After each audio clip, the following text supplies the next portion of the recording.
Ken Byron Smith. What's some fun trivia about Byron? When Byron was growing up, his mother was naturally somewhat talented with magic and taught herself prestidigitation, and that was it. But Byron could never sit still long enough to start learning it from her. Cool. Alrighty. Kezia. Okay, fun fact of the day. Kezia has only had an orange once ever before in her life, but she is adamant that that is her favorite fruit. However, if you give her an orange, she will not think it's the same thing, because what she actually ate was a grapefruit. I like that. Inspiration for that. So specific. No, that's the name of the kind game, baby. All right. Bailey, of course, will do his trivia last. Morak. Morak is able to bench 347 pounds. So specific. If you guys put him to 348, though, he is done. Tiny weights. Alrighty. Ode, you're up. Ode has an ex who is a Tabaxi Cerulean Eye monk also, and he is much older than her. Ooh. That is a very fun fact. I like that one a lot. Yes. Alrighty. Sunny. Sonny was not assigned his call sign Reaper. He chose it himself after he had killed lots and lots of people. Great. Alrighty. Zeka?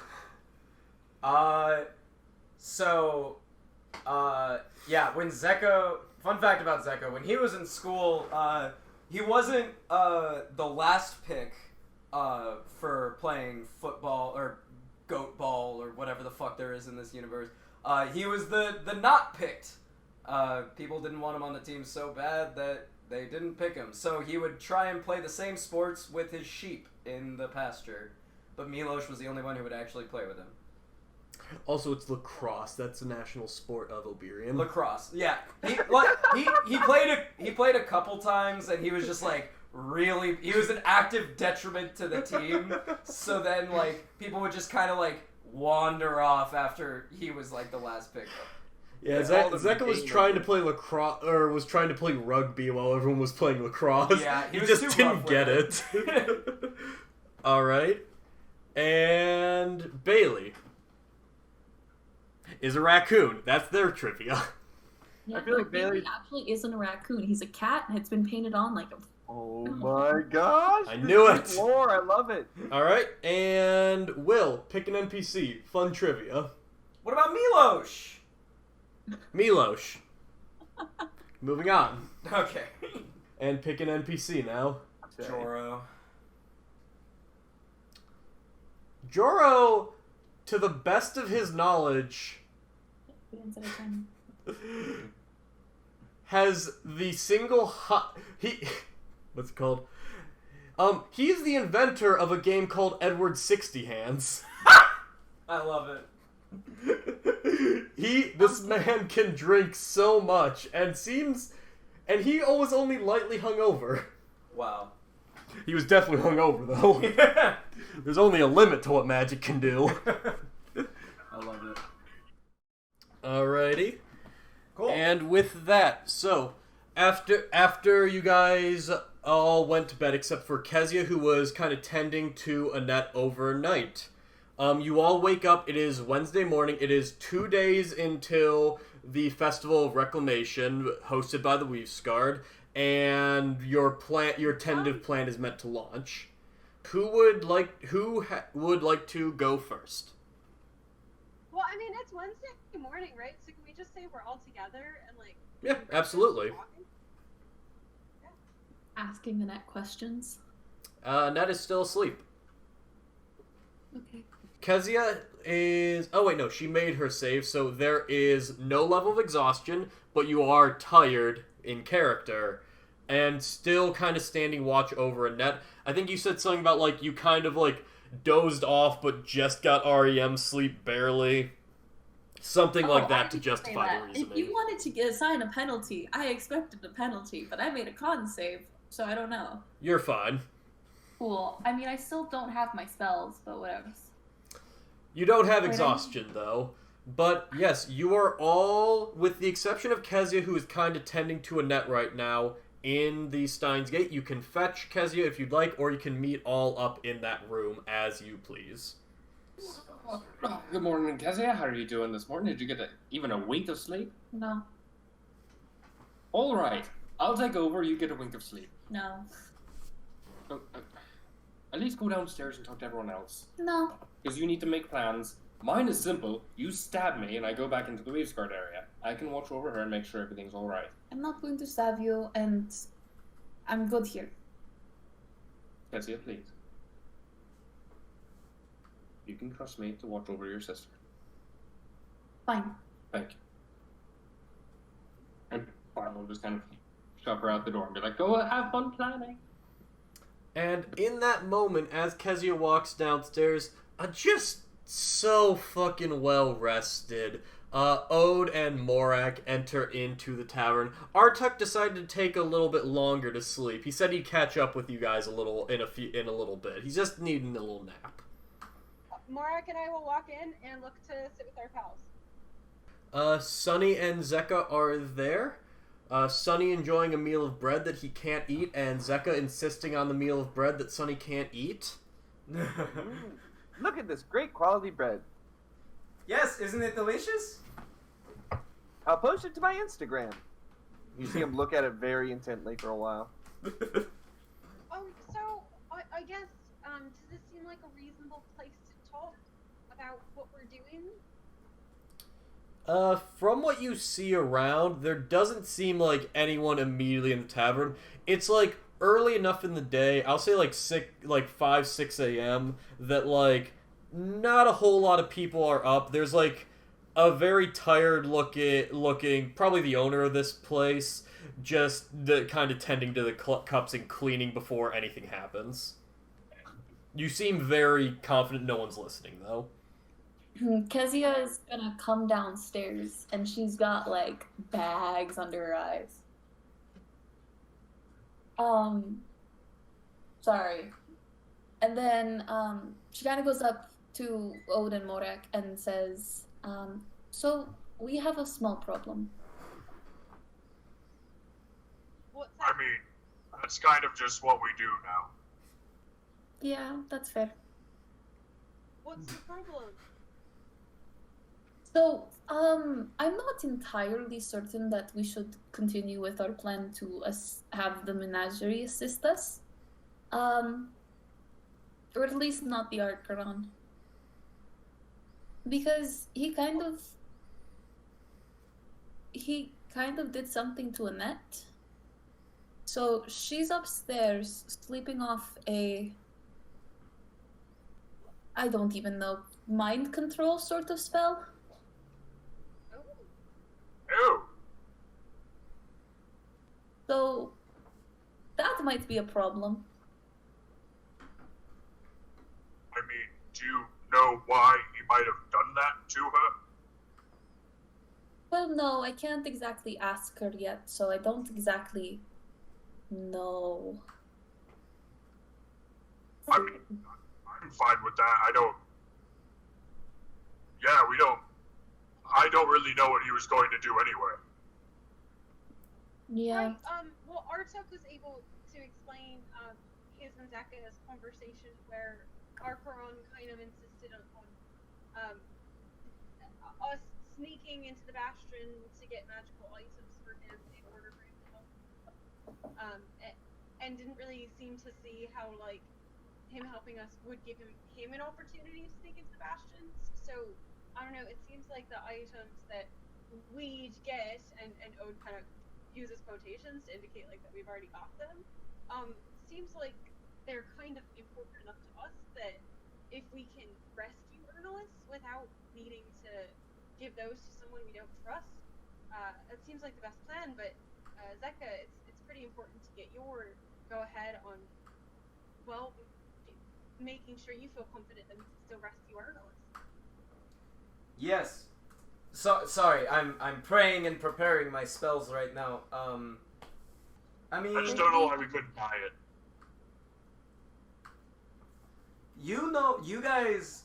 I mean, I suppose that you, Kezia, know better than any of us about this guy. So I definitely trust your judgment, but the more help we have, the better. I don't know. I mean, if he tried to control you, that's fucked up. I don't like that very much at all. So probably not. Probably a bad guy, right? I mean, at least not inherently good. Okay, that means he's a bad guy. Okay, we don't need to work with him. And Well- Morak, I still think your Xanthanite idea was great, but it seems like it works out for the best because that would have been something that we could have implemented over more time too. So, kind of Yeah. out. I mean, we could Zeka, always just. maybe. Sorry, I was gonna say, Zeka, maybe you could ask Joro if he would still help us. And is Joro still poisoned? Yes, actually, part of my preparations for today, I was trying to prepare a way to help him. And hang on, let me just pray a little bit more, and boom. Okay, I can help him now. Kind of weird that was the last one you saved for praying, but alright. Let's see. Yeah. Well, we tried lesser restoration on him yesterday, and that did not work, right? No. You didn't try anything on him. Never mind. You know what? I never used this spell, and I never used. Okay. Well, anyway, maybe Zeka can talk to Joro about if he's able to help us. And then Kezia, what were you gonna say? Oh, well, it's just like. I mean, if we're just trying to get, out of Dodge, is there any way we could have, RT go and become like a snake or something, go through the vents, find the location, pop out, grab Joro and bamf away in the genie bottle? I understood about a third of the words you just said. What's BAMF? What's been? What's dodge? Poof, because These it's gonna be magic-y. Oh. Do we not think that they have anti-magic stuff there? Oh, there. Didn't think about that. Yeah, because if they have a bunch of wizards and stuff underneath their facility, like it would make sense that they can't use the magic, because otherwise they wouldn't be imprisoned. How about before we make a decision on that, I try and help Joro and see if maybe that would put them at a greater capacity to help us? And if it does, then maybe he would be able to do all the things that Arkaran was going to do before, which, what was he going to do exactly again? Was he going He was going to supply us with the He stone, was going to wasn't he? give Xanthanite such that Morak could infuse that. I can't remember what Morak's Right. goal with that was, but that's just because I haven't edited yet. Okay, thank you, God. So... Okay. I mean, I don't really... Well, what if, alternatively we do I know we had some reservations about this before, but what if we did the, Nistol's Magic Aura idea? And just infuse some normal rocks with something that looks like a magical item, and then we just plant that on them. Then we don't have to go through Arkoran at all. I mean, ironically, after you infuse them with magic, you can infuse them to look like magic, but they are actually magic then, aren't they? Yeah, it's kind of a monkey's paw, maybe? No, that's not the monkey's. What's like the non wherever the fuck I'm fromian version of that saying? How do you say? It's like a. I don't know. The cleric's making direct eye contact with God at this point. He's looking up. Yeah, hey, yeah. David, that's called prayer. I'm not very good with similes. Anyway. Morak's gonna bring Sunny and Zeka in close and be like, listen, I know we kind of forgot about it the last time. We do have the helmet of an Inquisitor. we could have Sunny, like, hide it in the Skinny Walker's gang Ooh. base, and then we have Byron here, who could be like, oh, let's go gamble, and then they happen to find it somewhere, and then they're angry at each other. I like suppose that we idea. could do that. I mean, it kind of just, I just don't feel comfortable with you casting spells out, like, even hidden. I just Yeah. feel like there's enough we've got around here that if we could get away without doing that, Zeka, it You're would not be in better. the privacy of your own bedroom, you sicko. What? Oh, well, it's not like. Are you like starting to agree with the Skinny Walkers? Wait, why'd you say that, Sonny? No, all I'm saying is, Magic is a beautiful thing, I'll have you know. It's very natural Hey, for hey, boys hey, my hey. age. How about you shut up for a minute, it's Zeka? it's too You dangerous. don't shout that here. We don't. Yeah. Sonny Hey, looks what around was and that? sees- Huh? The Sorry, bartender's my like- hearing's going. I just could have sworn I heard something about. Oh, what was it they said? No, I were was talking about stage whispering. how- You guys didn't actually hear that. If you We were just say talking your about how sage it was whispering, tragic. if you just start saying your sage mystics all about tragic news, all right, I'm not gonna know what's going on. Anyway, I'm gonna go continue with my hearing loss therapy. Anyway, yes, we could potentially take this helmet. And what is this? What is this helmet again? This is Eric. What's the helmet again? It's from. The We killed Inquisitor. the one leader of the Weavescott camp on Valdar, and we took his. Well, I took his helmet because I wanted it. Oh, right. It's not magical. It's Weavescott. Okay. Yeah. It's just the helmet of a leader of the Weavescott, I believe. I just know that when I mean- Ode and Kessia talked about the actual leader, they called him the Grand Inquisitor, and I believe that when we were fighting him, he kept referring to himself as the Good Inquisitor. And they Oh, know Right. that. Do you, Mora? Do you have this? Can I look at this helmet? I mean, like out in the open, like we could do this in private individuals. Yeah. I just want to make I sure mean, that drink this. it's not just a nice helmet, you know? Because, I mean, while yes, there is a chance that this could be a very unique heirloom piece. This could just be a helmet. Okay, well, Morak's going to slyly open up his backpack and show it. The helmet as depicted on the screen right now. Dude, that looks like a whole ass person. That's nuts. Does it look? Yeah, but it's got a big crack in it from a lightning strike, right? Yeah. So, but it's. I mean, this is very obviously like something that would be linked to the Weavescott. It's distinct enough that you get the feeling if someone found this, they would be like, why is there a busted ass Inquisitor helmet here? It's Okay. yeah. Like It wouldn't be mistaken for like just a normal helmet of some kind. no, it's like finding a stormtrooper helmet. You don't immediately think this is just a random fucking helmet. Okay. Well, I suppose that could work.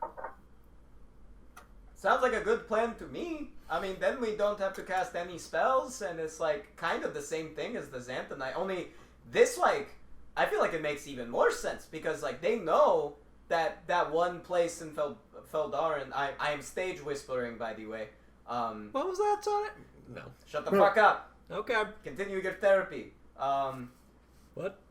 They know that in Feldarin, that one camp got like super fucked up by some pretty badass people. So like, who knows? Maybe it was the Skinny Walkers, and then they can be like, "Oh shit, go get them," you know? Like, I feel like that makes even more sense than the Xanthanite. This is true. There's like backstory. I don't know about that one. Remember, like, the only reason we got here as fast as we did from that location was due to BS reasons.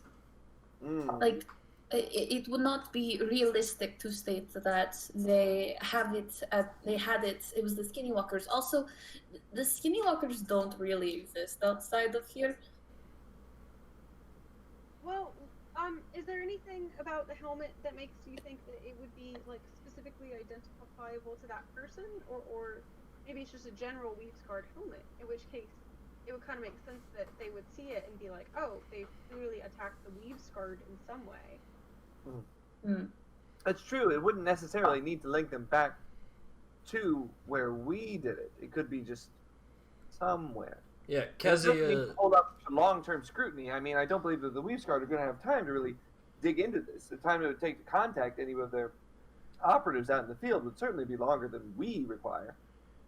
Well, something else to think about is, I think God wants to say something. Yeah, just very quick, and then you can continue your point. Kezia, it would definitely be more on the side of this is a weave-scarred helmet, as opposed to this is this particular man's weave-scarred helmet. Okay. It would take a bit of scrutiny, like they were saying, to identify, oh, wait, this is from this guy in this locate. It would take probably too long for them to ID it, that you guys could probably use it for your plan. Oh, Yeah, you're no, I saying think that it that wouldn't might be a good work. idea. No, I'm saying it would be a good idea. It would Right. The time to identify this probably isn't from here would be too long. Right. That's actually the point I was about to make. Thanks, God. The point I was about to make was that even if it doesn't seem to, like, if it doesn't hold up, as they say in court, like, when the court is not in session, it's just we need it for, like, an hour or two for them to be mad at each other. And by the time they figured out, oh, there's some weird bullshit happening, like, we're fucking gone. Ernie's in are in the bag, you know? Okay, but it might end up being a lot of like planting without visible proof, in the sense of like, you know, if someone leaves a finger and states, I'm from this person's gang, I don't necessarily immediately believe, yes, it's obviously from this person's gang. They signed it. So, you know, it's an idea, but it might not be the best if we only went with that one. Well, I'll say I don't love the note idea, really. But if they find it on Skinny Walker's property, and we do go with Byron's idea of saying he was attacked by Skinny Walkers, like, I think it's possible this won't all be enough to invoke the Weaves Guard to attack by tomorrow, but, I mean, unless you've got another plan, like, I'm open to other ideas, but it seems like we should try this. No, that works. I forgot about the, as long as we're doing it with those other things, that works. I think I agree. I just don't. I feel like the Weaves Guard are a little bit, like, hot-headed when it comes to people in the ranks being attacked, you know? I don't, like, the way it seems in the city now, I might be, like, assuming some things, but it seems like the Weaves Guard kind of just run everything, and what they say goes, and if they don't like the Skinny Walkers, it doesn't really matter, like, they don't have a bureaucratical process for it. If they find something they don't like in their base, they'd probably just be pissed and retaliate. Yeah, because we're just trying to incite a raid, aren't we? Oh, Right, I don't exactly. know. And another potential resource that we could have, and then Ode goes on to explain everything that she and Artuk encountered with the former head of the town guard. Okay. In that the Weaves Guard have kidnapped his daughter, or we have like pretty strong evidence that the Weaves Guard have kidnapped his daughter. And sorry, I'm like walking home right now. I just wanted to share this. And so I think Ode could propose, like, it could be that either this individual or the town guard could aid us somehow. So maybe that can be Ode's goal. Ode's goal for the day is, like, figuring out how to go back and coordinate with the town guard guy. God damn it, Adam, why aren't you here? Yeah, I know. He's So driving maybe right we now. can wrap up this conversation quickly, just so we're not talking about it forever, and then, like, kind of maybe mentally, like, actually reconvene in the game, or say we did in the morning or something with Artuk, so we can see what his timeline was. Yeah. Yes. I mean, I wanted to go buy a sword anyway. You, so, hey, you like, find we a could sword. Well, goddamn! I was trying to give you an out to steal some time, David. Hey, Adam! And Oh, so it is written, so it shall be! Of the devil, here he is now. No, I want my sword buying scene, damn it! No! Well, I'm writing my own stats for this sword. Cool. It's a I'll go in and minus delete two, it it's a bad later. sword. Wait, I don't have control of Morak. Who does? Ah. But yeah, as soon as Mary is back, then we can have your fun fact about Artuk. Cool. Oh yeah, feel free to go ahead. I've been listening, just like putting stuff down and whatnot. Oh, Mary's back. Alright, excellent. Artuk. Sure. What's a fun fact about Artuk? A fun fact about Artuk. Oh boy. He strongly dislikes tubers. Like any kind of potato, sweet potato, yam. He's just not a big fan. Oh, Interesting. that is interesting. Huh. That's very For some reason that feels out of character, but it's probably No, fine. no. That feels perfectly... It feels like a perfect fun fact, because it's just Yeah. like, you wouldn't expect it, but it's not insane, but No. it does feel like, I mean, huh. if you think about it, have any of us seen him eat a tuber? No? Mhm. Only when whitewater rafting, the psychopath. Well, Alright. alright. The man hates tubers. Artuk. You can rejoin the party immediately to talk plans, or you can head over to the Weave-Scarred Bastion straight away. I feel like, sorry, just to interrupt. I feel like when Artuk said morning, I think he meant like early, like while it was still dark. Not to jump in on you, Adam. Yeah, I'd have gotten a full rest and then immediately gotten up and gone. Is 6 a.m. like a Yeah. fair time, do you think? Yes. I vote personally that we cut away being like, oh man, I wish Artuk was here. And then all of a sudden we see what Artuk's doing because he's about to walk through the door in real life. Ooh. That's what I vote for. And Well, as I Kezia don't think he's doing it right now, but we can like flashback. And as Kezia says, man, I wish that we could see what Artuk was doing. I feel like this would be really cool. We jump over to Artuk. Quick clarification. Mary, you would know just with druid stuff. If I have a concentration spell up and then I take an animal shape while I have that up, do I maintain concentration? Yes, Okay, cool. I needed but that you clarification. can't cast a spell while doing animal shape. Understood. Thanks. Cool. Alrighty. And one thing I wanted to ask you was, I know in our original plan, Adam, we had talked about Ode being around as like kind of emotional backup, even though there's not really much she could do. Is that something you want, or? I feel like Artuk would have thought it useful to have someone there in case shit hits the fan. Yeah. Okay. So if you'd have been willing to come with me, I'd have happily had someone waiting outside. Just in Perfect. And case- that's why I wanted to make sure we were going early morning, where we could still have like sections of dim light in case she needed to like shadow jump. Yeah, exactly. Good to know. Cool, I've got backup outside. That's important. Isn't Warlock a D8 too? He has very high con. Alright, But how's it 43, not 45? so, I know them. I guess, yeah, we go to the Bastion. Okay. As you approach, you're just kind of in the beginning. Am I good, guys? Yep. Okay, good. Yeah, as you approach towards the dawn, sun isn't quite up yet. It's kind of just sun is not quite up yet, but it is getting there. Artuk and Ode, are you there with him? Yeah. Okay.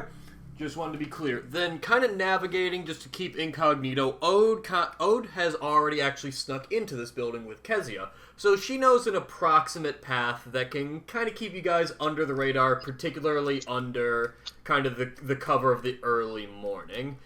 And with that, you're able to close the distance just a little bit, and approach kind of the wider area of the aid camp. Not quite within what you'd call like its area, but you have it easily within sights. You see it's very not very occupied. You see some Weavesguard, you see some presumably like patients walking around, and just a handful of people, but it doesn't seem to be kind of active yet. You see a little queue forming towards the front of presumably new patients who have not kind of been allowed inside or like registered for their information yet. Sure. Okay. Actually, before we continue, Adam, did you want to ask Zeka to do his magic aura thing, or not? Oh yeah, that would have been immensely useful. Okay, I do that. Thusly done. Wait, so is this Cool. the morning of, so I wouldn't have this spell slot anymore? Yeah, just mark it off. Okay, that's fine. Continue. Or I did mean, you say that you thought to do it the night before? I would have been thinking about it the night before, because this has 24 been my hours. plan to go in and do this, and it's a 24-hour spell, so that would have worked. Would Okay. have been 10 o'clock, so yeah, if you want to Yeah. do it, it'll last till 10 p.m. Okay, I then I feel like that makes sense. absolutely allowed. Cool. I'm looking for... Perfect. Do you want me to use it on you too, Ode? Or you still have it on you, maybe. No, I lost it Tuesday morning. Ode will ask Artuk. Artuk, what do you think? Like, in theory, hopefully you won't need me as backup, but if I'm there and can't use so much.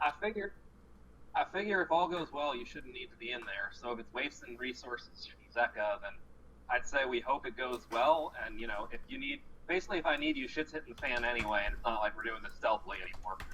I guess, like, would you be able to, like, from the night before, Zeka? I know you're keeping track of your spells and stuff. He must have forgotten.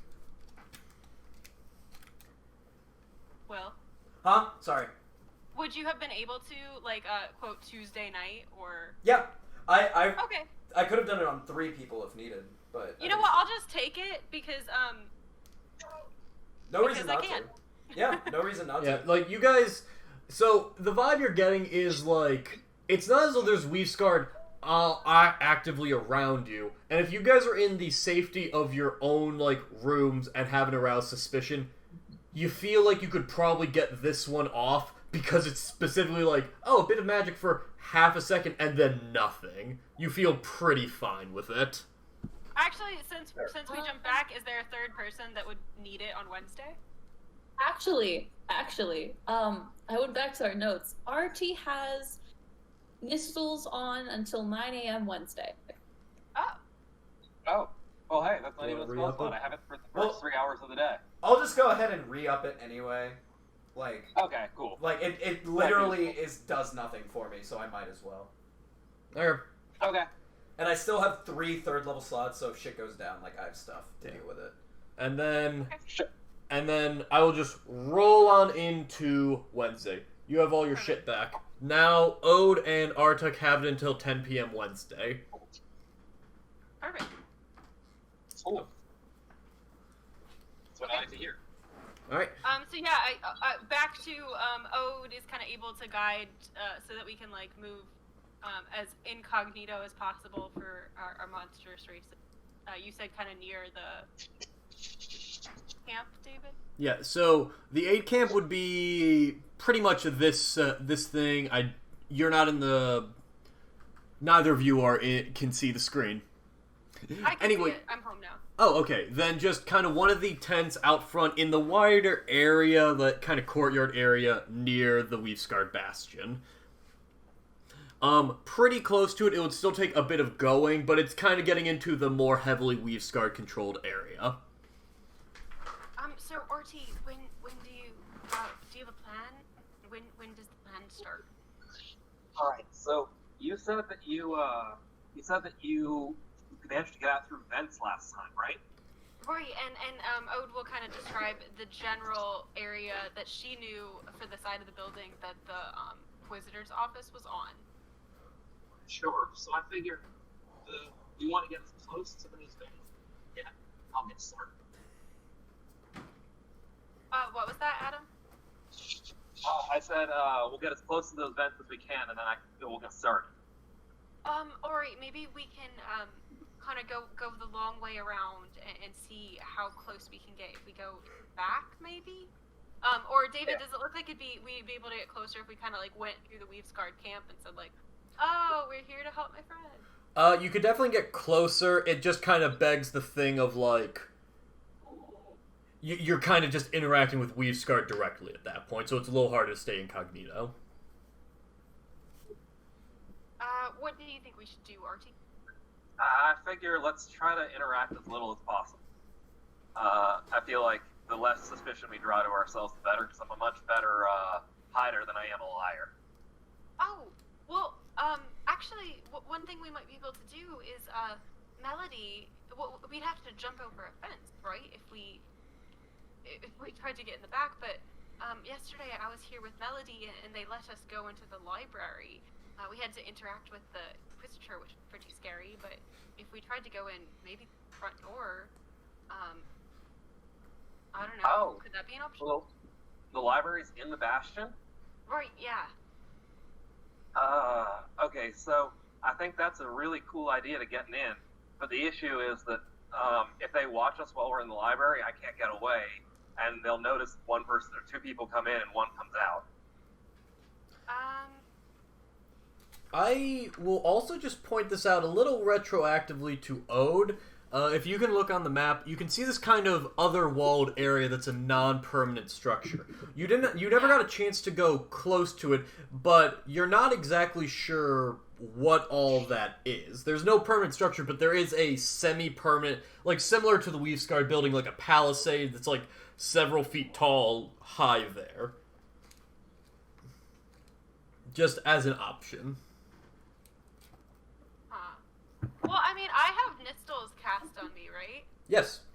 So, I think if I were a more skilled conversationalist, I could try to keep that librarian busy while you stay away, but it seems pretty dangerous, and I know, they give us a lot more stealth training than they do talking training at the monastery, so maybe one thing to do is, what form were you changing in? Well, hear me out on this one. I think it's gonna. This is kind of clever. It's all there's vents to get air in and out everywhere, right? I mean, if there was the ventilation system, I guess I'd expect it to go the whole way through the building.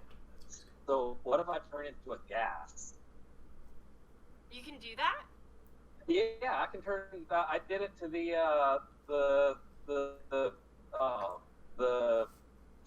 creature that I helped out. I turned the gas put Oh no, he's speaking in tongues. Also, Adam. He's turning into. He's Guys, atomizing he's spoken before us. Druidic. He forgot the common words for it. Yeah. Adam, you got a little broken up by presumably driving. Okay. Can you hear me any better? Druidic Oh, there is we a go. beautiful language. Deep culture and history. Hold Really, on. Adam, you speak. understand it. Can you hear me any better now? Yes.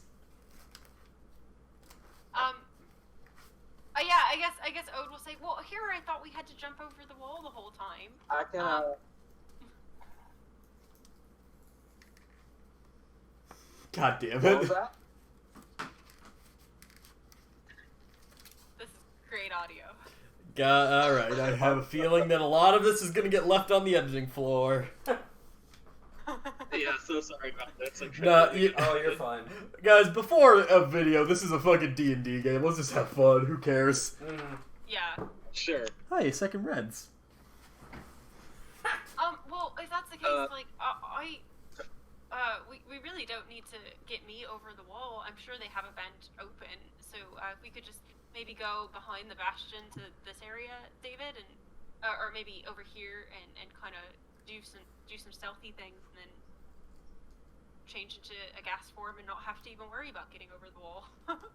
Yeah. Sure. Yeah, I figure that's probably the easiest way to do it. Perfect. The only thing with my gas is I'm not a clear gas. I'm like smoke. So like it might look a little unnatural if there's a wisp of smoke just sort of flying with purpose. Well, what I could do is use some of my stealthy monk abilities, and then I could maybe light a torch and just kind of walk with you while you go over to the wall. That's a great idea. I love that idea. All right. And so I think we'll head over here. David, just you. Sure. If you want to remain undetected, just because that's a little off the track from where you've been, you both need to make a stealth check.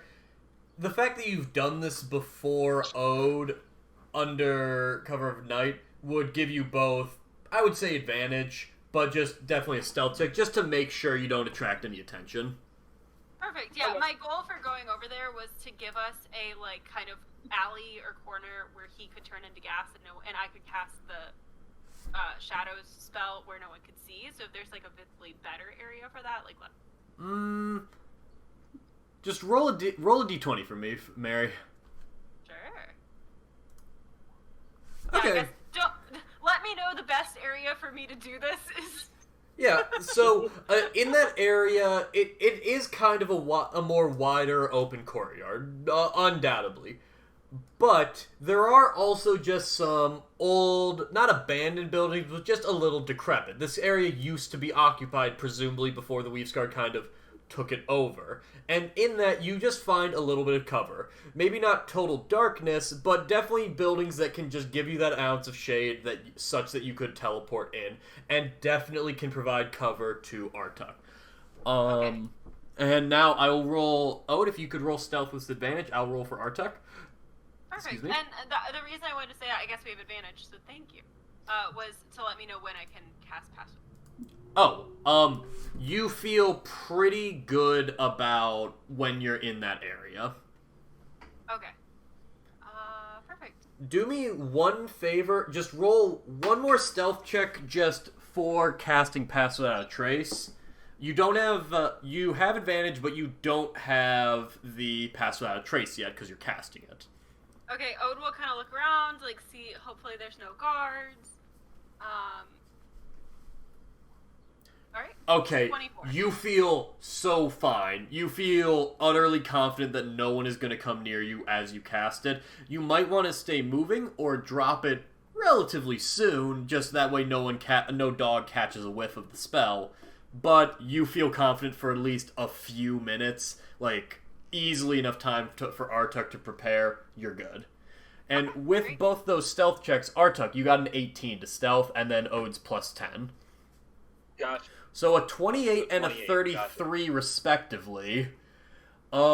You are handily hidden in there. You see like a few Weavesguard actually are in this building, but just a more senior member of their organization comes by and kind of chastises them, and they all just kind of take off from it. They're like on a smoke break when they shouldn't have been, and they just kind of take off, and it's like the guy in charge like looks over the building for just a second, sees absolutely nothing, and is just like, I'm going to mark this down as don't let fuckers just hang out in this building. No loitering. No loitering at all. And then at that moment, you guys sneak in to begin to loiter. Excellent. Is that building attached to the Bastion or separate? You're still outside the Bastion. There is still the wall to traverse over, but you are very close, handily within distance of getting there with your wind spell. Understood. Cool.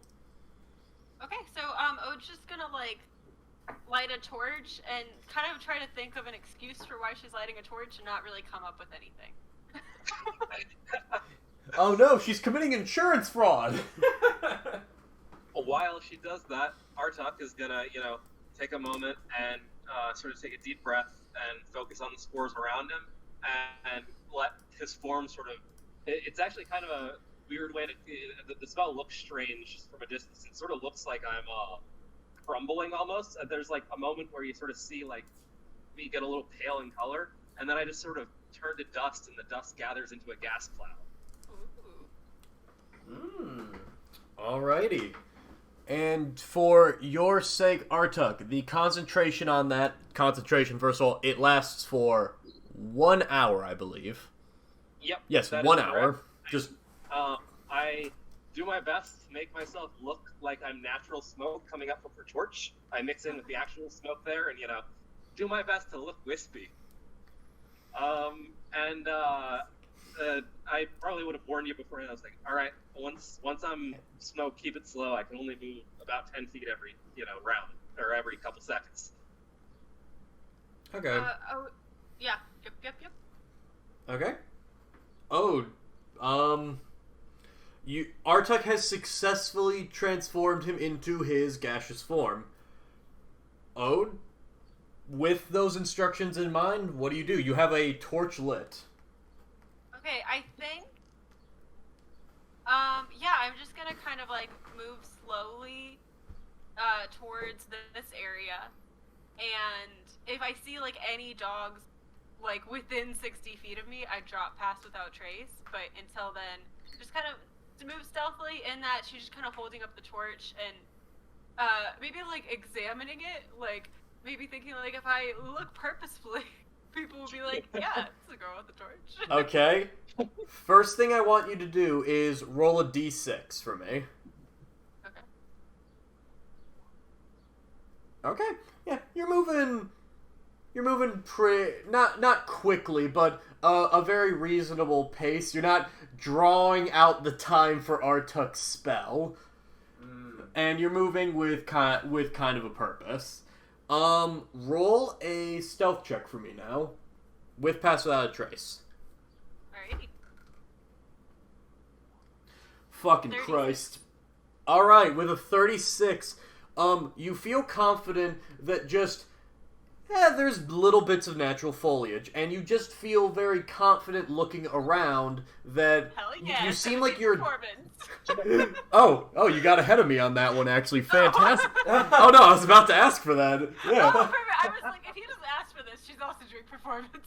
Yeah, and you know what? With those two combined, you get the sense that you're moving pretty stealthily just through. Just every now and then, there's just a little bit of foliage. There's a little bit of something just to kind of disguise it. But even more than that, with that 17 on your performance check, you just look...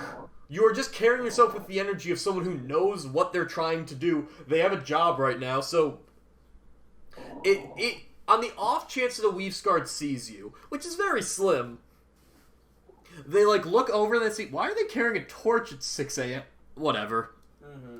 They see this look of determination in your eyes and are just like, oh, okay, they've got something to do. They're probably the torchbearer heading towards this part of the city just to light, like, something. And kick off the Olympic Games. Exactly. You see the Olympics are in town for the festival on Friday. But you feel utterly confident that, Ode, you are able to pass off without any issues and get very close to the building, such that you don't think Artuk as a wisp form is even under any particular scrutiny.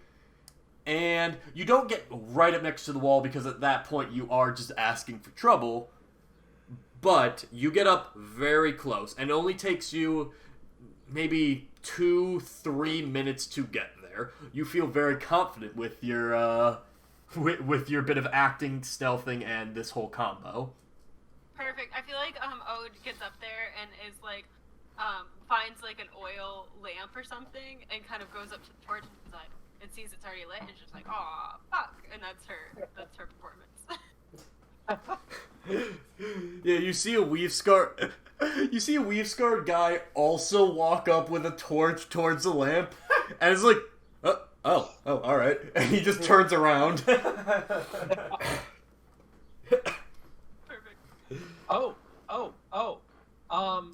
Wait, where does it look like he's going? Kind of just around the palisade. Looks like they're just lighting torches around the whole thing, just make sure visibility is good, that type of deal. Okay, it doesn't look like he's going into the bastion? Not at this moment. He might be after he does the rounds, but you don't know how long that'll take. Sure, okay, then never mind. I will not jump to his torch. But, you know what? Give me a perception check. Wait, sure. Alright, and I'll give you a perception check. Sure, give you a perception check. Oh, yes. Here, I can do that. Alright. I like how I took Artuk so that everyone just has to listen to us. Holy fuck. 12. I did as bad What? for you as I could have.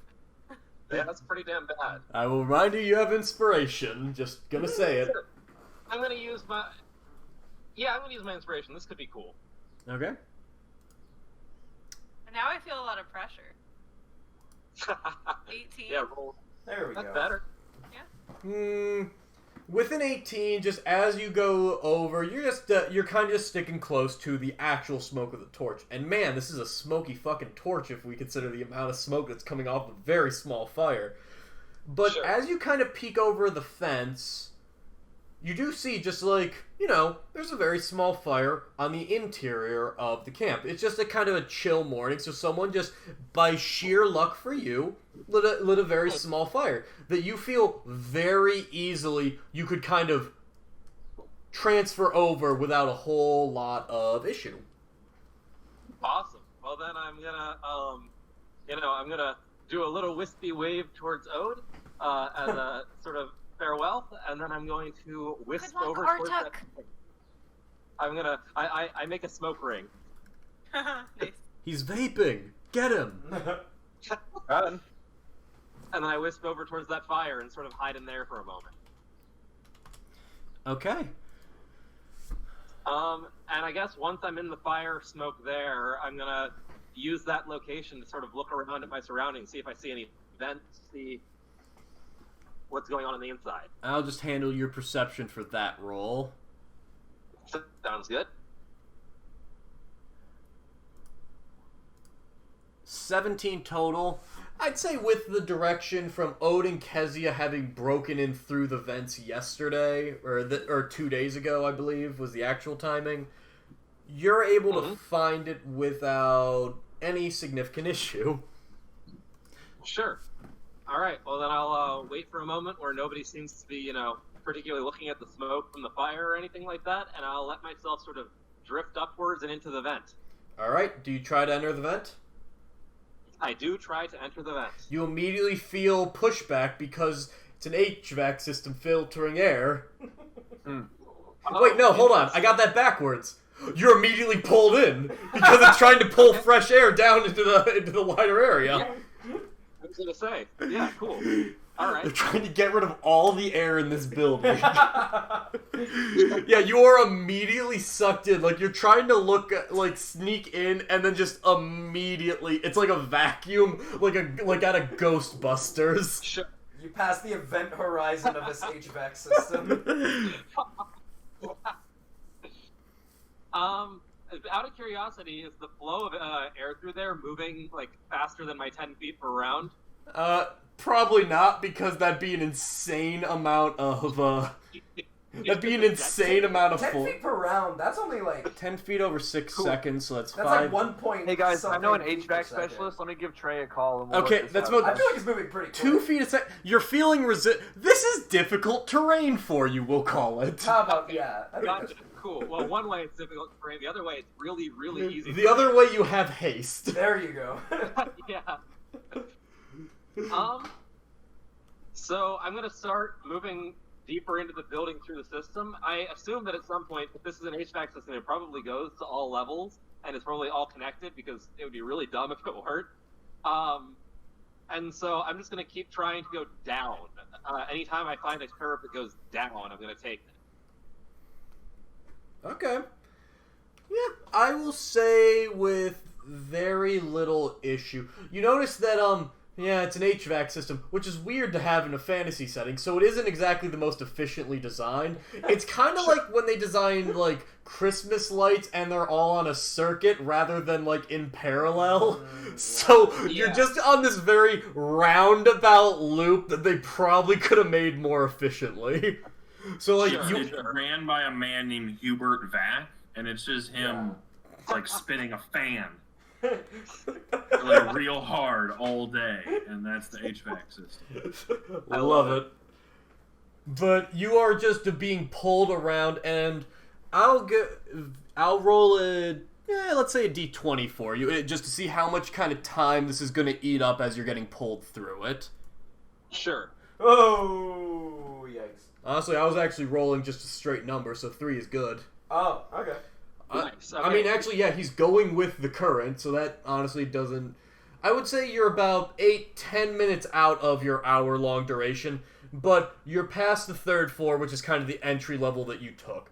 you're through the second floor, and just with scathing paths, you can see into the wider weave-scarred library. There's a kind of just dull moment as you're passing through the side, and then you can see the wider airflow for what is clearly the weave-scarred training area, which is like a kind of mix between just normal martial, archery range, monk training. It seems like just a wider area that was adapted from the Cerulean Eye Monastery to train their recruits in a number of different ways. Sure. Pass down onto the first floor, and there is just, again, training area. You get into a little more of an office section, and then but before you get to the library, it kind of forks off. There is the area you're going straight with, which would take you back towards the library area, or you can fork off to the left. Which is the first direction in which... This is the first time that direction, just with your relative spacing, you would understand it, that you would be going this direction. Okay, cool. Well, then I'll take the turn there. And out of curiosity, so I get an idea, the size of these vents, am I in, like, a little, like, tiny duct, or is this, like, somebody could crawl around in here if they wanted to? It's about halfling-sized. Understood. So, like, Artuk could reasonably lay inside of it at full height, but he probably couldn't move very much. Artuk, being a furbolg, might have trouble, actually, just because he's very big by nature. But, say, Byron would be able to do that, probably. And Kezia has no issues. Understood. Yeah. But if you pitch to the left a little bit, it immediately begins to descend. Kind of like the torpedo sea. If Artuk is the photon bomb in A New Hope, it's kind of like going straight down the Death Star. You kind of curve, and then it's just a weird drop. Sure. Good call. Cool. Good call out. But I'll keep following.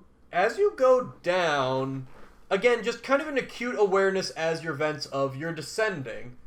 It's not a whole lot, but then very suddenly, it kind of just abruptly stops, and you see it kind of just spans back into kind of a crossroads area, and you notice that just from where you are, it's a little more visible, this kind of particular section of the HVAC system. You sense it was added more recently, just because it's a lot more obtrusive and kind of in the way of things, in the sense of it's on the ceiling rather than integrated into the building. Gotcha. And I assume that so far I've sort of been figuring out where I am by just, going until there's a vent and there's just sort of sticking part of my smoky tendril out. Exactly. Okay. The basic building is a U-shape that you've kind of been racing around on all the floors and just kind of seeing what the edge buildings are. From Byron last night, the area that you haven't been missing in the center, it's basically just a massive walkway to go up and down the floors and kind of just architectural. Sure. But this area is new. Byron, nor Ode, nor Kezia have described this section to you at all, this kind of below ground area. Gotcha. I guess I would, just reasoning that, I'm looking for prisoners right now, and they probably keep those in a secure location as they can. I'll try to make my way as far away from, any staircase or way out as I possibly can, maybe in towards sort of, the central part of the floor or the back, furthest from the stairs area. I'll tend towards those directions at any crossroads I get to. Okay. I'm gonna have you roll a d6, which means I will roll a d6. This is strange. Who is going to Jaeger Artuk's dice? It feels weird that I'm the one dictating what he does and then doing it. I will do it for this one, but who wants to volunteer for that responsibility? I can do it. I only have access to his bio and info. I will do that. I will give you access in just a second. I think I can do it. I think I have access.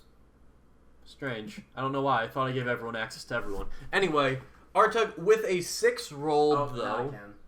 with a 6 rolled, you start to trend, you eventually take a left, and it's just kind of getting more into the sub-areas. And you notice it just descends a lot more. Even just piercing through with your gaseous form, you see less available visibility. Like, you see an air vent, like, opening in the system, and from what you piece through, you see people moving every now and again, but it's kind of just a nondescript hallway. You see a bit of stonework, but it's getting a little more... It looks less like a traditional building, I guess is the way to phrase it. It looks more carved into something rather than a freestanding structure. Okay, and to clarify, I've gone down again, so now I'm on like a B2F sort of thing. Could you repeat that? Floor. B2? What? You said I went down more, so I'm on like it's not just the first basement floor, it's like the second basement floor? Yes. Yes is yes. Okay. Cool. And did it seem like the stairs the vents went down any further than that? Like there was a third basement floor or anything? You're definitely getting that vibe. But, as you pass through, not quite the prisoner section you were looking for, though, but you do pass over what... someone have Artuk roll a medicine check, actually.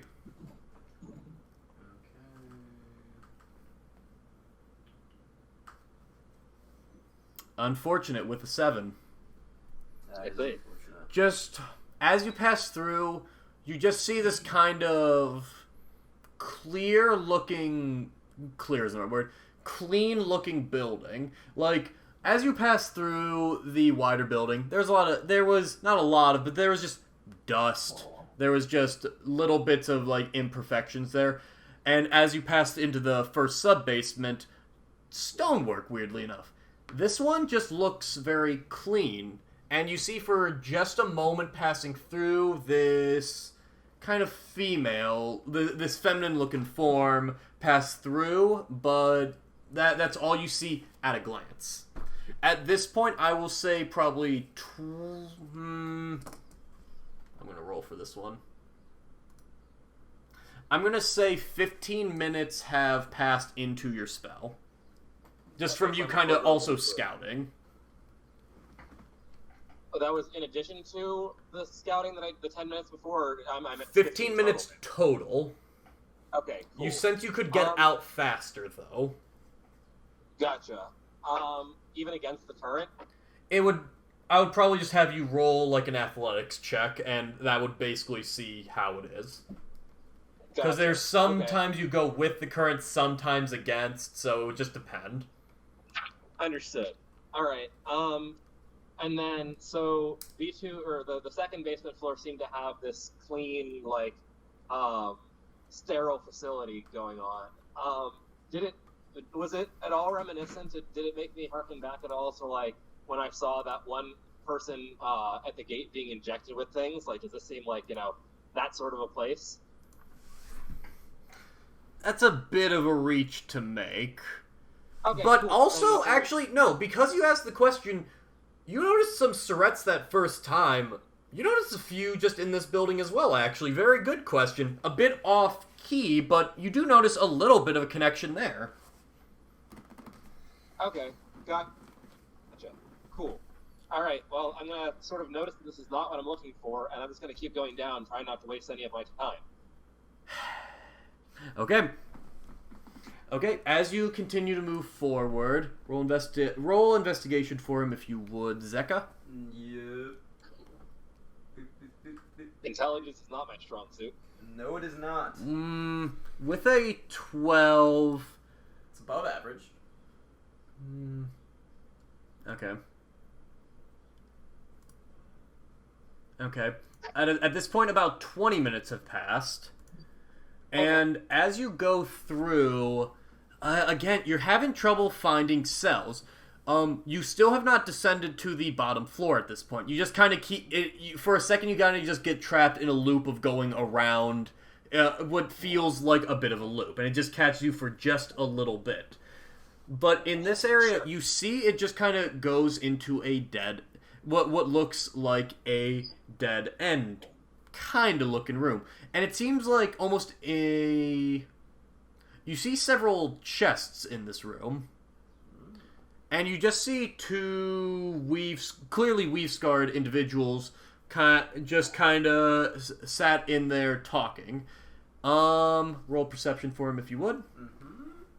You're good at those. Yeah, I'm gonna try to. Oh! Natural 20. Okay, you see that these guys seem very heavily armed. They seem armed with whips, and you can see clear signs of, like, little facial scarrings that mark experience among them. They seem a tier above those minions you fought at the base. Maybe not exactly like the guys you fought at the base on Faldaran, but they carry themselves with kind of a professional air to it.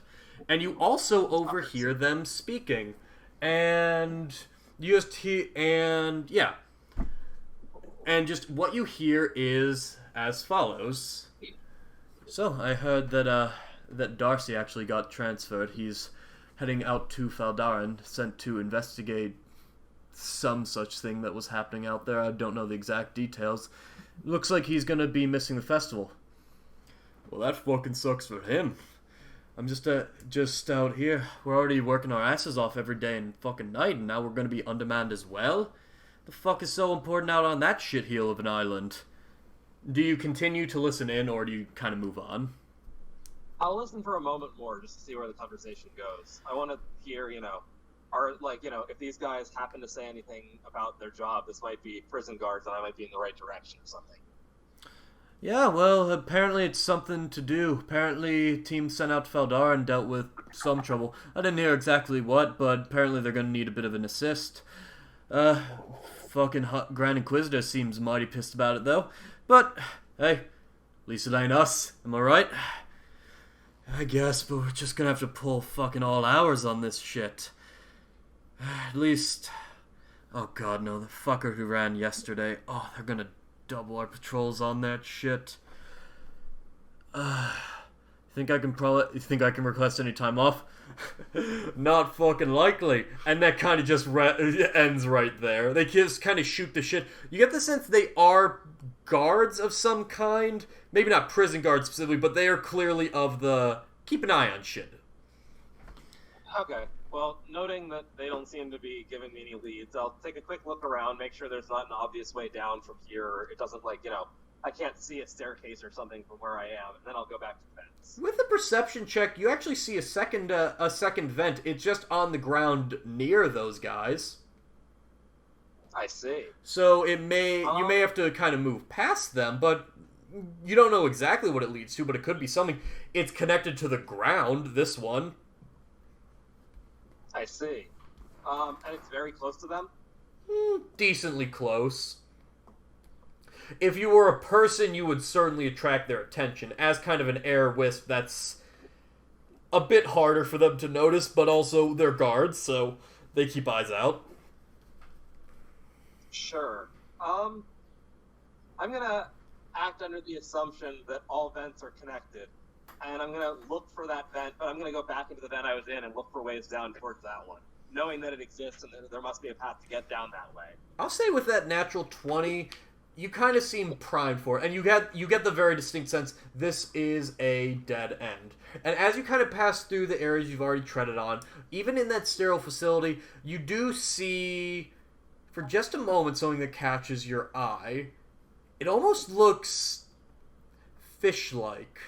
Like, for just a second you're passing by, and I don't know if Artuk knows, but we as players know what an anglerfish looks like. It kind of looks like that in appearance, but connected to a humanoid body. Does Artuk stop at all, or does he just continue on his way? You have either disconnected or are lagged right now, Adam, if you're speaking. That seems to answer that question. Yadam. Well. Alrighty. Is anyone else there? Yep. Eric and Mary are muted, and Carson and Brenna had to go tag out to go help with groceries for a bit, so they'll be back soon, hopefully. Yadam. Alright, moving on to Johnny Brass Knuckles. All right. Johnny Brass Knuckles. Let me go pee first. Hold on. Okay. I gotta So keep on going. get ready to get. Adam, down you were lagged that entire time. I did not hear a word you just said for like 2 minutes. Uh-oh. Adam? Alright, Adam's back. Adam? Adam, can you hear us? Yes. Alright, I can There he hear is. you. as soon as I said you have that anglerfish looking construct, you lagged out, so I didn't hear what you said after that. Okay. I said that I'm a guy with a mission. I'm not here to look at anglerfish. I'm here to look for prisoners. I keep going. Okay, and with that, you continue on your way. Give him another investigation check with advantage this time. Investigation. There it is. It's an 18. That's an 18, baby. Damn. As good as I can do, basically. Yeah. Pretty much, yeah. Alright, with that, you're just going to continue on your way, and you see just a few more vents. But as you get down, you go down, descend another level. And as you go through, there is no openings in this level. None that you can see at all. A little weird. Oh. One level further, though. All right. Immediately you Wait. see an opening, but it's also a dead end as far as the vent is concerned. Oh, before I go down to that one level further, on that third basement floor, I'm just gonna see, there, a lot of AC systems aren't perfect. There can definitely be rips or things in ventilation shafts. I'm gonna push against some areas where it looks like there could be a hole in the wall that I might be able to get a little bit of my gaseous body through. Okay. See if I can't, if Roll a there's not a D20 hole, for him. force my way through one He has just a little bit. advantage I'm 'cause not of gonna, gas. I don't want to break anything particularly big or, really hurt anything. I just kind of want to peek out if I can. Okay.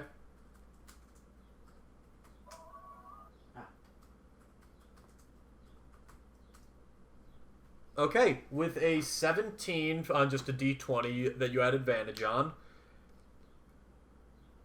you're able to find just a very small seam. It's not anything major. Surprisingly competent work for a fantasy setting for an HVAC system. But inevitably, there is a small thing that you are able to peek through. It takes a little bit of time to squeeze through it just without, this is a remarkably well done. A significant force of air of you would actually possibly disrupt it, so it just takes a little bit of time. But you're able to get through, and immediately you just see this... You see what amounts to just a very blank hallway, but you see these metal bands all along the sides of it. Almost like a zebra pattern, just stripe of just these metal bands down the hall. I see. Is it reminiscent of anything that we've ever seen before? Is it, does it look somewhat illithid in design, or does it look, Nothing illithid in design, no. Nothing reminiscent, but could you make a Arcana check for me? Sure can. He is not very good at Arcana. 14. It's not so much that you're trained in Arcana, so much as you just have this natural inclination towards magic via your connection to nature. And particularly accelerated via your form in this spell right now. It's almost like a just disruption. Just you actually feel like your wind form kind of get pulled. Imagine iron scraps if a magnet was put near to them. You kind of just feel like your force be kind of pulled aside for just a moment, and it leaves you feeling honestly just a little nauseous. Sure. But you manage to maintain it, but you feel like something about this would fuck you up, at least at the moment, should you continue to stay here. Yep, that makes sense. And Okay, well, then with I the get rest of your knowledge, just you don't know your stuff here. It's weird. It's clearly something to fuck with you, but you don't know the nature of it. Gotcha. All right. Well, then I get back in the vent, and I keep on going down deeper. Okay. And yeah, as I said, you get down and immediately you descend and you just find this... It's weird. It comes to an immediate dead end. At the, as you basically drop down, move forward maybe 2 feet, and then is just a vent opening immediately in front of you, and then just the box closed off. No further way to go forward or back. This is very clearly the end of the line. All right. Well, I peek out of that vent and see what I'm looking at down here on the 4th floor. Adam, have you seen Silence of the Lambs? Not in a long time. You know this... Alright, well, allow me to paint you a word picture. Because immediately as you pass down, it's like this odd mix between Silence of the Lambs and Shawshank Redemption. You see... Okay. You see just a long hallway, one entrance, one exit, and it just continues to move straight down. You see a few of those metal bands on the wall, but not as many down here, you notice.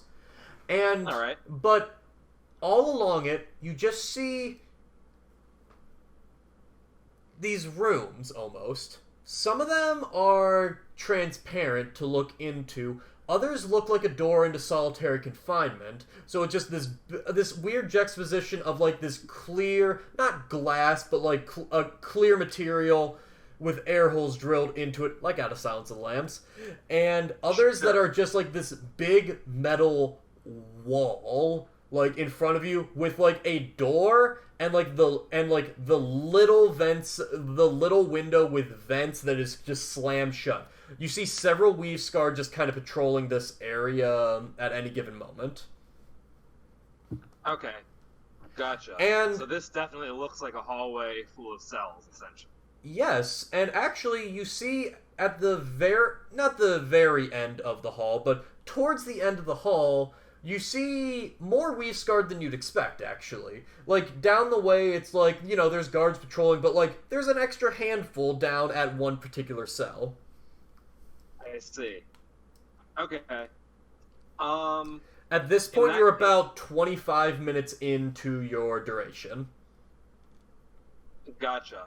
Alright, can I, from where I am, see in any of the cells? Or, and the other thing is, can I see the end of the hallway? Does it look like there's any stairs further down, or is this the lowest floor? Definitely the lowest floor. The hallway goes for a little while, but I'll just say just through the exploration, just to save us some time, this is very clearly the bottom floor. Gotcha. And yeah, you can see into a few of them. It's almost as though these rooms are maybe not custom built, but they're not uniform in design. Some are clear, some are just utter steel boxes. Others just variations of like a prison cell with like more freedom but like less things. It seems not custom made, but more customized. Yeah, like they've got different types of cells for different types of prisoners. Exactly. And if you peek out, the very first cell you see is one that has kind of this clear thing to it. Sure. And do you look inside? Yeah. You see an elven man. Doesn't look like Ernest based on what Zeka has told you, but you see the sharp ears and just the very tall demeanor, very lanky, very defined facial features, but also you see bruising all along the face, and wearing not a jumpsuit, but kind of like clearly like worn down shitty clothes that were given to him as kind of like the prisoner outfit in Skyrim or Oblivion. Just a very shitty thing, a shitty amount of clothing. They're just in burlap sacks. Basically. But immediately you notice he's looking towards you. Oh. And he is just stood in the middle. His cell is very bare. There is basically just a single bunk and a small tray just on the floor. And he is just kind of regarding your clear presence. Like, every little movement you make, you notice, I'll just say with your passive perception, his eyes, even if his whole body doesn't move, they kind of just follow your movements. I see. But he's not making any particular sign to anyone. He's just watching me quietly. You see you for the first bit, and then you see him just... I once saw a pretty bird. And you, speaking towards the guards, once a long time ago, a bird that would be able to free us all, one that would lift us all into the sky. You see the guard just kind of begin to roll his eyes. And just kind of begin to say this kind of weird cryptic shit. Yep. With my passive insight, I'm going to take a guess. Actually, can I roll insight real quick? Does it seem like he is purposefully making a distraction? 23. A distraction? Maybe, maybe not. But he's certainly aware of you and is trying to, and is intrigued by you. He's certainly not trying to draw attention to you, though. Whether it's like, I want to talk to you, you strange little one, or go do your business, it's hard to tell.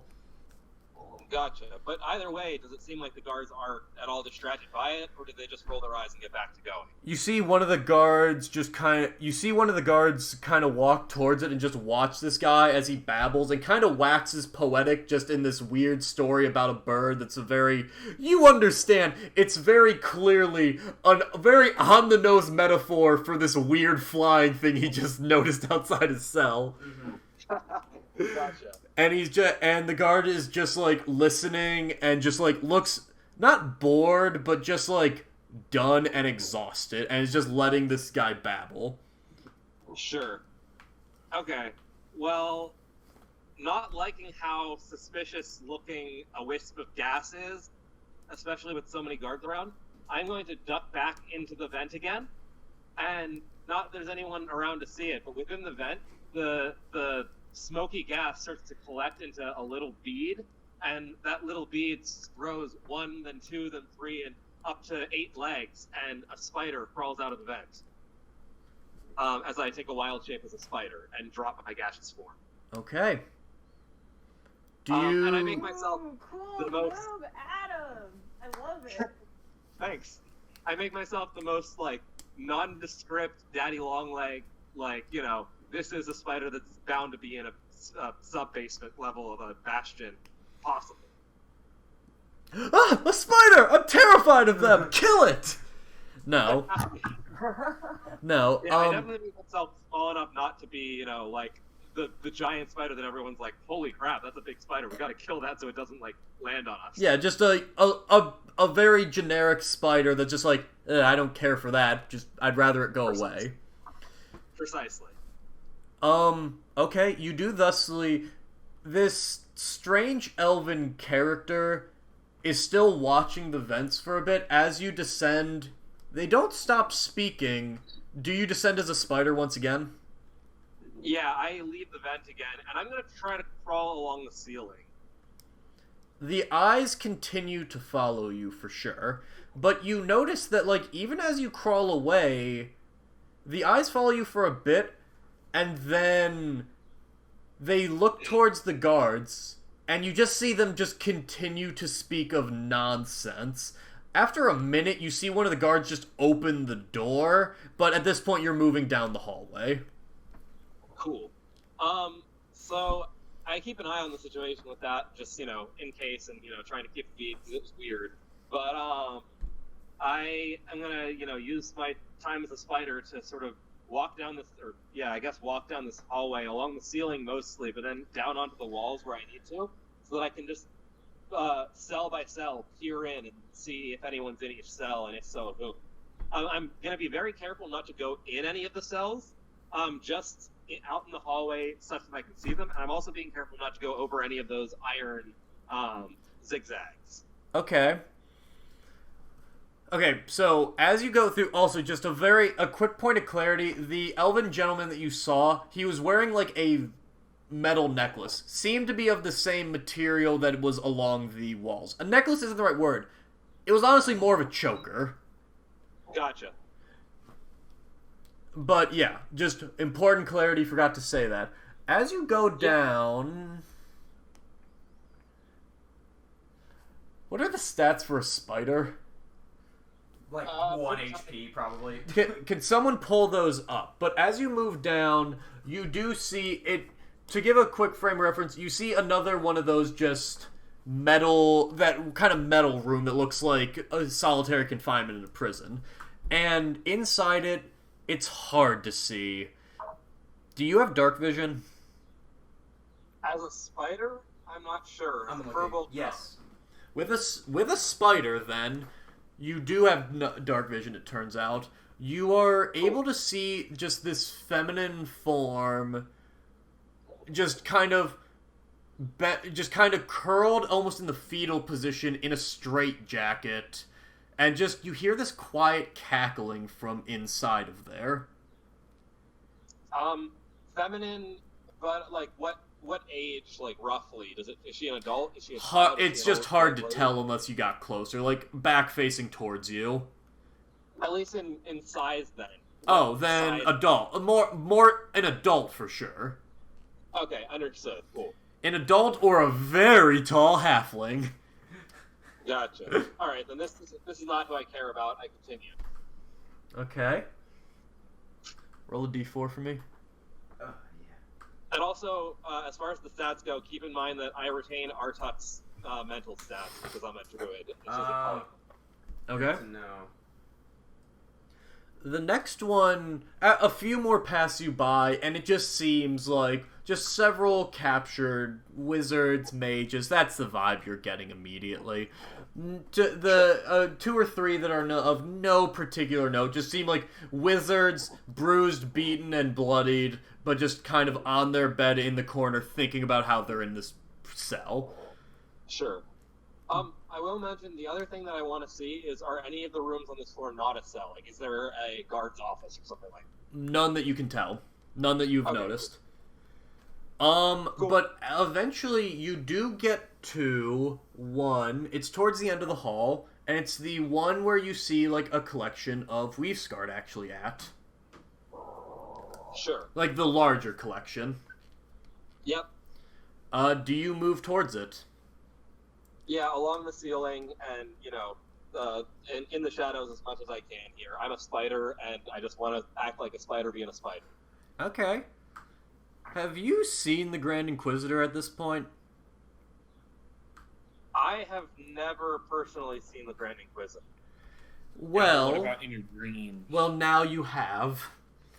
I Because see. as you look into the cell, you see it's not so unique, but it's kind of a mix between that clear cell and that solitary confinement. You see like this clear pattern with this metal door. You see these just metal strips all along the wall, just kind of in that, like in a cross stitch pattern. And you see, I'd say 2 or 3 Weavescard. And inside, you see the Grand Inquisitor, who looks surprisingly like Keanu Reeves in John Wick 1. Sure. And with it, you see another old elven man. Kinda looks like Christopher Lloyd. Same metal collar wrapped around the neck, which has been the case for most of all of the mages that you've seen. But otherwise, and just kind of what looks just like bound with rope around his hands, but not. Otherwise, like, not in a straitjacket, not bound around the arms, just hands somewhat restrained, but even then, not a significant amount. Do you... Well, what do you do?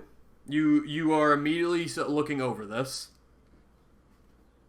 I observe for a moment because it seems like there's a scene happening. Excellent. Thank you, Adam. You notice that this mage just seems...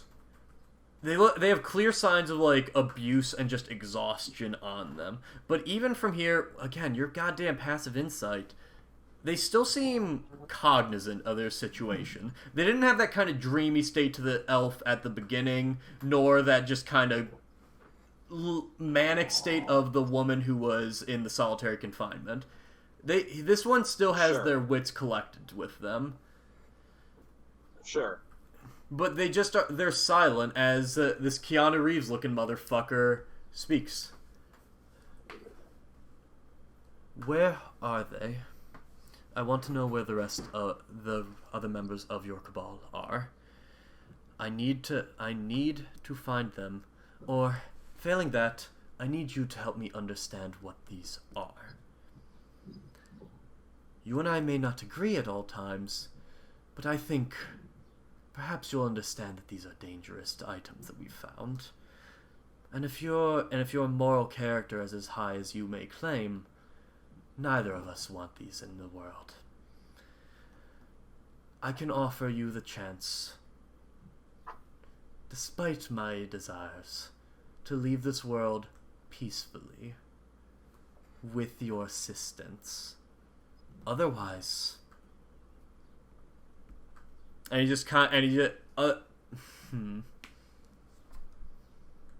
otherwise, I will make it my mission to drag everyone close to you before you, and make you watch as they all depart this world. Are we clear? I know you've been in contact with one. I imagine the fellow who was with you in the site where we recovered these artifacts. And I imagine he was the same one who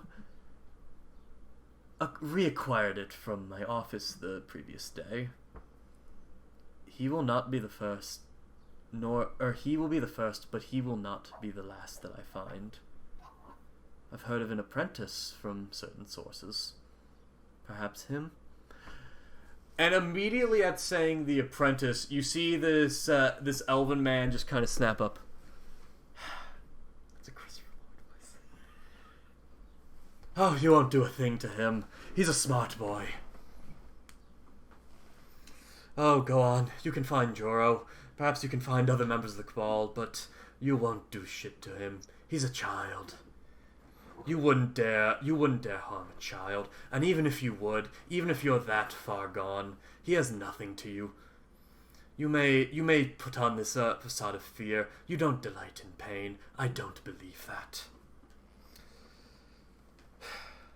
These items, they're dangerous, yes, but we must understand them before we can simply toss them aside. Your callous neglect, destruction without understanding, it's nothing. It's simply destruction for the sake of destruction. Whatever the danger, we must know how to overcome it. Otherwise another will come and simply make another. You are pathetic. You are pathetic, Amir. And what's more, you've had me for weeks. And I know you won't kill me. You won't kill me until you find a way to break those items. And I'm not inclined to give you the satisfaction of knowing.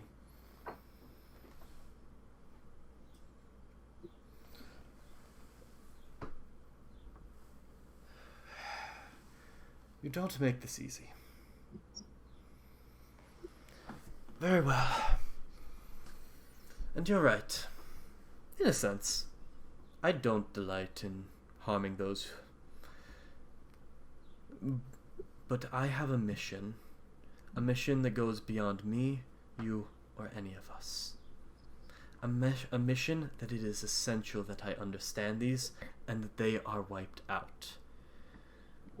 So I will harm, I will burn, I will kill, and I will destroy anything. I will become the pariah of this world, and I will make you watch if you do not help me. Ernest, it's not so difficult. There's an easy option. Let me understand, and let me remove this evil from this world. Or I will put far more evil into it and make you watch. Artak. Yep. What do you do? I in all of my searching up to this point, did I see a little girl? Not as of yet. You are not Is yet there- down the full hallway, though. Okay. I am going to keep, one of my many, many eyes on this situation. But, proceed down the hallway, and, I'll keep listening in to see if, this conversation progresses any further. But as everyone's sort of caught up in that distraction, I feel like this is, the optimal time to go check the other cells and find the girl. Okay. As you get down, you do see another cell. The conversation continues. For a while, it just kind of seems like they're exchanging threats or biting remarks amongst each other. Nothing Sure. hugely productive for at least a moment. But as you go down, you see a single cell. Not the very end, but the last occupied cell in the room. Sure. It is clear, and inside it, there is a young girl, probably 11, 12, human with darker brown hair, but you don't see any signs of immediate abuse on them. And in fact, all you in fact see they are wearing comparatively normal clothing to the basically burlap sacks of everyone else. They're wearing still like a clearly well-made shirt. And you see this kind of weird contraption. There's no like choker metal band around their neck, but you see their hands, this almost metal device. Roll intelligence. Just straight Boy, my intelligence. best. Oh, pretty good. 16. You don't know how it works, but every now and again you see the girl's hands like twitch and like kind of flex inwards, and then whatever's in their hand, it kind of makes them extend outwards. The closest thing that Adam would understand would it be, it's like several pistons almost that like if you try to bring your hand in, they kind of force it to stay extended. And it seems to be, like, limiting her hands, for lack of a better word. You see a single weave-scarred standing guard there, but they don't seem particularly worried. You also see, like, a food tray and, like, much more accommodations in this cell. Like, a proper bed, a desk, things of that nature. Interesting. Huh. Alright, well, my form lasts for a fair bit, so I'll take, knowing now, take mental note of where these cells are. I'll watch for another moment or two, see if there's any other big developments. But if there aren't, then I'll start making my way back towards the vent, but also, as I go, I'm going to sort of just take mental note, where are the stairs? What paths exist down here? Is it just a single straight hallway? Like, just get a layout such that I could, draw a map of this place if I wanted to. It's, for this very bottom floor, it is basically just a straight hallway.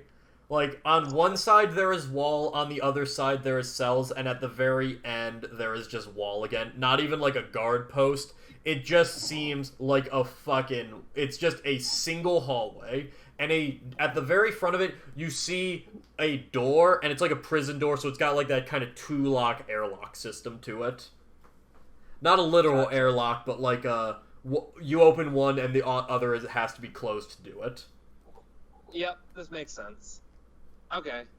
Well then, at this point, I know where Ernest is, I know where the girl is. I have a map of the sort of area up until that point. This is an utterly successful mission. So I'm going to spider crawl my way back into the vents and start moving back up towards where I came in. Okay. As you pass by Ernest and him, just because I think it's fun, I'm going to let you know this one. You hear the two just go back and forth. Magic is a plague. Whatever you're casting, whatever your motivation is, even if your intentions are pure, it ultimately serves a greater evil. It took the destruction of my nation, my family, my friends, and to be forsaken for me to truly understand this. Ernest.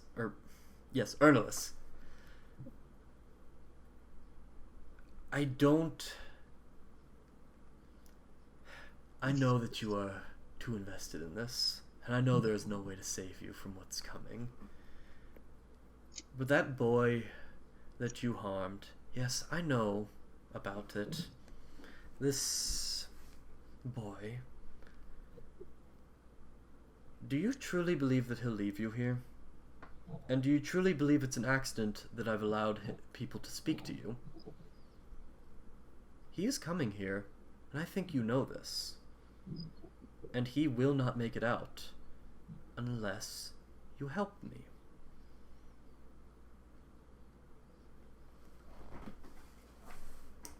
Oh, Amir. He's stronger than you know. Stronger than you, stronger than me. Maybe not yet, but he will be. You can kill me, and hell, maybe I'll kill you, but I'm not concerned about him killing you, because he'll survive. He survived after I fucked up. He survived running. He survived long enough to build the power to contact me. I don't know whether it's luck or God's favor. Yes, the God that you resent so much. But I know he'll make it. I'm not concerned about him coming for me. If he does... You see the confidence kind of fade from him for just a second? I pray he doesn't. But more than I pray that he doesn't, I know when at the end of all things, if it comes down to you or him, I will bet my bottom dollar that he will kick your teeth in. And at that point, Artuk, you head on. Wait, I'm gonna alter what I'm doing just for a moment here. Just seeing that display there and hearing what I heard, I'm gonna take a moment and enjoy my spider form, and I'm just gonna, across from Ernest' cell, just along the upper corner of the wall, where someone who, lives there 24/7 and can't leave his cage might stare a lot, but, a guard might seldom ever look. I'm gonna spin a web, and the web's gonna be a relatively normal looking web for the most part, except if you look at it just the right way, it might be a stretch, but you might see the letter Z. And I'm gonna walk back to the vent. No, that's too cool. Yeah, you do that successfully. Hell yeah. Awesome. It does say spiders don't have to make rolls to spin webs. Oh, fuck yeah, mechanics supporting narrative! I don't know what that means, but... That's a weird rule, but whatever. Absolutely the case. But yeah. The spider can climb difficult surfaces and spin webs on upside-down ceilings without needing to make an ability check, so... Artek, I want you to just make in your spider form, you're kind of going against the wind sometimes. I just want you to make a quick investigation check just to kind of navigate your way out here. You got a pretty good idea, but it's just a little tricky. Advantage or that's normal? Just regular investigation. He does have a -1, but he's pretty... Oh! With a 2... With a 2... Right. Artuk... I spent my inspiration already, yeah? Unfortunately, you know what? Fuck it. Go ahead. That Z was a good moment. Okay, cool. This is the moment to use inspiration if there ever were one. Roll investigation once again. Natural 20! Hey. Nice. Hey, that's why you do it. No issue whatsoever. As you kind of just move through, and again, just for a second, it's almost like this weird humming. Just in your head, as you kind of pass through that same very slight opening in the vent. It's just like this weird humming in your ears. Almost like tinnitus for a second. As you pass by, it quickly fades, but you move up through, and the second level, it takes a second. Just, you get lost at first with that natural 2, but you recover with that natural 20. You do see this. You pass through that sterile environment though, as you're lost for just a quick moment, and you do just see this feminine form and this kind of like what was it called, anglerfish. You just see them kind of cutting it open. What languages do you speak? I speak Common and Giant, and I can understand Druidic. Unfortunately, you're not quite able to understand what it is, and just with your background, I know you would have no experience with this language. Cool. Don't even tell me anything about it. Yeah, then you just see this woman kind of running down this monster with, like, the length of a scalpel, kind of investigating, like, the brain specifically. Like, at the end of the stalk, you see... Real quickly, you see, like, it's not just, like, a normal, like, glowing thing. It's almost like an eye. Like a dual-pupiled eye. But they are, like, cutting it open and investigating it. Like, they're clearly performing an autopsy on this thing. Sure. But you manage to reorient yourself and continue on your way. You also see, just as you leave, just 2 Surrettes being kind of placed to the side on the table near where the woman is. Not being used in this autopsy from what you're seeing, but just placed aside there.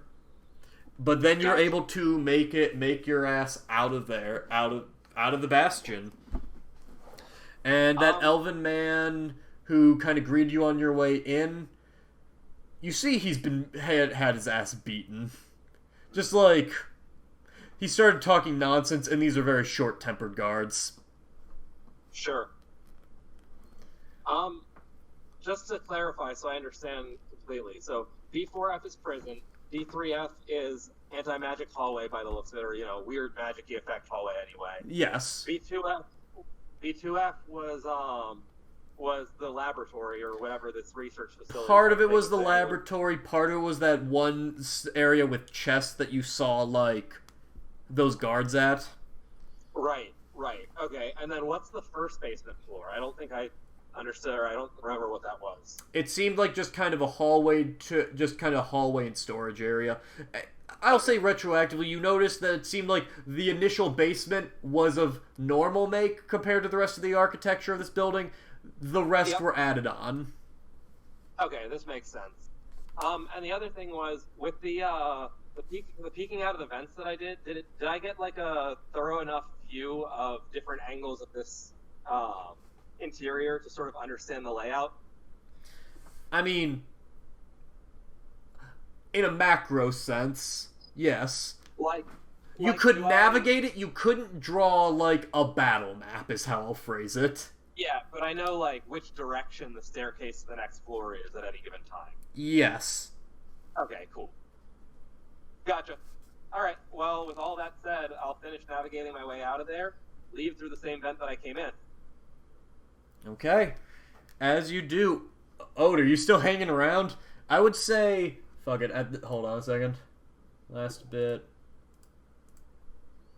The last bit, Ode, you start to get worried, like, from when he explained the spell, he had it for about an hour. It's a little past an hour at this point. Like, probably an hour 10, hour 20 that he's been doing this. Like, he has either done it again, changed form, or has been caught, just to kind of color your moment. Yeah, hang on, let me fix something real quick.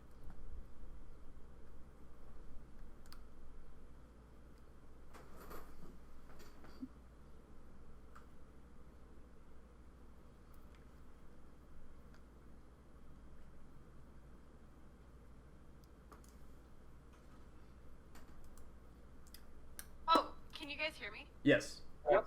Okay, so I think at this point, Ode is I wanted to ask you if she could spend like the first kind of period of time where she wasn't too concerned about Artuk, kind of investigating the area to the southeast of the bastion, where you said there was like a crater thing that we hadn't really looked at before. Absolutely. So, are you going to move to investigate that kind of crater area? Yeah, I think she'll just like walk close to it to look at it, and if someone approaches her, just like, deal with it. Okay. There's immediately like a palisade around it once again. A little shorter than the rest of it, but definitely kind of blocking a lot of your visibility unless you were to get over it.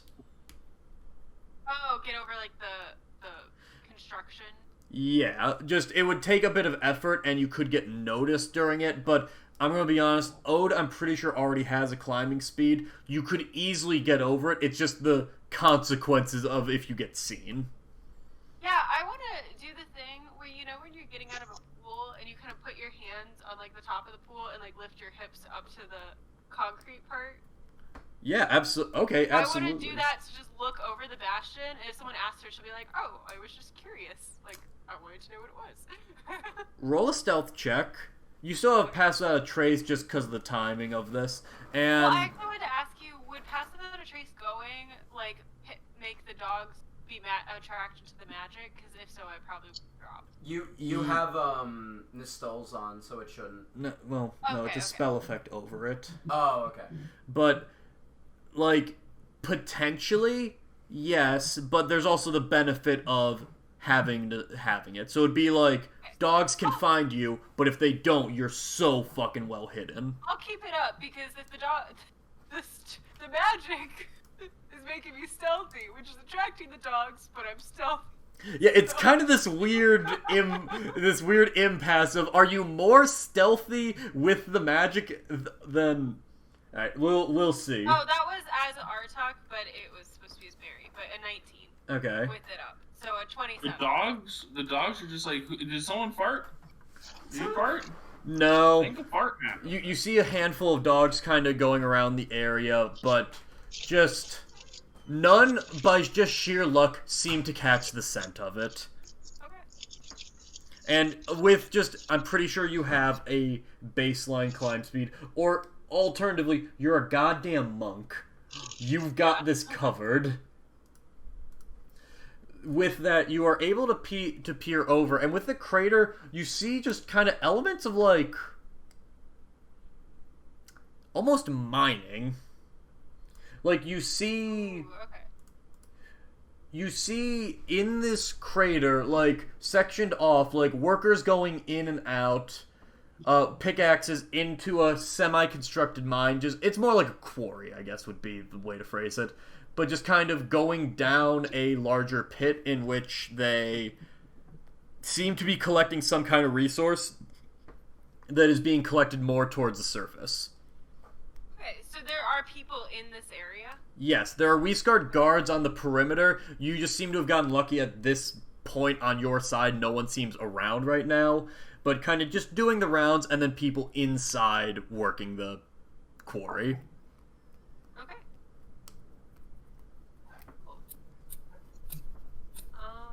Yeah, I mean, I guess I don't want to, like, go in. Yeah. We'll just keep it moving, keep it snappy. So, it just figures out that it's... I guess generally, like, how deep is it, like, heading into coal mines, or is it more of, like, a crater, like what we're seeing from the visual?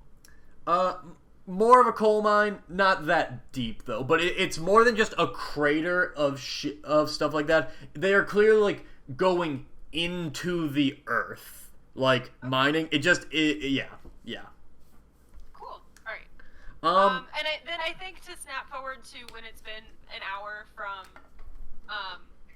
when Artuk went in, I think Ode would go back over to the area that she left him at, and then I think she would, like, realize, like, oh shit, if there was a way that he needed help, there's no way I'd be able to know. So I think Ode mentally is like, I'm gonna give it a few more minutes, and then is gonna kind of go to the front and, like, devise a strategy to be like, I'll say I need to go to the library again, at least to get inside. Fair enough.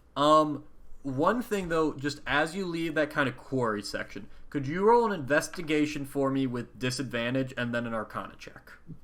Okay. Well, roll the investigation first. 4. Don't bother with the arcana check. Sounds good. Seems like a quarry. You haven't been around a whole lot. Maybe they're getting limestone. Who the fuck knows? Ode is like, oh, well, in one of my favorite plays, it's about a miner, and he mines lime. So I bet it's a lime quarry, and then walks away.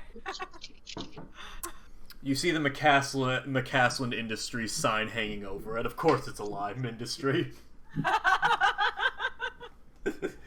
But you head back to your kind of meeting, your departure point with Artuk. And how long do you wait before you head to the front? I think she would wait like 15 minutes after an hour. Okay. And okay.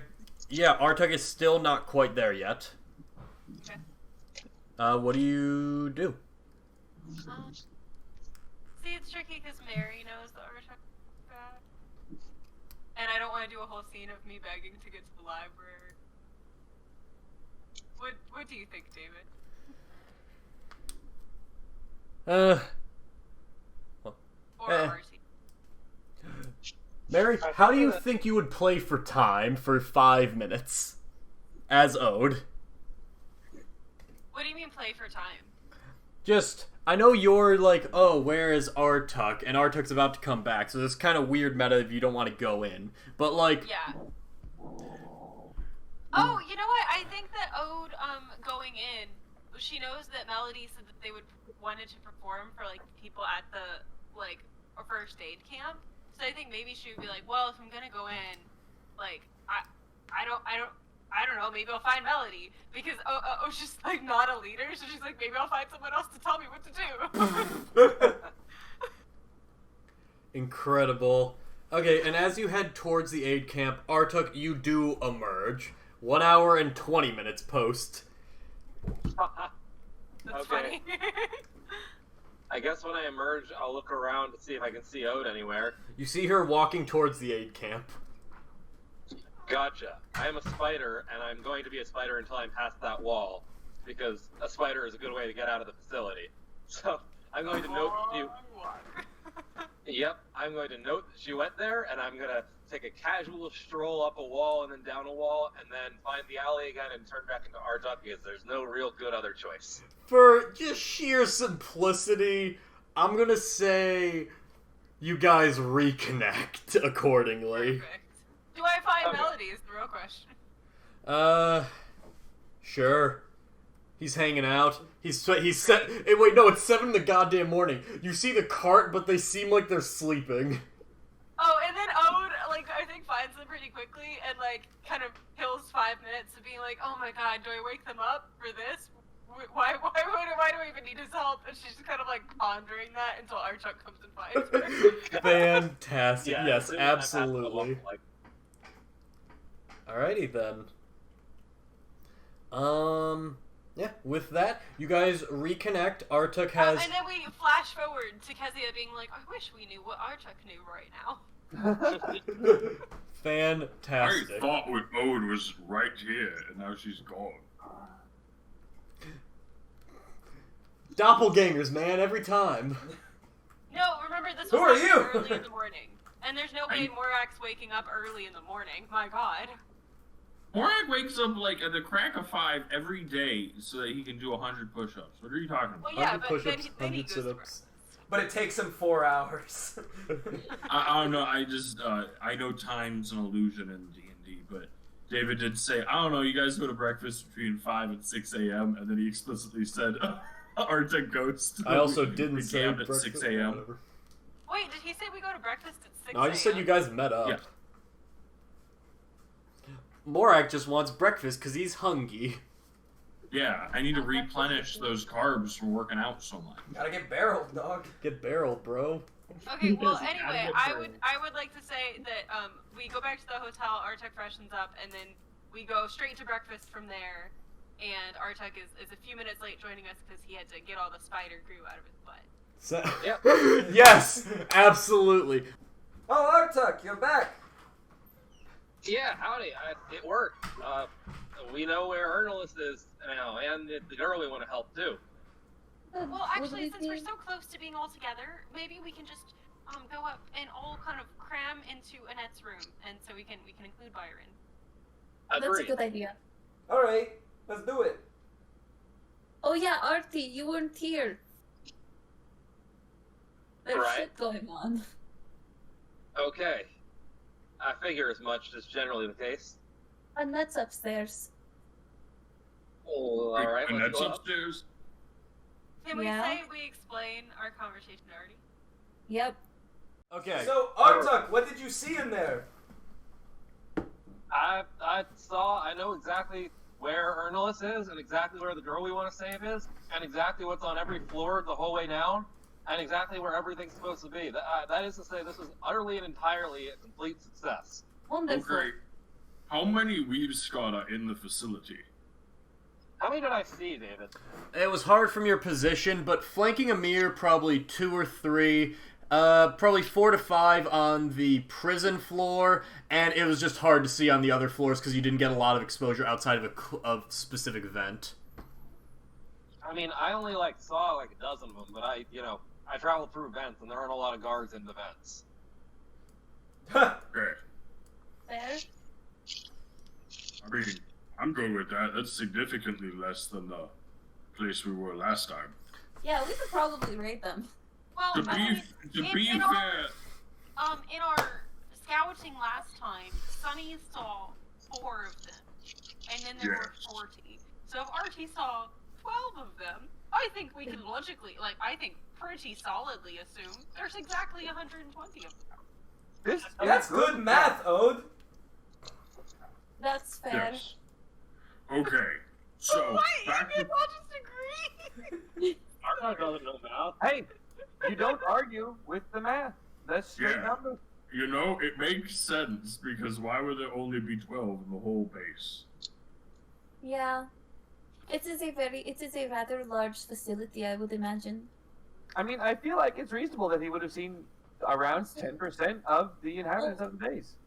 Did you see You guys Shulza? you guys are literally asking for a tougher fight. Do you understand what you're doing to yourselves? You are quite literally asking for this. Well, they're not gonna all want to fight us, David. Some of them are gonna be scared and run away. Yeah, David, don't victim blame. I will fucking So, Very specifically making sure they won't be there. Alright, fine. So- I'll fucking up the numbers, guys, fine. No. No. No, You know you what? dug this pit! Oh, I think maybe you are wrong. No, did Zeka, Yes? Zeka, Artuk, Why? Come on. Hang on. Can we address? No, we don't need to address it now. Sorry. Go. Continue. Thank you. You get inspiration for not acknowledging it. Thank you. I have 4 inspiration. Congrats. I've gotten 3. Sorry, what happened? Nothing. Don't worry about it. Okay. So, Artuk, did you see Shulsha?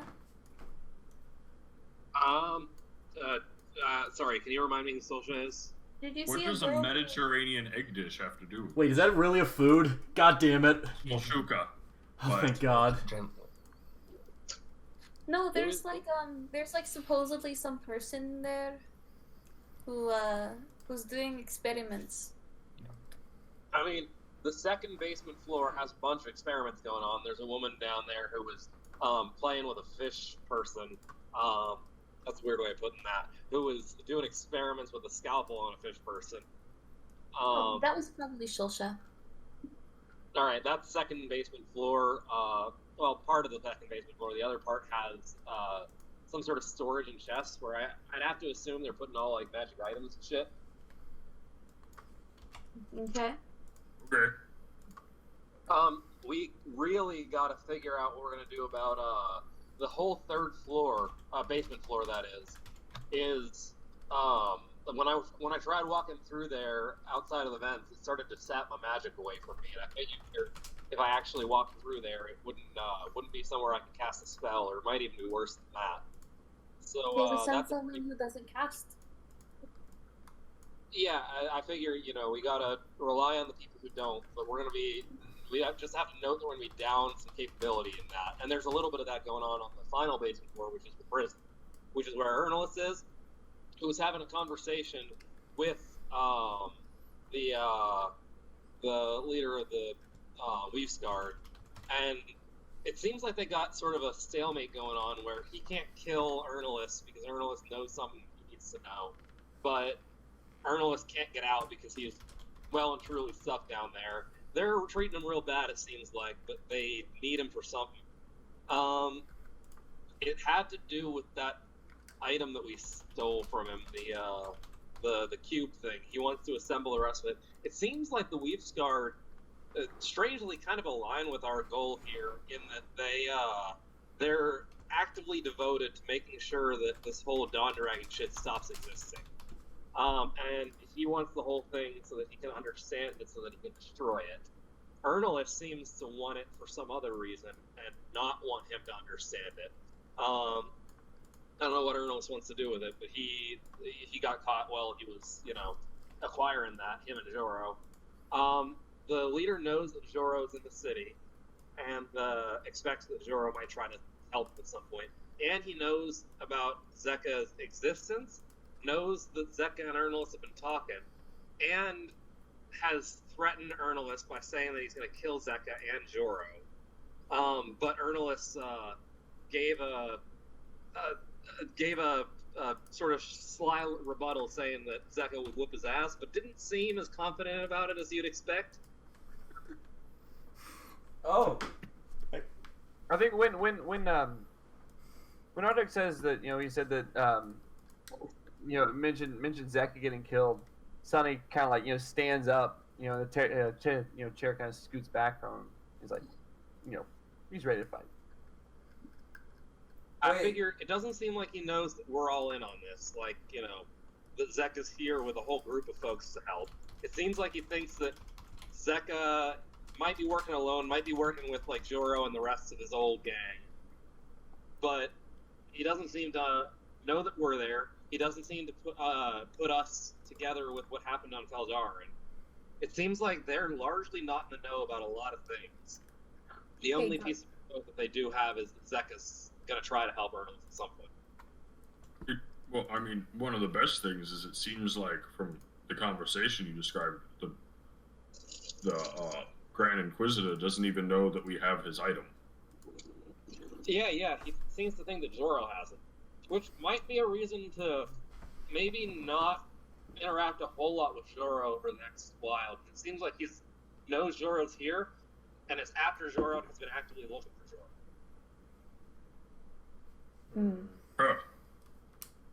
How well is Joro hidden right now, Zeka? Well, he hasn't been found yet, so I'd say pretty well.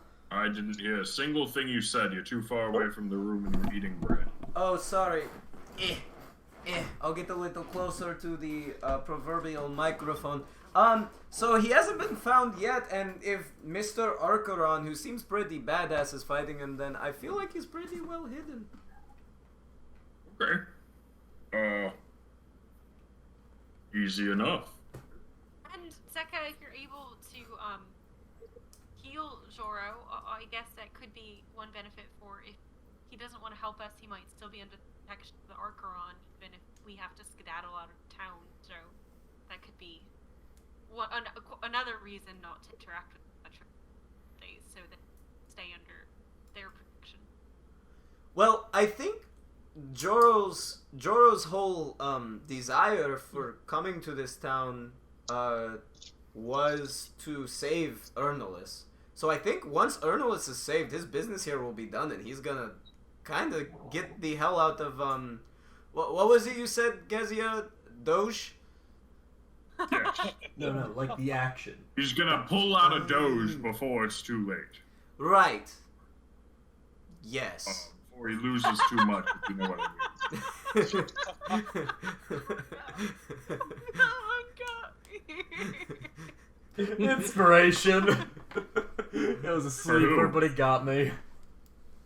Okay. I think for you, I've gotten plenty of inspiration. Oh yeah, that was for Morak. Yeah. No.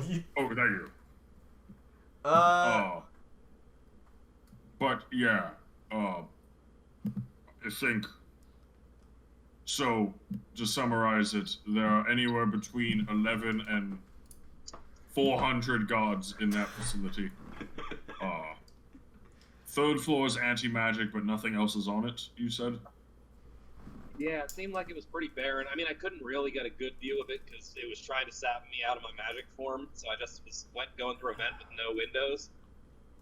To give a quick... That was all I saw. These were, again, I didn't have... Okay, yeah, shut the fuck up, shut the fuck up, shut the fuck up. No, you did a great job. I can't believe that you got B's down. I like that each one is somewhat different. Do you know how hard it is to freehand stuff on Roll20? Fuck you. Anyway, this is the basic shape. If only we had a map builder of some sort. Yeah? I watched him make this. Yeah, anyway. You should be grateful. You goddamn fuck. He specifically said that Artuk had a good idea of the area, but couldn't draw a direct battle map of it, and that's what David provided. Yes, I know. It's really good. I love distinctly, it. Distinctly, so you funny don't that it have popped up out of the nowhere. battle map. It just popped up unannounced. You don't have the battle map, but you do have know. this. God damn it. This is what it looks like to a spider, I guess, right? Yeah, they have bad vision. Yeah. Yeah, the spiders are just have So- PictoChat vision. Yeah, no, he's recreating it, and he draws like 8 times as many of these. He's like, oh, no, wait, sorry, hold on. No, actually, he goes through and draws 8 of them. They get progressively better, but he only started with the first one, then he got forced out of spider form. Artuk. So the actual prison floor isn't an anti-magic floor. No, there is anti-magic down there. It wasn't as bad as the 3rd floor was, less. But it does exist. And the other thing that they're doing down there is all the prisoners that can cast magic have these collars on them that obviously I imagine are used to suppress the magical stuff. And the girl has these weird handcuff things that keep her from closing her hands, which I assume a lot of down there seem tailored to the prisoner that was down there, so I assume she's got some weird magic shit she can probably do if she moves her hands the right way. Maybe it's keeping her from doing. I know that. Possibly semantics. Oh. Yeah, exactly. Yeah. The semantic component, the most important of spells. I fucked that up, didn't I? Yeah. Ah, fuck, I forgot to what even is it? show the good part of the good art I found in the prison section. God damn it, I forgot. Oh. It doesn't matter. For the video. Whatever. It's fine. Okay, good to know. So we just have to make sure that no one attacks us on the 3rd floor, essentially. Yeah. Otherwise, it's just Ode, I, and Kezia. Going to town, you know, that doesn't actually sound that bad. I wouldn't mind a tussle. Yeah, I think after all this, we should probably just try to stay together. My goodness. You should just Oh no, I mean we'll stay together, but like I'm down for a tussle. We're good. So what do we want to do next? We need Sunny to possibly plant the Inquisitor helmet in the casino somewhere that then maybe Byron could find it and then make the Weave Squad all like, oh my gosh, they're doing something that we don't know about. You think Johnny Brass Knuckles would ever betray the family? What the fuck are you doing? Who do you think you is? What's going on here? God? God turned it. Okay, God other turned than into that, what we he was. Scorsese I film think Sunny's character. short-circuiting. But other than that, do we want to tell the menagerie to go screw themselves, or? I think we should hold up what we were doing. We were going to give them the thing that isn't the all-powerful magical item that we're trying to protect. The other kind of mundane thing that doesn't seem to be as important. And that way, they were actually going to hold up their part of the deal and make the distraction that's going to let us get down to Ernelis and the girl. What distraction are they making? They're the ones who are going to actually spread the rumor around and make it seem like this whole skinny walkers are betraying you day of the festival shit that we all talked about. If we take them out of this equation, then it's just us planting something and sort of dawdling around, having fun in a couple of different camps. Yeah, and also, Well, the portion of the conversation you missed, Artie, was when Kezia told us that the Archeron was using some sort of manipulative magic on Annette, and she and Zeka, right? Removed the magic. Annette's been unconscious ever since, and Ode kind of gestures to Annette lying on the bed. Okay, so wait, are we canonically in the room? Now you are, yes. At the moment Ode said that. Oh, So well, sorry, you were gone, David, and we said we all went up to the room. Oh, sorry. As we walk in, gesturing at Annette. Byron looks up, stopping reading the Sword of Destiny to her unconscious body. Yeah, and you see Bailey, like, wrapped around like a cat. It would be really cute, and it is cute with Bailey, but if you guys consider the fact of how gross raccoons can be, and it's just kind of resting on her. David, David. It's cute. Raccoons are very clean. Are they? They wash their hands. Yeah, but they lose wash their cotton candy. That's the saddest video I've ever seen in my life. Oh my god, it's so sad. Hey, Bailey's not clean though, because it's not a real raccoon. It's a nasty, nasty conjured raccoon. If you conjured an animal, I'm sure Morak would have a nasty, dirty familiar. Drag him! Drag him! Queen! Well, Morak can't cast that spell because of how Eldritch Knight works. Yeah, it'd be drag her! It'd be too stinky. Not to tell tales out of school, but I heard that Bailey's actually just a cat that's been painted up. Oh, god damn it! Alright, fine. Bailey the cat raccoon. No, we're gonna retire that one. I was about to say that. That just feels No, bad. that just feels like it's gonna go badly. Bailey the red cat. Wait, okay. That one works. Real quick, I do want to make a quick argument to continue working with the Archeron. I am a little afraid if he's that much of a control freak, if we don't give him a portion of what he wants, what if he, like, tries to fuck us over by, like, handing over Joro or something like that? Because I'm a little worried about that.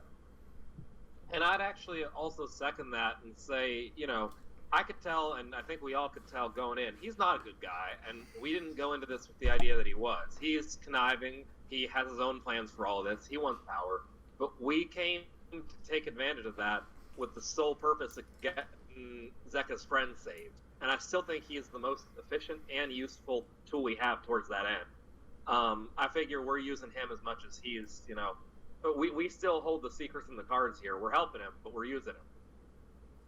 So, David, when you said that the other thing that the Archon was going to provide was the, like, main rumor mill / like, potential distraction that would be important, it sounded like you wanted to say something there. Not particularly that I remember, just more that he was providing the Xanthanite, as you guys requested, and also just the wider promise of oh, don't worry, I can stake this fight with the Skinny Walkers, and this, so long as you provide me this collateral, I will do it. So, he seemed to have certain assurances that he could cause the fight to escalate, maybe beyond your capacity, but just, like, he had certain networks to make it easier at the very least. It seemed... I was just going to say, the vibe that I got from it, and what I sort of went into with that deal when we made it, was the thought that we probably can't make a gang war happen by ourselves. We need the help of a gang. And his part in this that he was providing was being that gang that's required to make a gang war happen. I agree with Artuk. The man seems scary, and I think, like, I would rather not associate with him, but now that we have associated with him, we're kind of, like, in a little bit too much. No, you're right. We intentionally trapped ourselves between a rock and a hard place. I just don't think what he's doing is right. Oh, what's the hard place? Leaving... Aren't rocks already hard? Wouldn't it just be like 2 rocks or something? Okay, we'll teach you about this later, Zeka. I like to call back to the metaphor. Hold on. Good work. Good work. Thank you. I won't give you inspiration, but I will give you a pat on the back as a DM. Thank you. Okay, let's give him the weird contraption or whatever it is. Do you want... to take like Is it a weapon? I thought it was just a tube with a handle on it. It does It look looks like like a ball. It does look like a bong. Oh, it's my probably god, it's a bong! it's like for drugs and stuff. Yeah. Huh. You can shoot up with it. I'm pretty certain there's no opioids in the picture that you put in the little Let me rolly try thing, it. and then you light it, and then you smoke it out the one end. Oh. Can I see this contraption? I'm still a little bit concerned about, I don't know, giving something that could be, if it's as dangerous as the cube and we just don't understand it, to the Archeron. Oh, yeah, that's fair. Well, how It's not magic, though. Here. how well does he understand it? I don't think he does. Then we could probably remove a couple pieces from it and it won't function. Ooh, yeah, let's do that. Ode will start pushing at the buttons and levers on the contraption. Alright, there is precisely no buttons, and there is a hammer instead of a lever. Said it was empty. Yeah, there is. DM. Yeah? When I talked to him about it and he brought this up, how much did it feel like he knew about this item? Roll insight, you have disadvantage because it's in the past. Sure. Hang on. Oh, god damn it. I got it. I love how I say sure, like, yeah, I'll totally. Like, oh yeah, I'll do that. Yeah, don't worry, I got... You son of a bitch. 16. One sec, I need a physical die. I want to hide this roll from Will. Oh no! I won't tell anyone. You can trust me. Why doesn't Arctic have a picture? Arctic should have a picture. Never mind, I'm gonna show Will what I rolled. No, he doesn't seem like he has any fucking clue how this works. Okay. Seems like just a generic thing of just like, of import. It's narrative importance of don't give the party guns. Exactly. Sure. Yet. Okay. There's only a way to prevent this from happening. I completely agree with that idea. Then let's make it not work how it's supposed to. I don't know how it's supposed to work, but I figure you take a little part out, and it won't, and then we'll give it to him, and he will know the difference. Here, can I just? Oh, also yeah, look that for a seems while? like a great idea. Yes, God. Byron's just gonna just systematically run through pressing things until he finds essentially the mechanism. Roll Like, Smith. you Roll know, a push the Smith. hammer back, click, pull the trigger, and it clicks. Roll intelligence check. God damn you! 22. Yeah, you find okay. There's a few loose parts in here. Loose isn't the right word. There are a few removable parts, different screws in what is very clearly a handle. Different part. The barrel seems mostly uniform, but you can remove parts of that. But it would probably result in the barrel being gone, which you might notice. There is a very small part on the. What people who know guns will understand is the hammer. You notice that there is a very small bit of what looks like graphite or flint. You're not exactly sure which. Nestled and carved very finely to fit this in a very small way without affecting the weight. You feel very confident you could remove this without detection, and it might fuck this up, because it'd be missing a weirdly specialized part. It just seems out of ordinary, like a very strange material to specifically include. Oh, how comfortable do you feel with removing, and he'll pull over and point that out and be like, removing this without fucking up this little swirly bit? Sure. Alright, there you go. Please remove that. Kezia, sleight of You know what? hand. You've got this. You're gonna do great, Kezia, and he'll give her a bardic inspiration. Kezia, sleight of hand to this, why'd I go that? What? Bardic inspiration. I think I was just looking at Zeka and I decided, oh, everyone's Slovenian vaguely. Where the fuck is Slovenia? I keep saying that. I have no idea where that country is. It's like kind of close-ish to Ukraine. Did I hit it? Interesting. 25. Do you want me to add a bardic inspiration? Go ahead. Go for it. Just roll Might as D8. well. It only lasts 10 minutes. 33. I do it, David! I rolled a 15 naturally, so that could have been higher. David's in disbelief right now. He's. You see Morak when 404 Byron Highland. gives it to Kezia, just be like, dude, what? because he's been working on a robot this whole time, and he's And kind of Kezia learning how takes it machines out. work. And the Kezia just pulls out the pin that allows you to put bullets in it. And he's just like, oh, okay, cool. What's I don't care. worse? You pull out the fucking But hammer. he's still a The little gun bit hurt works, that it you just gave won't it not shoot. to the man working on the robot. She Sorry, didn't even Morak. pull out the hammer. She pulled No, out she the pulled tip, out the the tiny- tip of the hammer, so it just will barely not connect. No one will understand what's wrong. So it worked. Yeah, you managed to successfully take it out. Nice. And you honestly, Byron, for a half second, you're like, why'd you pull away? Was that a practice? All right. You taken off like a very tiny bit of lead. Not lead, graphite, not lead, flint. Kezia just raises her hands and says, "Tiny hands." Well, I guess now we can hand this to him without worrying about it killing someone. Kezia will take it and she'll like. What revolver hostile on it? I did. She'll just shove it in her backpack. Sorry. Um, Fuck. You saw that. I'll take that to him. Are you still reeling from that combo of rolls, David? Yes, but also from another thing. Oh my god. Anyway. Kezia, do you want someone to accompany you when you go back? No. After seeing this state and Edson? Nope. Oh, I'm coming this time. Nope. I think it's for the best if someone like Morak comes with you, Kezia. Nope. I don't think. He has an illithid device. I want to know about that. I can completely understand. I do not think you're going to be able to get past there, though. And honestly, I'd rather keep you all out of Past harm's way. what? Because if there's I just anyone want that to- could probably take out a gang single-handedly, it's Morak. Still no. And also, it seems like he's hiding information about these things, and I want to know more about what. Clearly, both him and the Grand Inquisitor know stuff about these things, and I want to know. Plus, I want to make sure that we're getting enough xanthanites, and I want to know where he gets it from. And I'd feel better if you didn't to go back there alone. Yeah. Plus, we brought the 14-year-old there yesterday, so I feel like I'm kind of equipped to be fine.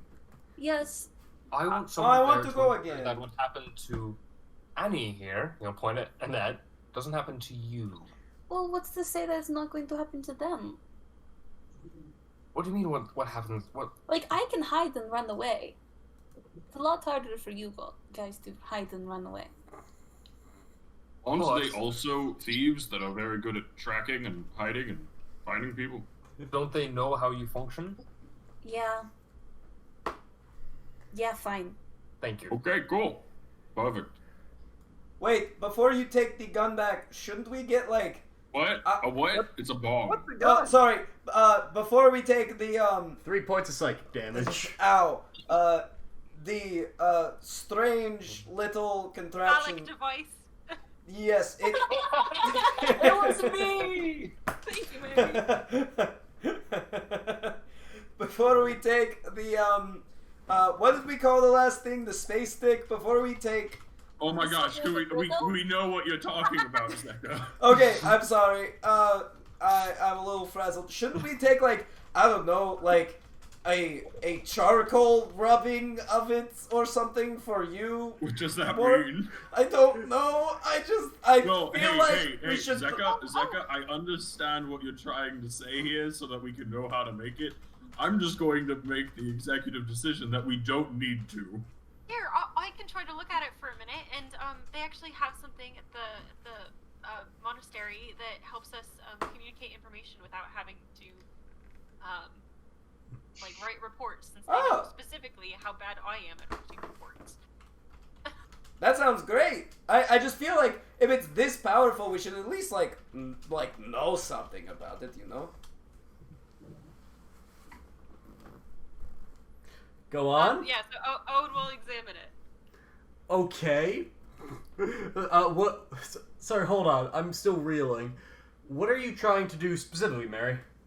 Oh well, the one thing we had talked about for like switch, I needed another cantrip for my magic initiate thing, and we had talked about encode thought, as, or maybe it was like a cerulean eye thing. Yeah, I think it was a cerulean eye thing So we talked about giving me encode thoughts. Because Oh, that was how, right. Okay. Like basically minor illusion, but you could like recreate your thoughts and then like hand them over to someone as like a picture reel.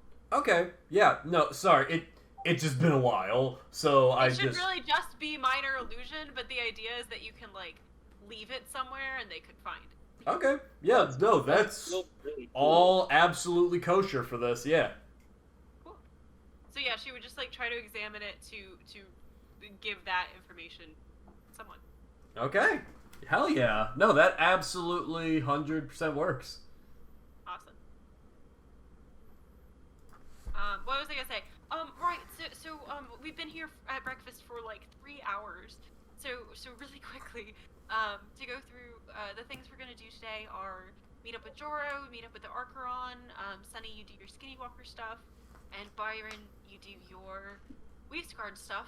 And I don't know. I still feel kind of tempted to go talk with the former head guard again.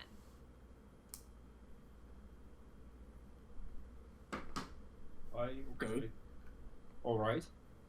I mean, I wouldn't mind you being there for when we go to the menagerie ode. Just- Kind of looks to Kezia, who was like so hesitant about Morak. Kezia had just walked away to go to the restroom. Kezia has her baseline level of nervousness dealing with these people as applied to Ode. Right. It's just if Autuk is, I mean, Zeko was going to talk to Joro, he still needs to go there. Yes, I need to do that. Fair enough. Yeah, I'll follow your lead on that, Morak. Great, cool. I'd rather have more of us there that can. What? Oh, Alright, well done, that, Kezia. What was sounds asking? like Keep going. Oh. Kezia. Okay, so Sounds like a good plan. So Byron, do you prefer to be stabbed or kind of punched? You know what? You've punched me in the face before. Just give me a good ringer, and he'll just kind of clench and grit his teeth and close his eyes. And... Shouldn't you mention Morank's it's more going public to space? immediately just poke him in the nose. Oh, but hey! Hey, that wasn't so bad. do it now. Ka-choom! Yeah, exactly. Oh, when you stabbed you during the and then training. for good effect, pulls out her spear and stabs him in the arm. Holy fuck! What the hell are you doing? You know, it might be payback for the time that Byron literally stabbed Ode in the gut. So yeah, I feel like big black eye, bloody arm. She's like, do you think I should kick you in case they really want to understand that you were attacked by? You know what? I'm gonna make the executives kick him a Hey, little bit. wait. I feel like this is kind of Okay, mean. and then Owen like high kicks into his not rib, but like part of his tummy where she knows that she wouldn't do internal damage. Byron, take 10 points of damage because they're they're pulling back, but probably not enough. How much damage? 10. Holy fuck! Yeah, I was doing the this in a more straight public damage space? rolls, and then I decided to have it because they're pulling back and don't want to kill you. Guys, why are we not doing this in more public space? Because then, Because we're not actually members of the Skinny Walkers. I don't. yeah, and what if we get arrested? Should I do it?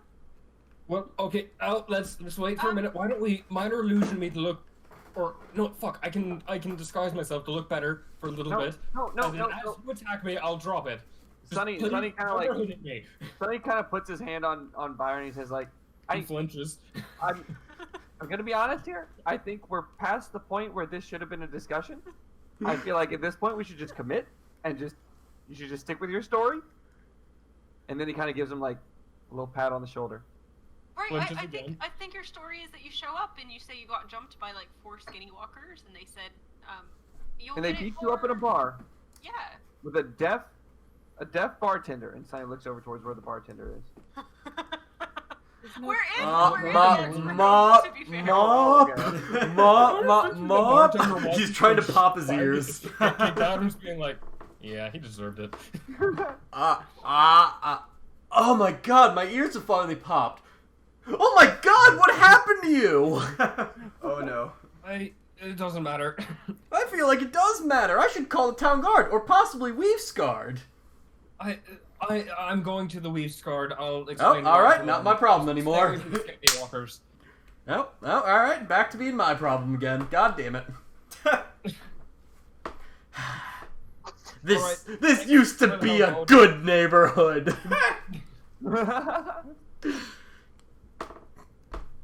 Alright. Artuk, where do you want to go? I figure I don't have an in with the Skinny Walkers or the Weaves Guard, so I may as well go to the Menagerie. I'm also really good against, if they're playing with your heads, it's hard to play with my head. I'm, not a whole lot of thoughts going on up there, so not a whole lot of thoughts to alter. At this point, Kezia, if it didn't quite make sense for just Morak to come with all of us there, he probably can't control all of us, and if he can, we were fucked anyway. At this point, Kezia has her head in her hand. Yoda's with the menagerie, right? Yeah, who's coming with me to the menagerie? I'm going. Yeah, me too. Was anyone going to Archeron, or was I making that up? Archeron. No, I'm going to the Archeron. I'm going to Archeron as well. Yeah, Okay. we're all coming to Darkron and whoever. I don't know. I can stay with you. And then I'll stay here and make sure that Annette is safe. Okay. Go team, and we go and do that. I mean, I still think we can wait. He has orientation. That's a time thing. We're not on the timer right now. They're waiting for me to heal up from being thrown into a wall by a mage. There's no time limit here. As you guys depart,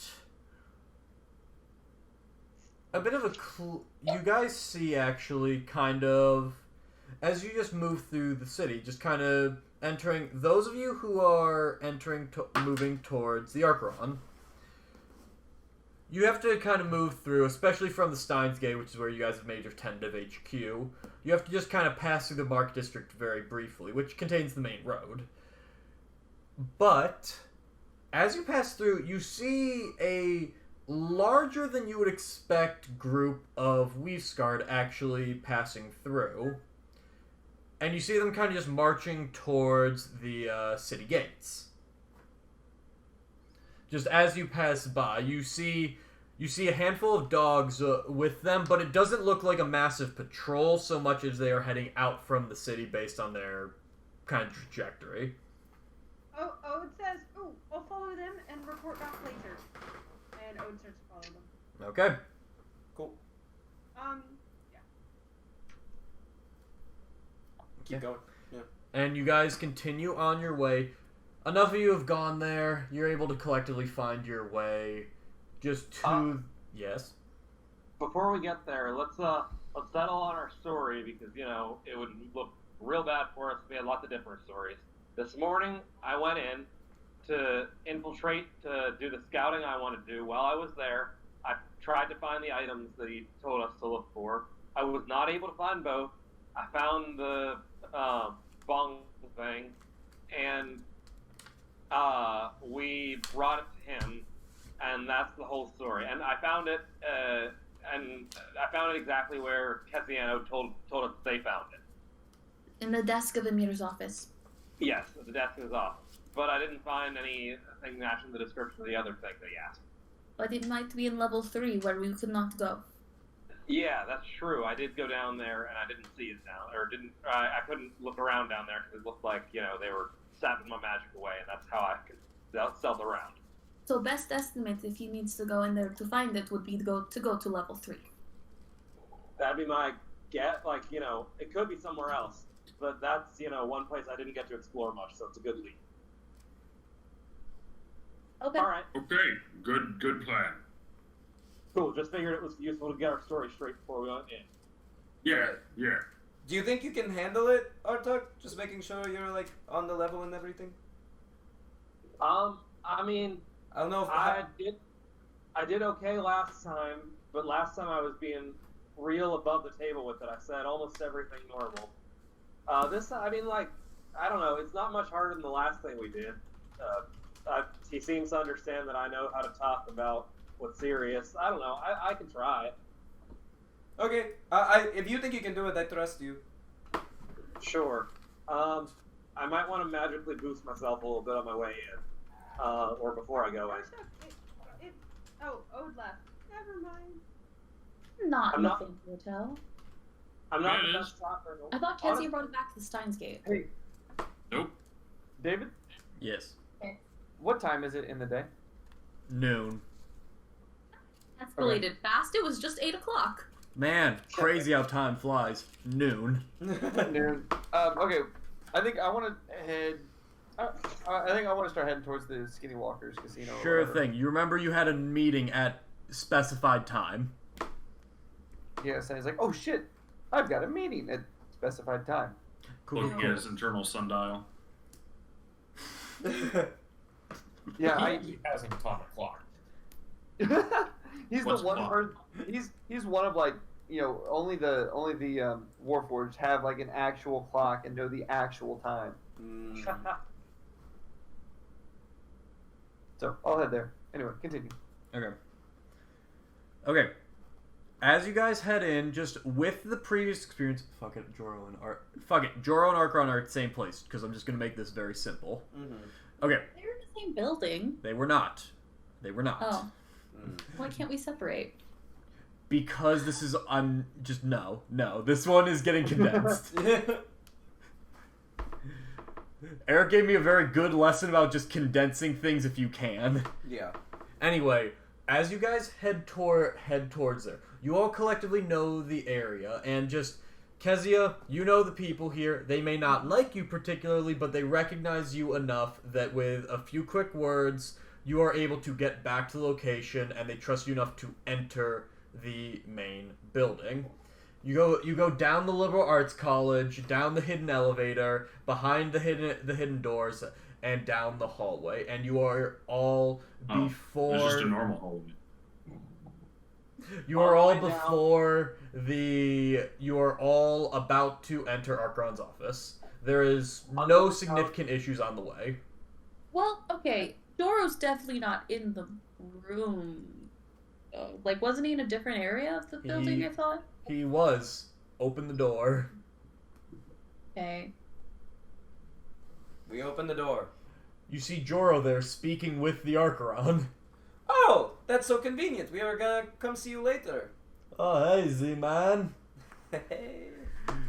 Yeah, I was just talking with A-Rod over here, just trying to figure out what the next move is.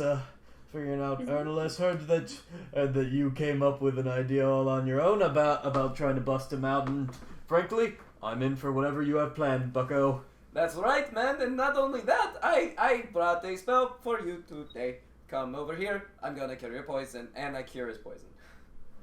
I throw a cookie in his mouth, and it has protection from poison loaded into it. Sure thing. What does this look like? Yeah. So. He eats a cookie. Yeah, the night before, Zeka was preparing an extra special. What's Z-Man's favorite kind?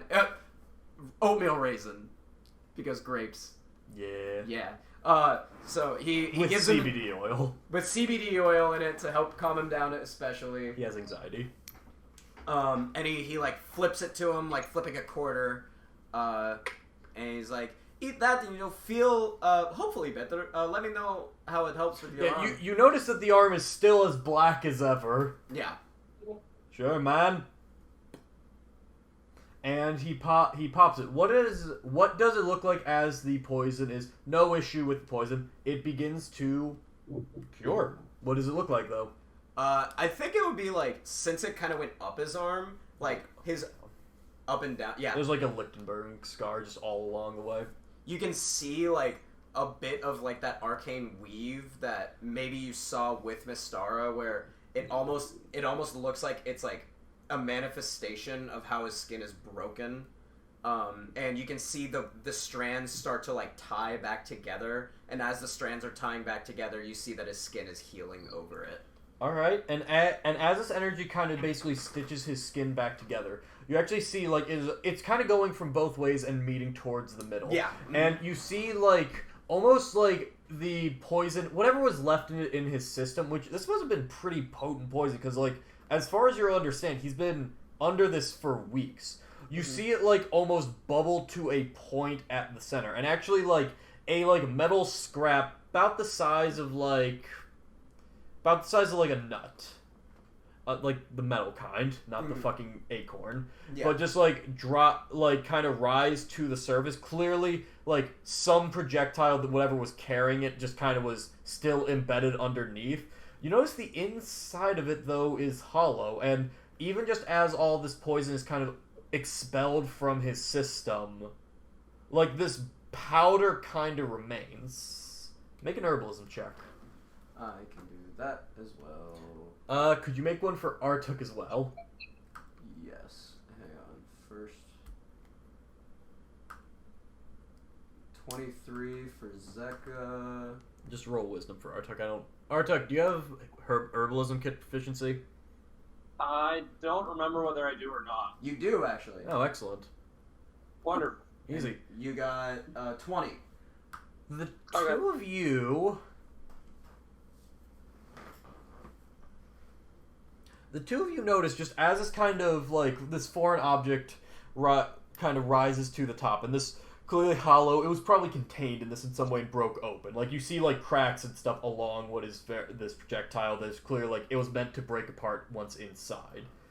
But you notice it's a mix of just a few different herbs that as you look over, Joro trusts you enough to kind of examine it, especially on account of it, and he just immediately looks better, like his arm does not look nearly as slow or as, like, damaged. It is a bit of a mix between just a few different substances. The most prominent is called mantar root and toluidine powder. The two of those are kind of paralytic agents. They're not the most common thing in the world. Artuk, you haven't dealt with them a whole lot, but more you recognize that certain plants that have kind of paralytic properties just by your time in nature. You, Zeka, were asked to study them by Ernilus, just among all your other studies, just kind of figure out your interest. They're relatively competent poisons in the sense of they're rare, they're kind of hard to make, but they're very potent once created.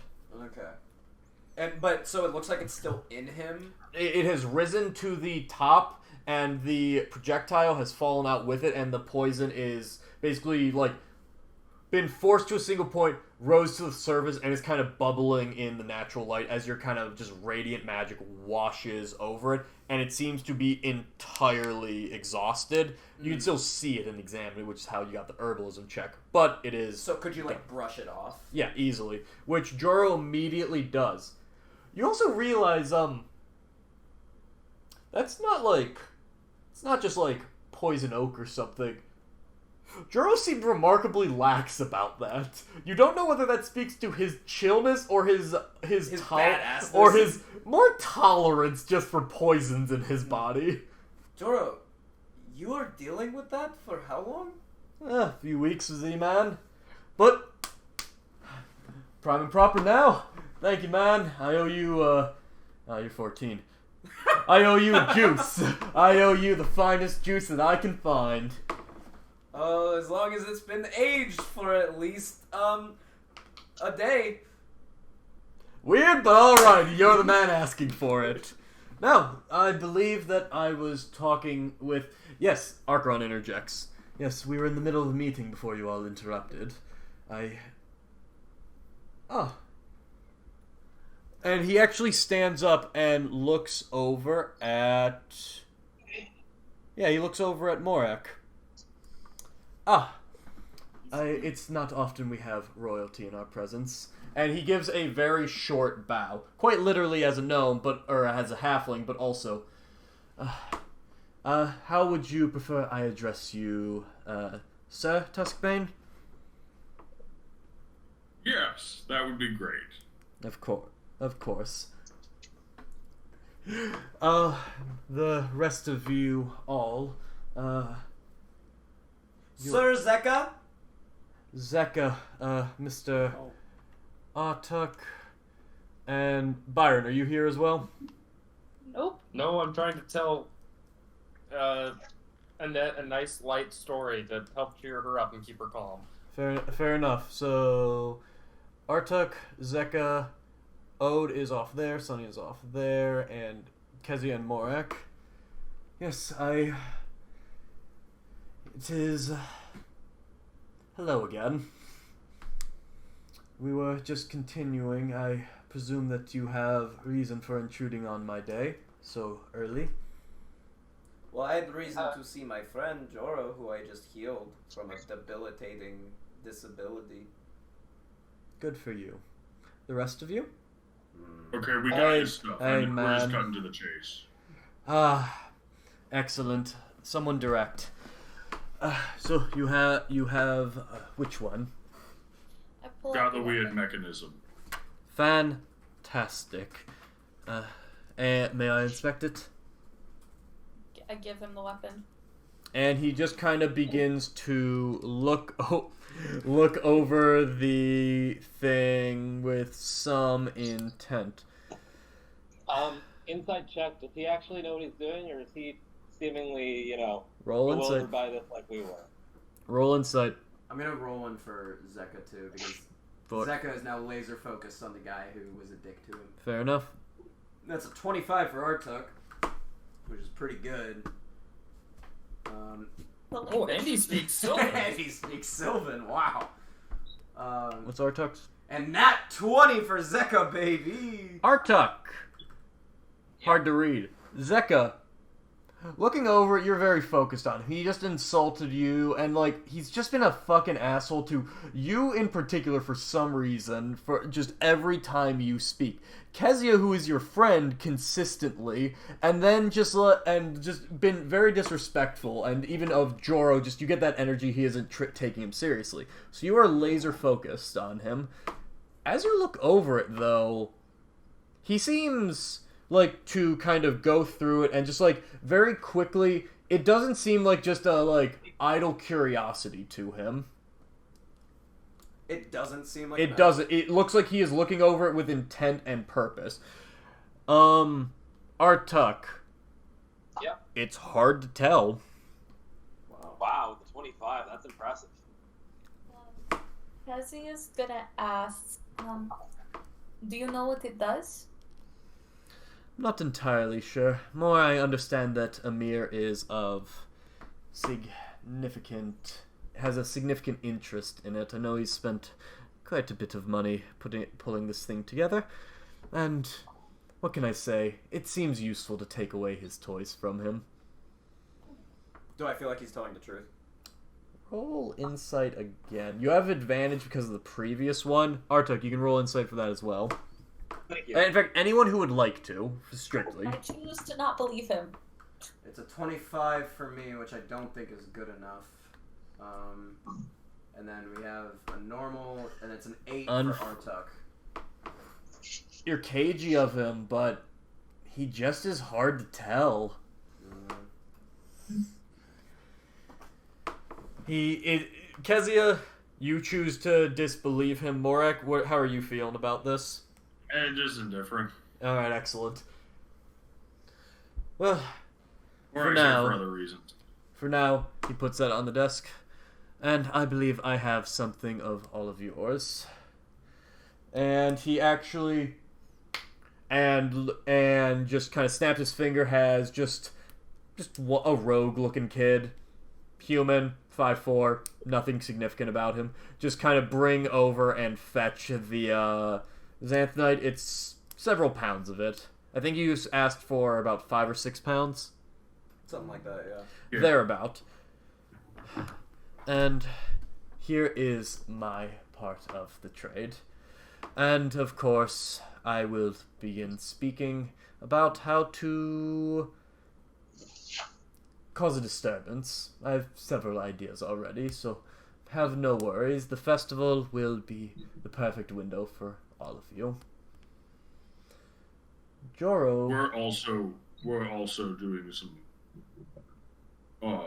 hijinks with them as we speak, so not to go too much into detail, but I'm sure that you can improvise. Well, to put it very simply, I have absolute faith in... Looks at Morek, you. I would also be frankly delighted if we could speak for a moment privately. I believe, Joro, you were actually just leaving and you actually wish to speak with your friend here. Artuk, Zeka, he's giving get the fuck out vibes to Joro. Like, go. Sure.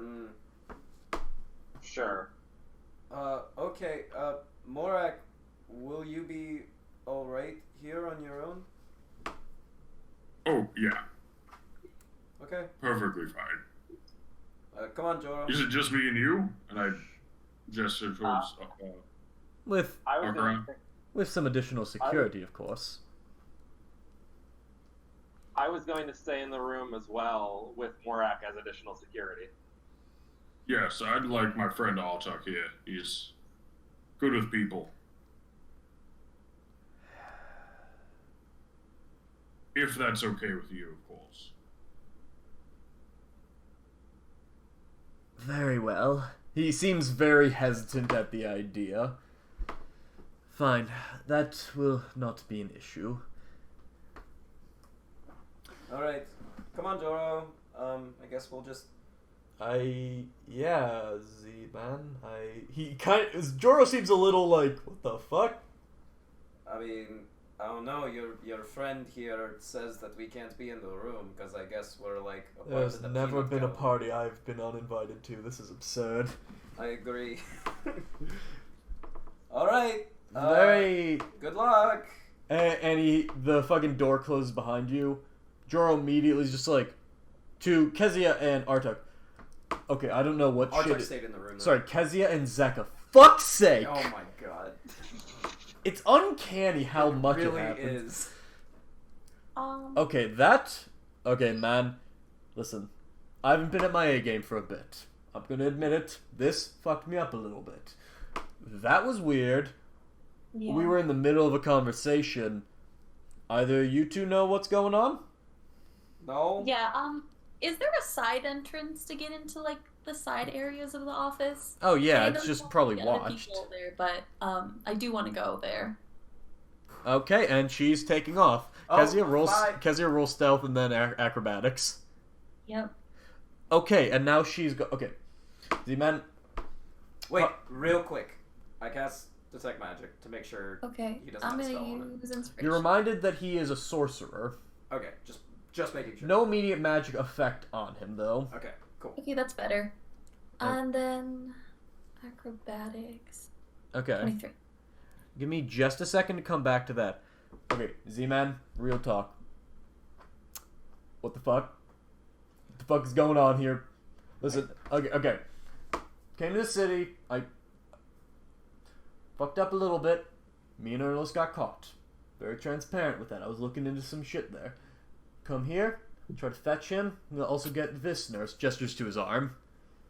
Suddenly, everyone is so tense all of a sudden. Like, Arkaran, he is not a chill man by any stretch of the imagination. The minute all of you walk in, he immediately shuts down with me, starts getting invested in whoever that orc fellow was with you. That was rude, but also it just gave me serious bad vibes. There has been some funky shit going on around the city, and so, listen. What is the plan? Because you are currently the only one not giving me bad vibes. Hey. So, I'm with you. Yeah. I don't want to die. You don't want to die. We both want Ernest back. I feel like we can find common ground here. So, I'm with you, Z-Man. Hell yeah, that's right, Joro. Well, let me tell you what the plan is. I tell him the plan. Excellent. Star wipe. Excellent. And Kezia, with it, that stealth check, you're just able to duck back, and I would say with that, you basically just put on a show of kind of putting on a huff and just like, I've been kicked out of the office, this is fucking horseshit, and managed to duck into what you on your way noticed was one of the empty portraits. You didn't see the weird Scooby-Doo eyes following you and was a sure sign. And with acrobatics, you just managed to kind of zip-zap-zoop your way into just kind of a thinner part of the wall such that you can hear the meeting, if not see it.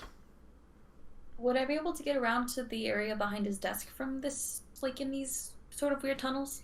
Roll it a... Like, I'm just curious if that is something that is... What roll do you think you should make for it? Um... If you can make a decent enough argument, I'll listen. Okay, I think if we're trying to find a path that is related to getting around to the side of it and not getting, like, sidetracked, I think it would be investigation to, like, put those pieces together. Fair play. Alright, give me an investigation. 15. So, not great, but not terrible. So that's arguably good.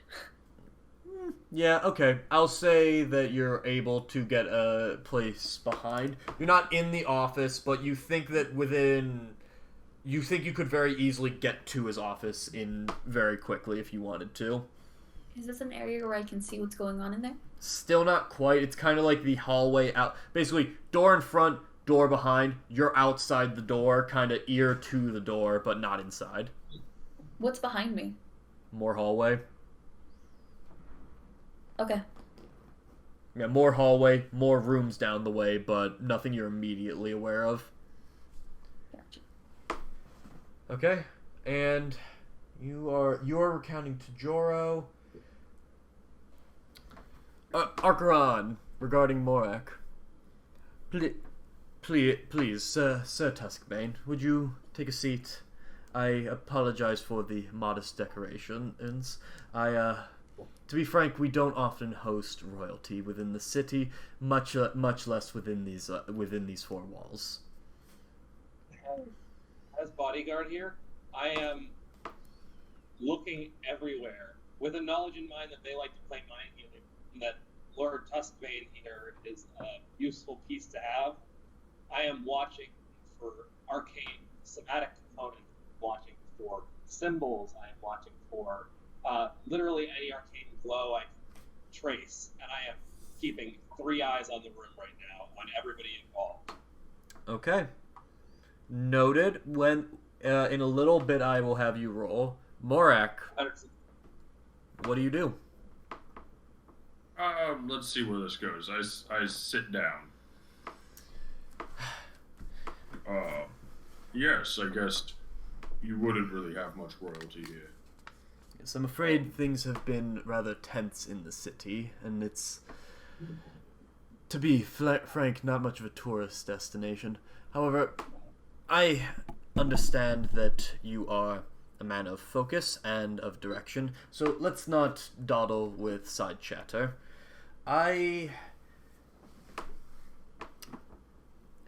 If I may be perfectly honest, the reason I'm interested in speaking with you is not related to your upbringing. I noticed something about you the moment you walked in, a certain proclivity, if you'll pardon the term, that I myself have a tendency towards, and I'm curious as to how you acquired your talents. And to demonstrate, he kind of like raises his hand, and in his hand you see like materialize a psionic mage hand. Oh. Which Morak, both of you would actually recognize immediately. You both have a little bit of understanding or at least awareness of it. Oh. And you could sense this on me? Yes, I've been building my skills with it for some time. It's not perfect by any stretch of the imagination, but for souls with a greater degree of power, perhaps inclination towards it, I've begun to notice the signs, the energies that they give off.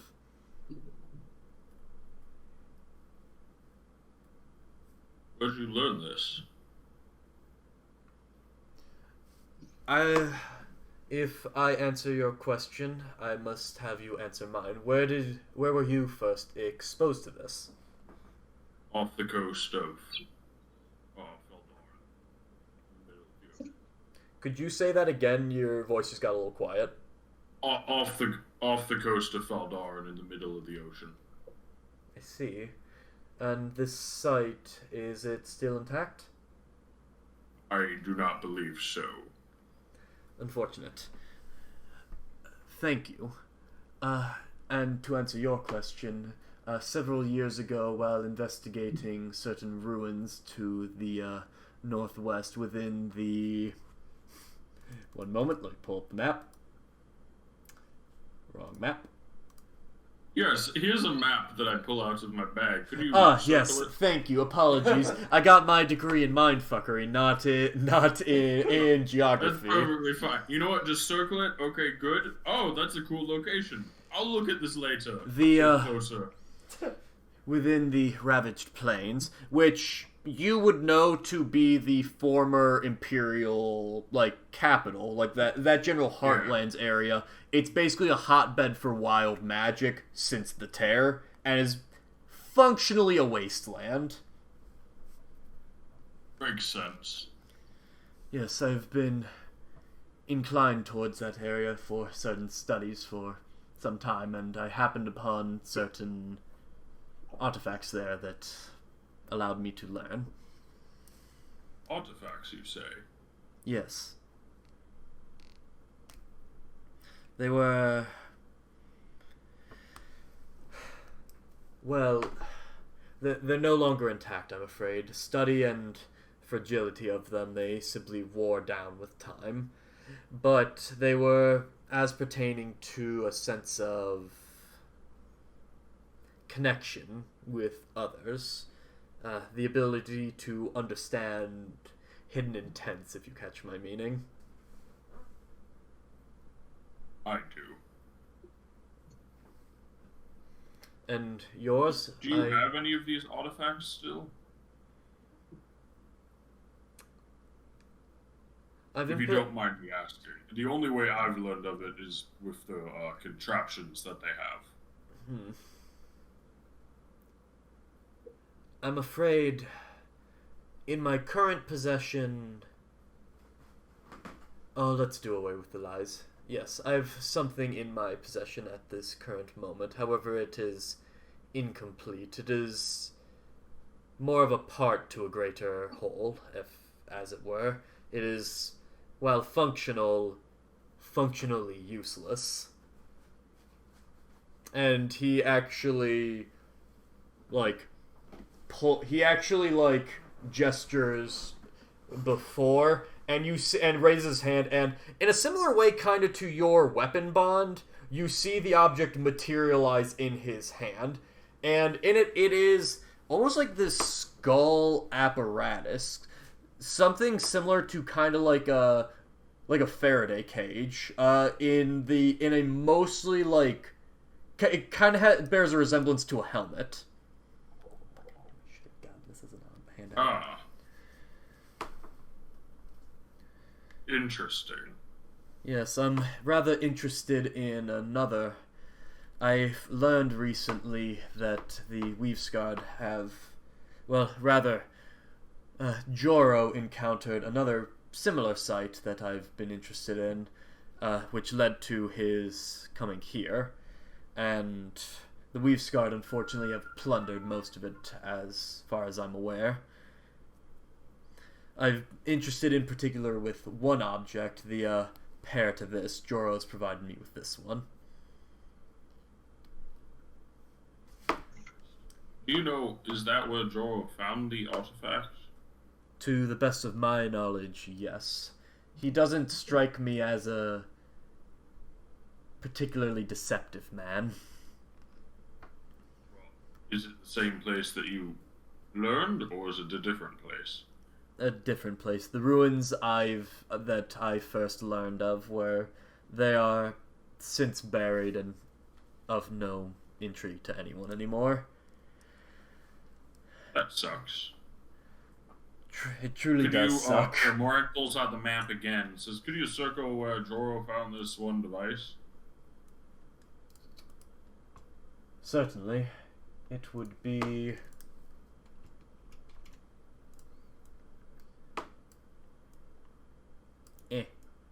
It would be to the northwest of here, as I said. Not not my location once again, but beginning to enter the wastes. I will caution you, though. The Weaves Guard seem to have plucked it clean, as it were. Anything they haven't already acquired is very likely of no use to any of us. Interesting. Well, I don't think they're the greatest at getting through hidden things, personally. Perhaps not, but more so, I would say the vast majority of it is within the city. Currently, that is. They are, to my knowledge, they've been transporting it for some time, and unfortunately, there's never proven an opportunity to acquire it along the route.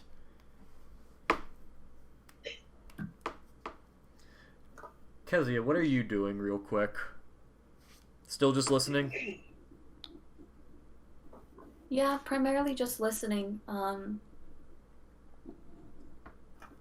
keeping an ear out. I want to see if I just keeping an ear out in case anyone else is coming through the tunnels around me. But otherwise, just listening. You think you're good for right now, especially with that fucking stealth check, Jesus. Oh my god, that's such a good stealth check, Jesus. You feel very confident that you are able to catch this. Okay.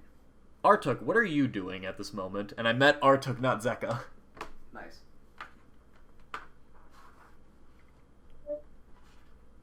Like I said, I can keep being. Okay, I'm gonna give him 3 seconds, then I'm gonna tell him I can't hear him. Is anybody watching us? Is anyone trying to cast magic? Is anyone hiding anything? Are there weapons concealed? I'm doing a full eye scan of the room. Okay, nothing as far as you can see. The clearly psionic object in Archron's hand. You do see, again, he has a guard in the room with him. The same guy that was in here with Annette last time. You get the sense that even though he's young, he's probably, somewhat trusted. Sure. Has a weapon visible, but not drawn, though. Understood. To clarify, did we get our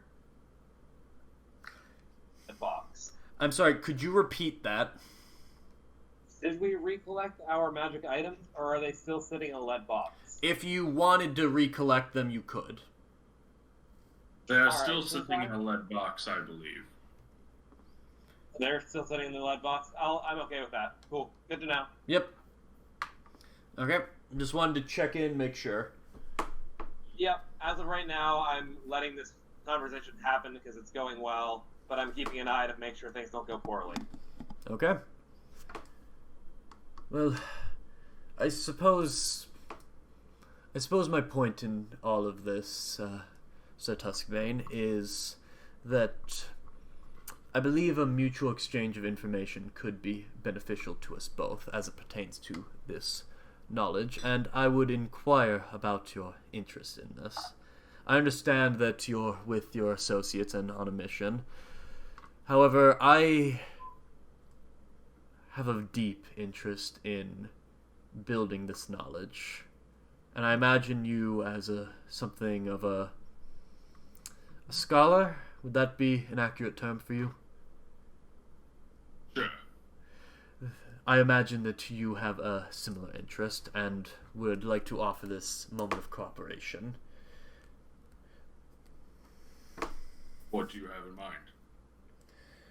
Once your business is finished within the city, simply inform of me should you find further artifacts such as these. Allow me to the locations and, if possible, any artifacts. And I will do the same for you as best within my capabilities. It's quite rare, as I'm sure you've noticed, for those with our abilities to interact, and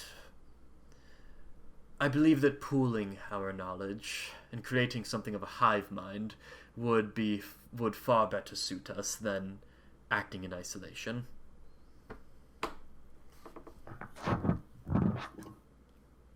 I could be persuaded of that. Would you allow me to look at that item for a little bit that you're playing with? So long as it does not leave this room, then yes. No problem. And he basically Psionic Mage Hand hovers it over to you. To the best of my abilities, it is regarding shielding against mental influence. Though whether it is against arcane, psionic, or both, I'm not entirely certain. And Morak, how do you study this thing? Oh, I'm just gonna write Morag fashion. I'm gonna write some notes, kind of draw some sketches. Eyes will glow purple, and I'll look at it. And I'm currently looking at the rules for attunement. It says nothing about if someone else is attuned to the item, if someone else can attune to it. Well, the thing with that is you need to have it be an attunement item, but it just you could override someone, I would say, were an attunement item. It just takes about 10 minutes. Yes, is it an attunement item? You know what? Which do you want it to be? Do you want it to be attunement? I mean, yeah. Roll roll higher low. Higher low. Hi, I'm Mylar. Yes, it is. It only takes me a short rest to attune to an item. I'm going to try to attune to it. Okay. After a short bit of time, around the time that Zeka is wrapping up his explanation to Joro. Wow, that took an hour. Sorry about that. Nah, man. I mean, it seems like you could split this up into like 25 4-hour sections, but I think your method of telling the story was much better. Alright, well, cool. Yeah.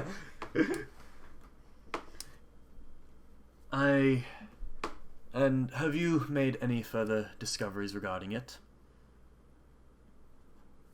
No, not yet. I'm kind of just learning the basics right now. Well, I'm afraid I do have further business today, though if you are interested in speaking once again tomorrow, we could perhaps consider this. And you see, like, the helmet kind of, like, about halfway through your attunement, kind of begin to drift back towards him.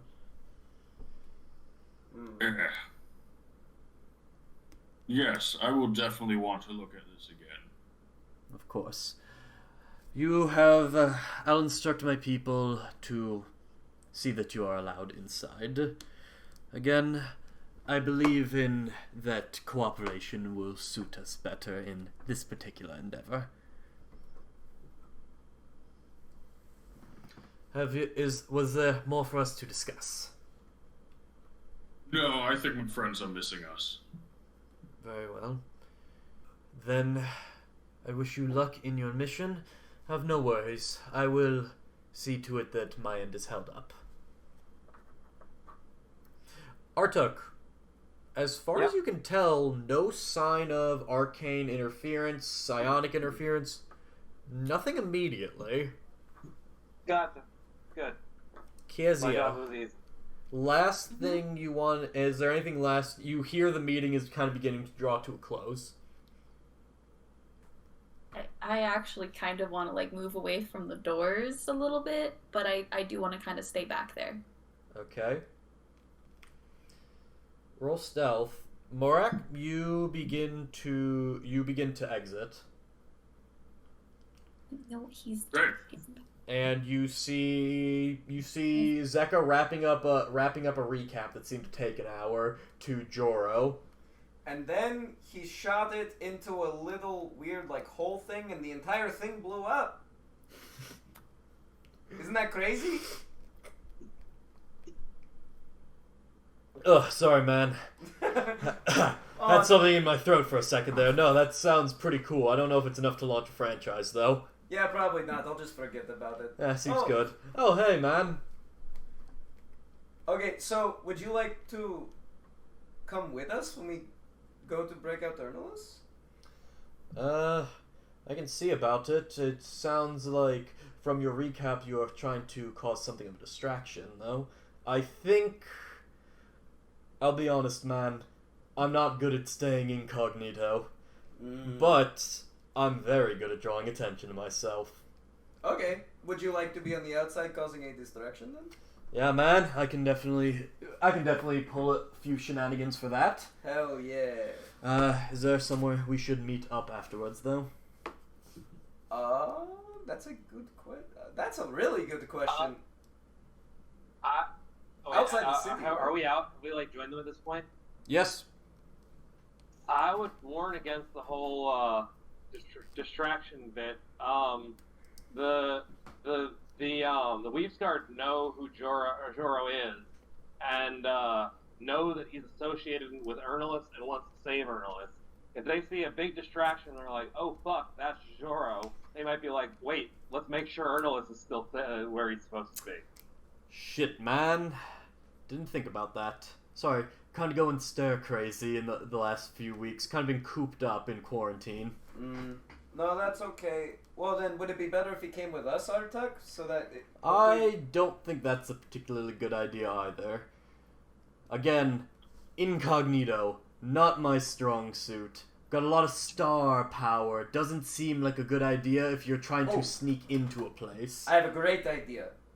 What if we decide the exit we want to go out of, then when it comes time to do that, you're just waiting over there, just kind of chilling, like... I know you said incognito is not your deal or whatever, but like if you just got like a hood up and you're not like doing a whole lot, and then right when it's time for us to leave, you can like blow the shit up out of the exit, and then it'll like blow up, and it'll be like really cool, and we can like run out of the city and have Ernolus and like explosions behind us. Yeah, man, I'm all for a cinematic finale. Do you want to be? Do you want to be on? Yeah, I'll be on pyrotechnics, man. That sounds kick-ass. All right, then. We should figure out the exit we want to do. Do you want to come with us then? Oh yeah, I have some ideas. You see, fades to black. As far as his lines are concerned. Alright, Kezia. What do? Final thing before we shift scenes. I just want to see if he's like talking, if anyone else comes back in, or if he's talking to like the other guy who's in there about anything. Roll perception. Before I head out. Okay. Not gonna be good, because my perception score is shit. 16. Seems like he's talking back and forth with them. You hear the words "cat" like just every now and again, just catching them. Throughout that meeting, you got the gist of it because he was kind of focused, so you felt comfortable leaning in. Now that he's not talking to Morak and facing necessarily forward, you're being a little more cautious. But you do distinctly hear hear him refer to Annette in some way, and just kind of seems frustrated by whenever he's referring to Annette, excited when speaking about Morak. Okay. That's the general gist you pick up. Sure, and then I will just start to head out. Okay. And as you all head out, Kezia reconnects with you all. Any last things before we jump over? Nope. Morak, anything? No. Okay. Then with... Morak looks like he's thinking hard. Hell yeah. Like, really hard. And also, I didn't attune to it, right? No, you weren't quite able to. Yeah, it's fine. You're no fun, David. Listen, man, I gave you a chance. Thinking hard or hardly thinking? Am I right, boys? All right, Sonny, You gave me a you're about to redo be for on tomorrow. you're about to be on deck. But Ode, as you kind of follow the Weavesguard out to the city, just using your ability to just follow people over here and just listen to the commoners and shit like that, you get the sense, combined with what Artuk was saying earlier, that this particular detachment of Weavesguard is actually being dispatched to Faldarin. You get the sense that they finally got the letter that you guys told the smuggler to pass on about how all the Weavesguard on Faldarin got killed. And they're sending a bit of an inquiry team. Cool. That's perfect. Yeah, I think... Is there anything else you're looking for while they kind of head out? That is definitely the big picture goal of that. Actually, since I'm probably watching them walk to the gates, when I get to the gates, I just want to see again how the town guard kind of interact with the police guard. Things seem just a little bit tense. In the sense of like it's not very tense, but the guards are kind of like just making fun of them for leaving a bit, like shit like that, like good fucking riddance, things of that nature, of just like bits of heckling, like they don't particularly like each other. Okay. And I want to make this super quick. We'll see that I want to swing by where the former town guard captain was, where he was like haggard and waiting for information about his daughter, and see if he's still there. Yeah, he's still there. He looks like he got a little bit of a night's rest based on yours and Artuk's advice, but he still seems very stressed and nervous about his daughter. She won't say anything to him now because Ode's big on like communicating plans. But then she will go and get the group that's been staying at the like not as good tavern. Just new rooms at like a different tavern on the other side of town, just so like you can switch places and not be casting spells in like a magic area, or like casting spells in one room for several nights in a row. All right, sounds. Have us move to a different tavern. All right, sounds kick-ass. Hell yeah. Sweet. And yeah, the tavern that you find, it's just called the Boar's Ass. It's not a good tavern. Perfect. Yeah. No, I like the boar's ass. The Boar's That's like Ass. A great tavern name. Yeah, we all were like, the sparkling fairy, the lustful nymph, whatever. We're the Boar's Ass. We know what we are. We're nasty boys. But alrighty, finding a new little cover story. Boyron. Annette wakes up, actually. Or rather calms herself long enough for this. You seem to remember a great degree of confusion. Understandable. But as she kind of gathers her thoughts, and you see just a rush of kind of motion and clear signs of just like, she's awake, and she is like hasty to move. She has a lot of restless energy. Don't be too quick to move, Annette. You've been through a lot. Yeah, right until I grab you some water, tea, coffee, gin. I'll take the gin. Fair enough. Let me check my bag, actually. I might have some. As you check the bag, yeah, I'll say there's maybe quarter bottle left. Ah, perfect. You'll pull out 2 glasses. Good. There you are. To getting better and not getting mind fucked. She gives a cheers to that, just kind of the clink and silence. You're seeing a lot of the Kezia vibes in her right now. You're starting to see where Kezia maybe learned from or imprinted on. But she downs the drink in pretty much one. Oh my. Do you need a refill? No, I need my wits about me. Is it Byron or is it Ken? I'm sorry, that point confuses me still. It confuses me as well. That's not a good answer. I'm going to go with Byron for my sake. Fair enough.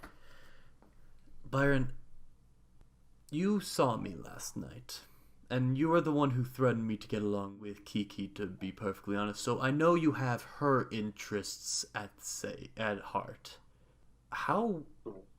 What was with me yesterday? Kezia and I have a very weird relationship, I think you've picked up on, so her seeing me, her saying that I was at that that she was at that meeting, all of it is strange. All of that is weird. We have too much stuff that complicates everything. But how was I yesterday? Do you remember what I was saying?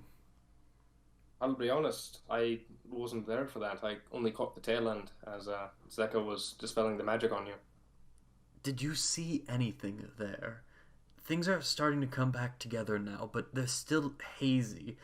I remember the meeting that she was describing. The details blur at different points. It's like walking through fog at times. And then when I'm with here last night, again, fog. Coming here clear as glass. Talking though, it's like just... It's nonsense. It's utter nonsense, and I can't parse it. Is it almost like falling into a pit within yourself and you're just kind of watching it kind of from a distance? Almost, yeah. You know almost what's happening, but you can't quite piece the details out, but you're living it.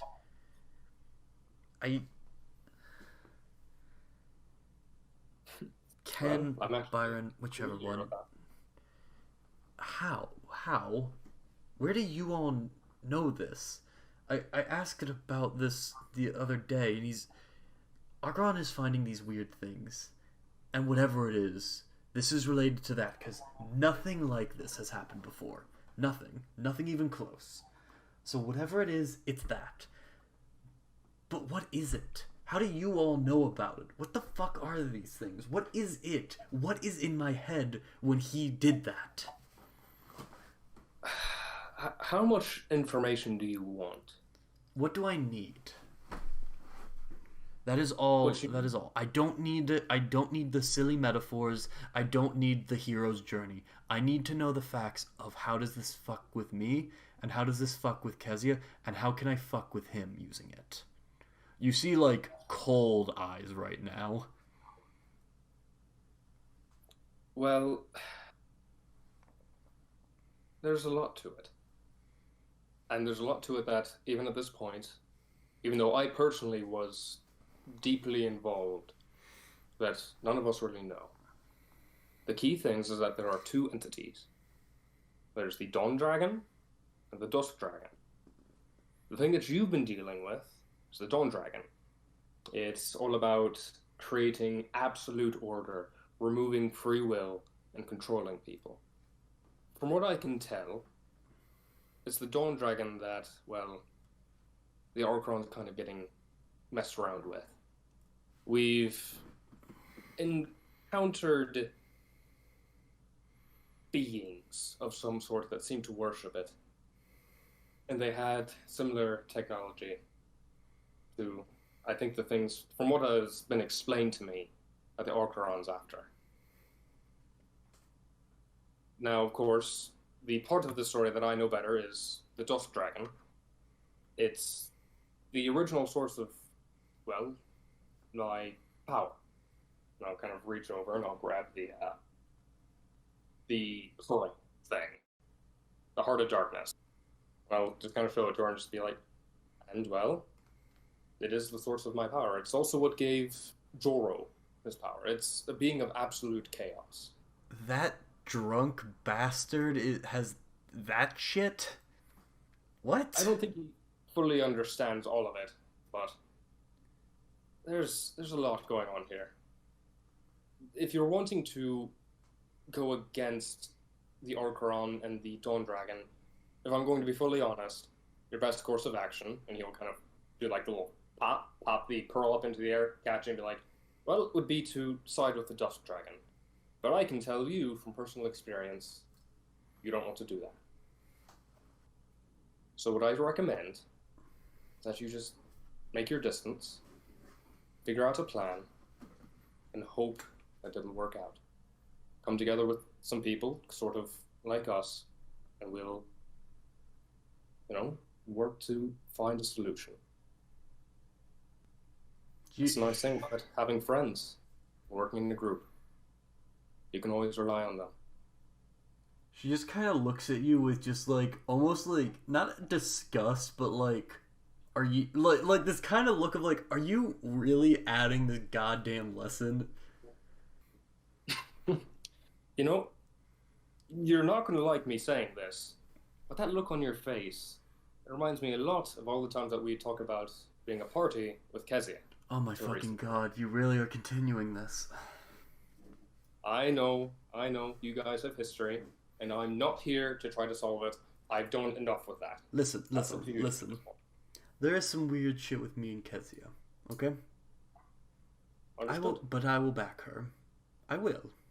In a pinch. I've done it before, and while she really grinds my gears and she has fucked things up for us, the us of that part just did something with my mind. So you know what? Maybe that's for the best that she fucked that up. Maybe the new us is going to be a lot of me fucking him over. Maybe you guys, catch wind of it, hear things. I am not good at speaking. I'm gonna be honest. It's alright. Listen.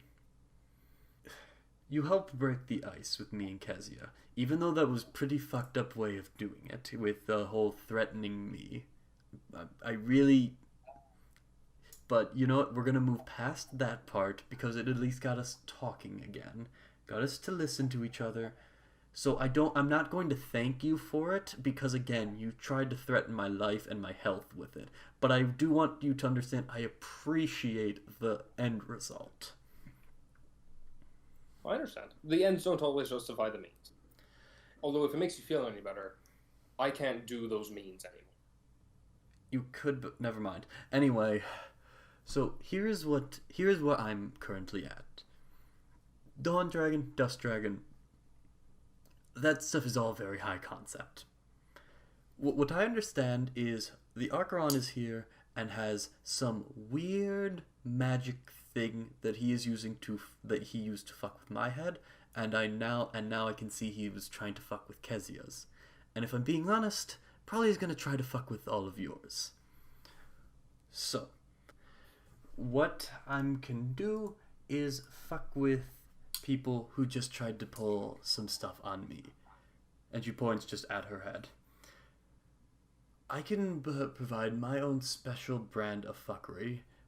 I know where he keeps his special toys. Maybe I can grab a handful. Maybe I can just point people in the direction of where they are. I haven't fully decided yet. But what I do know is this. I'm getting the hell out of town in the next few days until I at least figure out a plan that involves him not getting into my head. But I do owe you all a small favor for breaking me free of that sort of thing. So, how do you think I can help you a little bit before I go? How can you help? I'm not going to fuck with him directly because I still need a plan for that. But I can do little things here and there potentially if they don't expose me too much. I'm going to sound like a broken record here, but I think before you really try to fuck with them, you should group up with some people. You don't want to take on things like, what he's able to do to you by yourself. You want people that are able to, break you free. But I'm really not a people person. Neither is Kezia. And she had someone that isn't even able to summon black holes anymore, threatened her sister's life to reforge their bond. Do you consider that a good thing? Is that a mark of a functional relationship? It's a mark of a caring relationship. I don't know if it is. I'll put it to you this way. My original plan was to, maybe try to flirt with you, be kind, be, seductive. But Kezia said no. I went, all right, backing off. What I'm going to do instead, because very clearly your guys' relationship is unhealthy, but she doesn't want it to be that way, I'll do my best to make sure that you two actually do, reform a bond. Because that's important. And I want Kezia to be able to experience having a family. And you're the closest thing she's got. So I made sure, in a, I'll happily admit, shitty way, ensure that the first step towards that family was made. And can you really blame me for that? No, I guess I can't. But I really do have to critique your method. Oh, no, I've gotten so used to using the threatening method, just from, my past work. Like Ken, Byron, whichever one it is. Like, if you need to do, like, a Ken is the nice one, Byron is the tough one, that's a fine way to approach it. But, like, if you're trying to build a relationship, I'll admit, I'm no expert on it, but if you open with threats, it's not going to set that off on a very good tangent. For instance, I actually was maybe interested in you, and then you threatened me. Fuck! Alright, agreed. I'm going to try to stop being threatening. I'm new to this bard thing, and I'm much better at talking now than I used to be. And I remember that threats aren't the only way. Can we agree on that? Yeah, no, yeah, that's a lot of promises on your part. I can absolutely agree to that. And you know what? How's this? I'll stop making threats like this if you promise to at least attempt to make friends. I'd say that's a pretty good deal. Make a persuasion check. Well, that's a minimum of 20. Alright, and we're going to roll... She's going to roll to resist her urge to make friends. Or to roll... I guess it would be to roll to maintain her lone wolf status. Come on. What? Alright. But one additional thing on top of this. If Kezia actually manages to make a friend, an honest-to-God friend, and it isn't this kind of tense lingo between the two of you that kind of seems perpetual, you have got to let me know. Because I truly would be blown away if that happened. Byron just kind of look up, think of the mark on Kezia's hand, be like, wonder if that has anything to do with it. I should check in with her about that. Well, I can assure you, she will make a friend, at least by the end of this. And it won't even be me. Actually, I'm pretty sure flatly, she's already friends with us. What am I saying? You've seen Kezia have friends. I honestly, with her, it's very difficult. She may be seeing you all as, like teammates and, like, close acquaintances, but it might still be a work thing. I know she likes the kid with the goat legs, but that's kind of a weird dynamic to say that my only friend is someone, like, 10 years younger than me who's still going through puberty. Like, you see where I'm coming from with this? It's like, you can be on good terms with people, but they may not necessarily be your friends, right? Well, I mean, she's been willing to put her life on the line for all of us. Would you do that for just a teammate? Yes. Man, you guys have really intense teams. I mean, it's a team. Generally, if it's to a point to you said earlier, if I'm in this and I don't have someone to back me up, then I die. It is as much about getting myself out alive as it is getting them out. I suppose. Like, if your question was, am I willing to die for them? No. But am I willing to put my life on the line for them? Yes. Oh no, Kezia, I think, is more than willing to die for any of us. At least I'd like to think so. Well, I guess we'll see. Star wipe. Annette goes about and does her things. Before she goes, Byron's going to prestidigitate a little part of hair on the back of her head just to see what the fuck her actual natural hair color is. Oh, it's just a dark brown. Before you go, Annette, I just wanted to say, Yeah. no, it's not about making friends. Just wanted to say, I think your natural hair color is beautiful, and I think you should leave it that way. But obviously, that's up to you. Her eyes bulge as you walk away. Like, what the fuck? Oh, and if you ever need someone to talk to, always here. Well, not always here. You understand. Have a good one. So long, Ken. We'll see if we meet up again. Oh, wait, one more thing. Oh my- Violence or violence? Alright, we pick up later that day, Byron having been freshly beaten by Ode and stabbed by Kezia. Really, really hammering down the fact that you guys are all friends. Anna, let's be real. Annette stabs Byron. She doesn't want to answer the question, so instead she stabs him in the arm and runs away. You notice that second dagger, it's just so cold. It's just so cold. Like, you're honestly a little worried about being frostbit in the immediate area surrounding where you were stabbed. Fuck, it's like an ice cube blow drop. Don't ask. This is why I stabbed you.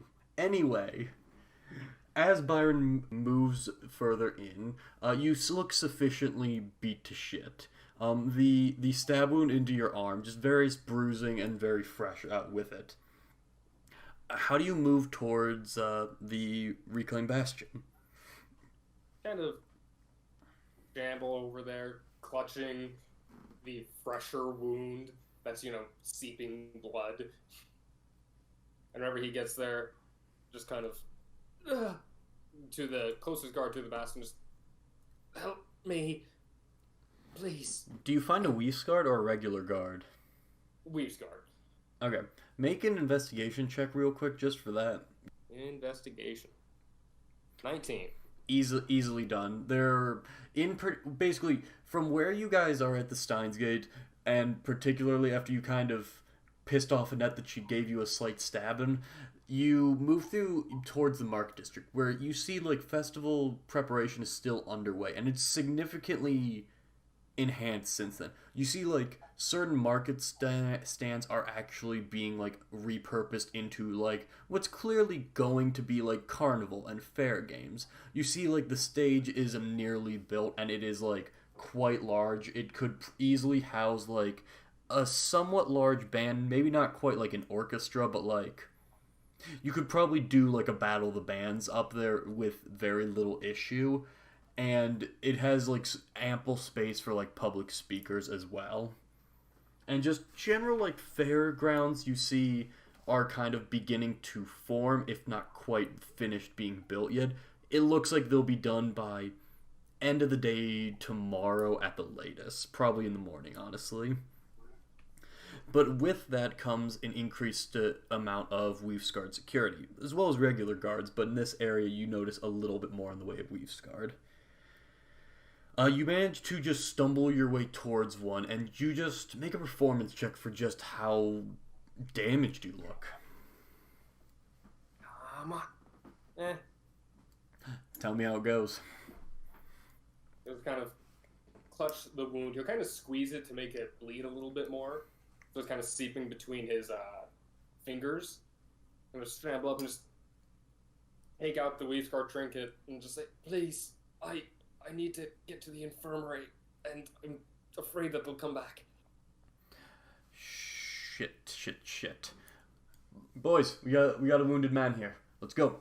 And you see like two other Weaves Guard, like pretty grunt looking dudes, just like kind of swarm you, and you are immediately being like just led through. They don't throw you on a cart just because there isn't like an ample one nearby, or that it would be like convenient, but they're like moving you through the city like basically 3-man battering ram through any crowds that try to form.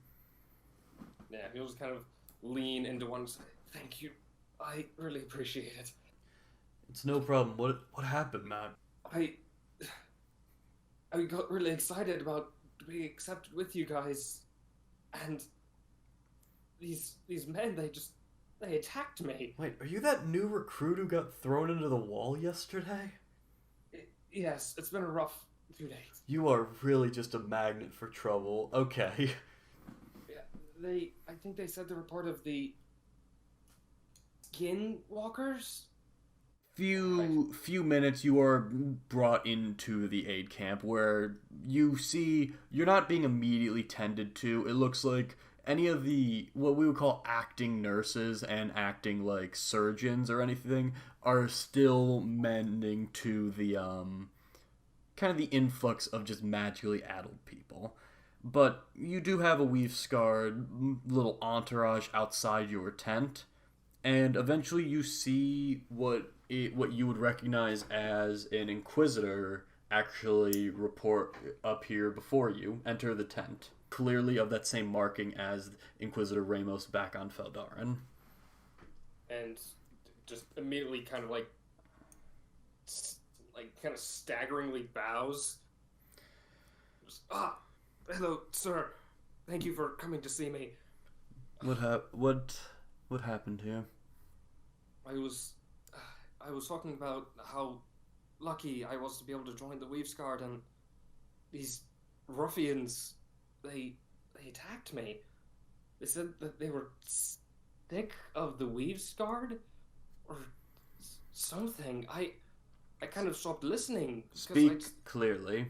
You see he like takes a very firm tone, kind of like drill instructor-esque.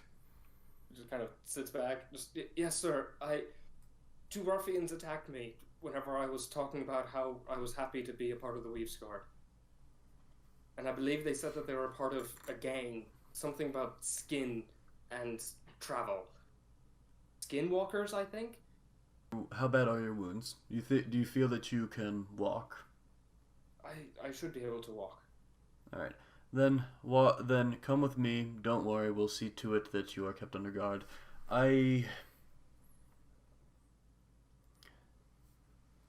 Skinwalker. Where was it you were attacked? He says this as he is kind of walking. You're walking, talking towards the Bastion grounds. I was west of the market, and I was just talking to some friends I made here, and I guess they overheard me. I see. Well, there was this new guy. He had knuckles. They looked like they were metal, and he just, I'll kind of point to a bruise I'm going to assume somewhere visible and say, he just decked me. And he was like, I can't exactly remember what was said because he punched me in the head soon thereafter, but something about Johnny Brass Knuckles and hating the Weaves Guard. That the skinny walkers will take over the city. Kay, correct? That's your name? Kay? Yes, that's me. Okay. I need you to be very clear that you don't mention this to anyone other than myself or a few others that we're about to meet. Are we clear? We cannot afford for idle rumors and just so random fuckers trying to drive a wedge between us to successfully drive a wedge between us. Whether it is that these were skinny walkers as you say, or whether they were people posing as it, we will get to the bottom of given time. But for the moment, I'd like you to see our physician. We've been dealing with a few strange things lately, and I would like it if you were to speak with her and confirm your wounds. Of course.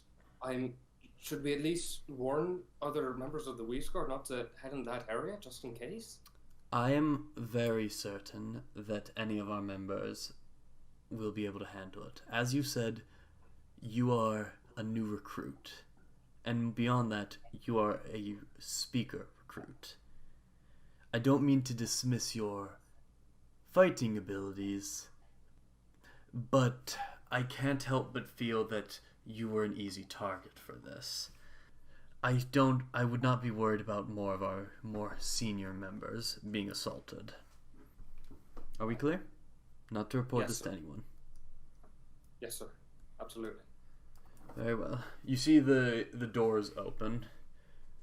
Fitzschulze, he just kind of gestures to that. Bring him to her. Confirm his wounds, specifically the head wounds around the cheek and the eyes. I want to know whether this Johnny Brass Knuckles is living up to his name. Thank you, sir. And you are Inquisitor Justine. Thank you, Inquisitor Justine. Carry on with your day. I have to carry this news. Not a word. Not a word. Yes, ma'am. I feel very bad that I kept calling you sir earlier. No, Justine, as in Justin. Oh, yes, sir. Oh, okay. Justine, yes. This is a fantasy world. We use strange pronunciations. Anyway. Justine Team Bear Lake. Shut up. Anyway. You actually are brought inside once again, and about halfway into... At this moment, you immediately see, like, as you are brought down, you are actually flanked by several Weescard guards. Like, probably, again, based on what you saw in Feldarin, more in the grunt venue, but, like, 2 or 3 of them are kind of at your side. Whether it's to watch you or to protect you is kind of hard to say, honestly. But they're very much with you as they kind of guide you downstairs. And they take you down the first flight of stairs, which, as you can at this point confirm with what Artuk said, it is basically just a supply room. It looks like this was actually a part of the, when this was a Cerulean Eye monastery, and it was just expanded afterwards, but this was clearly just the supply room for that building, and its role just never changed. But as you go down the stairs, it just leads through... There's nothing of particular note on that floor. Again, just leads down 2 different hallways, and then they just continue down 1 flight of stairs. Do you try to deviate at all from their guidance? No. Probably just try to make stupid small talk with them. So, how was it getting thrown into that wall the other day? But you were brought into the infirmary with your kind of cohort of grunts. And inside, for just a moment, you kind of have a flashback to Carnish all those months ago of... You kind of just see, it almost looks like a doctor's office, like Psyker's was in the village. You see, like, you know, what can loosely be considered, like, infirmary beds. It's, but, like, it's more stone slabs. It kind of seems like a mix between a morgue and an infirmary. But you see this humanoid kind of looking corpse on one of them, on one of the slabs. And beside it, you see this... taller, beautiful-looking Yuan-Ti woman, wearing like these very clean white, not quite scrubs, but kind of like scrubs, but almost as if they were made out of like cloth instead, or like just a different material, and just holding in one hand just a scalpel that is clearly covered in like this kind of purplish blood. And is she like Yuan-Ti pure blood, where it's like mostly looks human, but there's some like scales and other areas and like snake eyes, or like this is a snake person?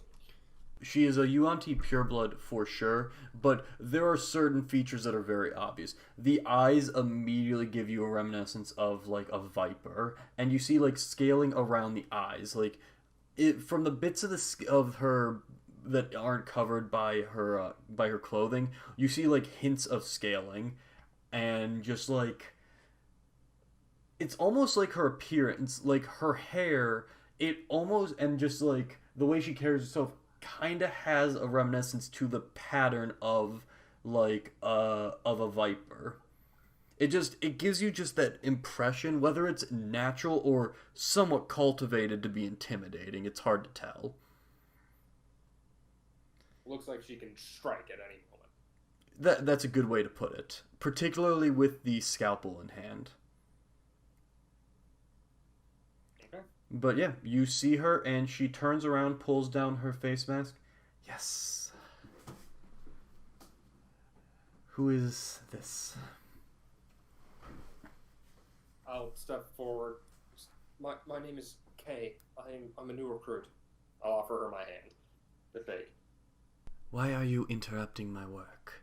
There is significant research that needs researching, and I am, well, delighted to meet another follower of our creed. Quite busy and not inclined towards personal calls. I understand. Justine sent me because I was attacked by supposed members of a gang. One such named Johnny Brassknuckles, and he wanted you to tell if they live up to their name. And as you might be able to tell, kind of lift the hand away from the wound to show the bloody hand and the seeping blood coming out of the stab wound. And also in somewhat rough shape. Very well. Step to the side. The rest of you, leave now. I can't have my workspace contaminated any further. As you walk in, it's strange almost seeing as sterile an environment as this. And she looks like she immediately returns to whatever she was working on for just a moment. But as you look around, you just see these different slabs and these kind of bodies across the way. And similar to how Artuk said, it's like a body of a mostly humanoid figure, four-fingered rather than six-handed, and like webbed feet, but the head of an anglerfish almost. It's off-putting enough for you to take note of it, and you see her just kind of clearly performing an autopsy on it. Very well. You have... And she walks over to you. Removes her gloves and washes her hands. Very well.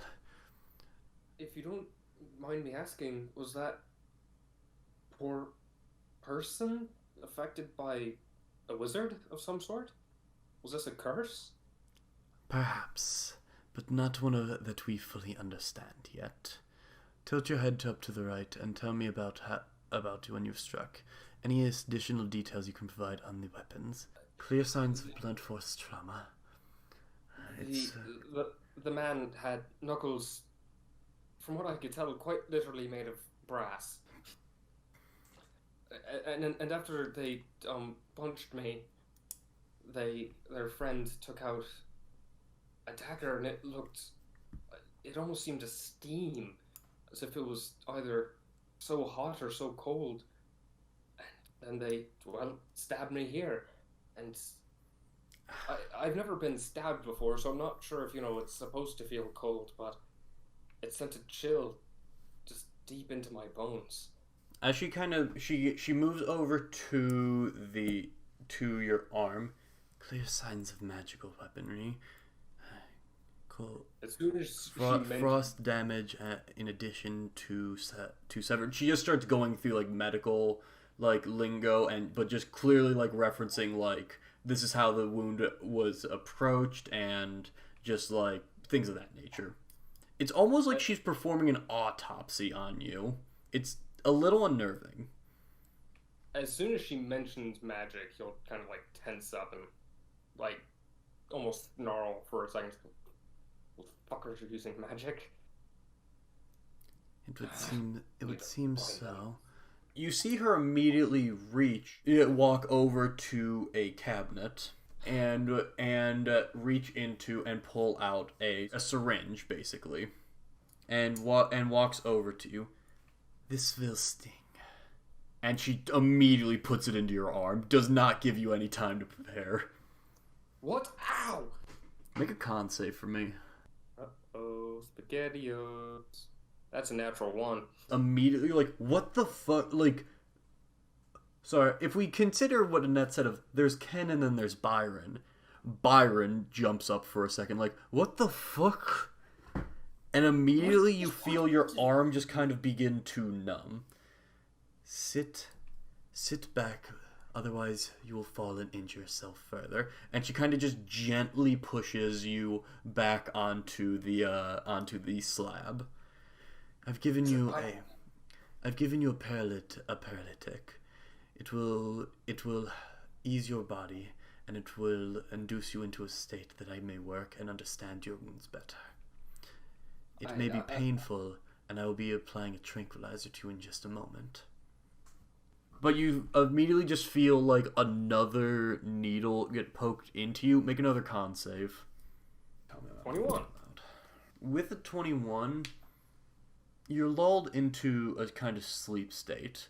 The pain from the initial needle and several of the wounds goes away, and you just kind of drift into a dreamless sleep. Dreamless at first. Visions of just you in just an array of stars. And for just a moment, you feel just very present and just as if you're being watched. It fades back into nothingness. With a 21, I'll say that you awaken. You notice that, and you're still slurred and nearly asleep, but you hear conversation beside you. Yes, it would seem that the wounds were magical. Accordingly, the bruises do match that of a blunt weapon. Brass is difficult to say, though I did see small chunks of small flecks of it on the surface of the skin. It's still difficult to say. It's unfortunate, but what I can't understand is why. I have heard of a new man by the name of Johnny Brass Knuckles, but as far as I'm aware, he was disrupting them. It seems odd. What do you propose? As it pertains to our work, the wounds match, but it's hardly conclusive. Blunt force weapon in a fight, easily done. The words of a scared boy in the midst of a bar fight, hearing the words skinny walkers. In their territory, perhaps they were talking about it ambiently. Perhaps they arranged this and are going against us, but why target just him? Why suddenly? It doesn't make sense. You're starting to rouse awake a little more at this point, Byron. I'll just kind of stir, kind of grunt, but make it sound like he's less awake than he is, and that he's just slowly coming to. Roll performance, roll performance for this. Amir will want to hear of this. He's been particularly on edge since losing whatever that cube was. Had you any work unraveling it? Well, not particularly much. According to the runes alongside it, it seemed to suggest some kind of that strange magic that he seems obsessed with. And yes, elements of magic that seem to influence the mind, but beyond that, it's quite difficult to unravel it if you'll not allow me to use all my resources. Amir is very clear. We cannot allow those mages to handle it.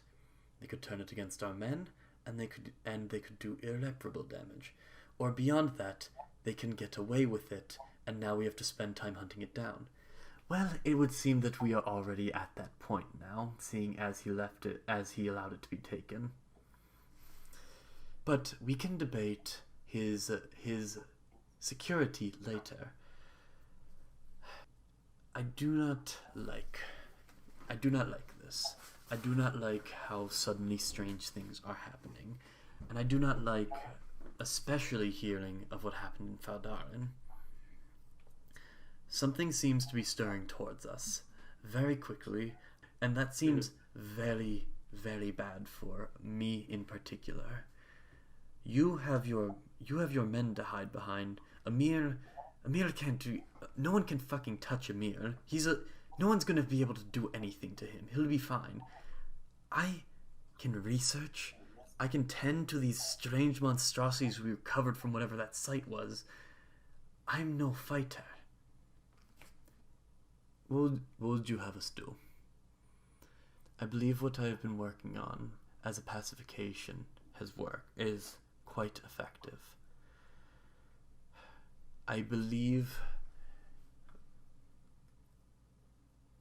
Let me test it. Let me test it today. Now. Let me prove that mages have no further power over us than we allow them to. Let them all feel powerless. And let us show that. Out of the question. Your experimentation, it has produced great results. Amir in particular is impressed with how he may utilize them. And perhaps even against the mages, they are effective. But we cannot show our hand so easily. Is he stirring? He looks over to you. Byron, make another performance check. 21. We're going to have them roll... They're going to have them both roll perception. Whoo! Hell yeah. It would seem that the sedative is still affecting him. Though, I believe we should cut our conversation short. Callan, I respect you and your work here, and I am ready to aid it in any way that I can. But I need to be gone. And but before I do that, I need to ensure that this works, so that my research, if something is coming, if something is stirring against us, isn't lost forever. I need to pass this along. Are we clear?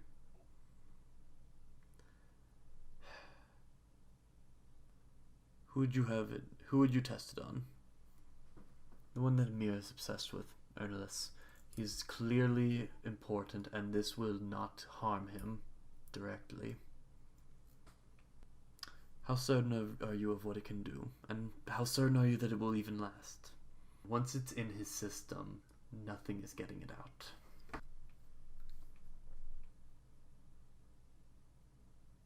Do it. And with that, the conversation ends. For a moment, you see the high speaker walk, kind of walk around. This thing gives me the fucking creeps. And he smacks the weird the weird fish head monster. What? Okay. How much? You have terrible luck, Kay. Thank goodness you found us. I don't know how you would survive otherwise. Byron, what do you do? He'll kind of groan. But just kind of stir a little bit, lay somewhat still, wait for a second, and then kind of slowly tilt his head up to essentially look at Callan. Ah, good. You're awake once again. I was beginning to fear that we had perhaps left too high of a dosage. Perhaps you would be out for the next few days. How are you feeling? I'm feeling better, I think. Yes. You actually notice that Shulsa, on being given the go-ahead, has left the room. Where Shulsa go? Yes. Well, she is tending to a personal project of hers at the moment. For now, get some rest. Are you able to move as of yet? I understand that and you look over while you were unconscious. There was like small ointments applied to the bruises and like some actually very impressive like stitching work was done to your arm. He'll like start by like trying to wriggle his phalanges and just try to slowly move, not just immediately sit up, but just kind of work his way towards it. It's okay. Would you be so kind as to... I understand from Justine, he informed me thusly, and from Schultz's confirmation, you were attacked, correct? Yes, sir. And you say it was by an individual known as Johnny Brass Knuckles? I believe so. At the very least, he said his name was Johnny, and he has knuckles made of brass. Interesting. Would it be possible for me to stay in the barracks here? I am afraid not. With the festival and things moving as they are, there's an elevated level there's an elevated sense of security that we simply cannot allow. I suppose I understand. I'm just worried that if I get targeted again, they'll come for my brother.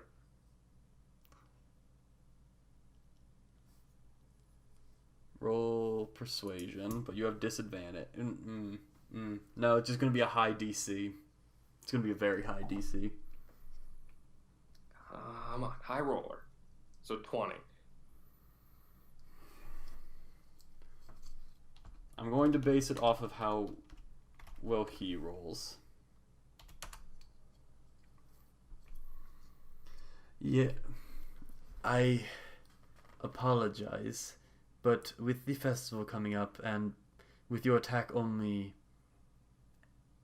enhancing our worries, this will, of course, we must take security very seriously. And while I have taken a shining to you, I cannot compromise the rest of our organization simply for one recruit. He has not like hard eyes, but like he seems very firm in that decision. I understand. I appreciate that you're willing to put forward this much of the already thin security to protect me this much. Indeed. The day of the festival, I will see if I can't dispatch a handful of men to watch you and your brother.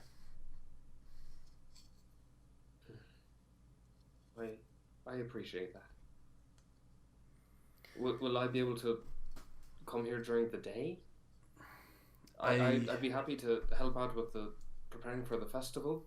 I could start my training. I'd be happy to start the combat training. Heck, if I need to, I'll start it now. Okay. Your training will begin after the festival. While I do appreciate this, there are significant measures that need to be done, and this information only highlights another potential threat that we must see to. All right. If there's any way that I can help, any information that I can offer or try to get for you, just please let me know. I still can't believe that those fuckers are using a magic weapon. Yes. Neither can I. I'll have one of my men see you out. Thank you again, sir. I appreciate it. And he kind of walks towards the door, and you see you notice that these two guys, they look significantly more experienced than the grunts you've been dealing with. But yeah, as the High Speaker and his entourage of guards leads you upstairs, out from the infirmary and back through the supply levels, you re-emerge onto the Reclaimed Bastion's central hallway. You're led to the large oak doors that mark the exit to the building, and as they're opened for you and you're led outside alongside the high speaker and his entourage, you see that it's much later in the day, probably 5 or 6 o'clock. You guess that your time with Shulsa, while you were sedated, you were under a bit longer than you expected. Actually, as you walk outside, as you walk out, you hear a lot of alarms actually going on, like, basically like war horns getting blown through the town. You get the sense something is happening that is causing a very large guard presence and seems to be in the wider market district. Sonny, or should I say, Johnny Brass Knuckles. Yes, you should. What are you doing? Johnny Brass Knuckles puts on his finest suit jacket top. It's got big square shoulders. I mean, of course, this is all, this guy's self. Geometrically perfect square shoulders. You can't give up that part of the design. Geometrically perfect. He swings his fake pocket watch, his illusory pocket watch, and stuffs it into his vest pocket. And he walks over to whatever the heck meeting he's supposed to have, because I don't really know what that is. You were basically just told to meet at the at the casino to meet up with Skinny Walker again. He said he had a meeting for you today. And as you size up into the tavern, you look around. You see all the old favorites. Garuk, Lil Johnny, Lil Johnny, and can't remember the fucker's name, the really Italian one. Oh god. And Cletus. Cletus, that's what it was. The Italian one's missing, but Cletus is there. Missing is Italian. Something like Mark Antony or Mark. It was like Marcus Antonio. Yeah. Anyway, you see them all the usual suspects out here in the gang, and as you head towards the office, they'll push open the door for you. Johnny Brass Knuckles, right there, with Skinny Walker in the middle, smoking a big old stogie. Johnny, my boy. Mr. Walker, it's a pleasure to see you again. You wanted to have a word with me. Swaps the cigar over to the other hand. I do, my boy, I do. You see, we got a bit of a shipment, and you did good icing old, what was his name? Ronaldo the Squealer? Rodrigo the Squealer, I believe it was. Rodrigo the Squealer. You did a good job icing him, and then the display. See, we got a lot of room for growth in this organization, but me, I've been at the top for a while. You know how that is? You got an eye for talent, and you give that talent a shot immediately. Sure, it's sunk a few times, not everyone's quite cut out, it's not perfect, but you taps the cigar into taps it on your shoulder. Apologies for that, got carried away. You I see potential in. You kill him, boss! Oh, Jesus Christ, this kid, I thought he was a one-day operation. Anyway, I want you to... We got a bit of an operation today. Nothing crazy. We got a little drop-off for the Weave Scar. Just a few things we've been pulling in to keep things incognito. I want you there with me as security. All right, what's the deal? What's the job? Just be there, be present. I mean, that seems kind of like not to toot my own horn, but Nah. It's simply something I feel like anyone could do. And he gestures over towards little Johnny. I mean, I feel like little Johnny here can exist, although with his condition, I'm not sure how long that'll last even. You're right. Johnny can exist. Hell, Garuk can exist. Fucking Cletus over there can exist. But I got a question for you. Do they have the cojones, the star power, the presence of you or me? No. No, Not at all. Not at Especially all. that little Johnny. Look at him. Gosh. God, Makes it's me feel anti-presence, sorry for him. like a goddamn black hole of awareness. I forget I'm looking at him as I turn over. Oh, little Johnny is still here. Jesus Christ, he was in the room? Yeah, you tell him, boss. Oh my god, it just keeps up. Anyway, I need you there. Not just cause you got presents, but I want them. We've scarred lately. Things have been tense. I don't know exactly the cause. A couple days ago, they just started giving us funny looks. I want you there to make sure that we got presents, alright? I want them to look at me. I want them to look at you. And I want them to be worried that if they cross us, we're gonna bury a knife in their neck. Capice? Jesus Christ, Lil Johnny. Boss. There we go. Yeah. Finish it. I understand, boss. But here's the thing. I mean, what do the Weaves Guard really do for us? I mean, we seem to be in bed with them pretty tight. I mean, are we getting anything from this? Are they getting anything, or are we getting anything? Which was your question? Are we getting anything? I mean, look, I know they're getting stuff. They're dealing with us. Yeah, that's But right. what do we get in return? What we're getting is a little bit. Listen, it ain't as obvious, but you notice how nothing's going wrong?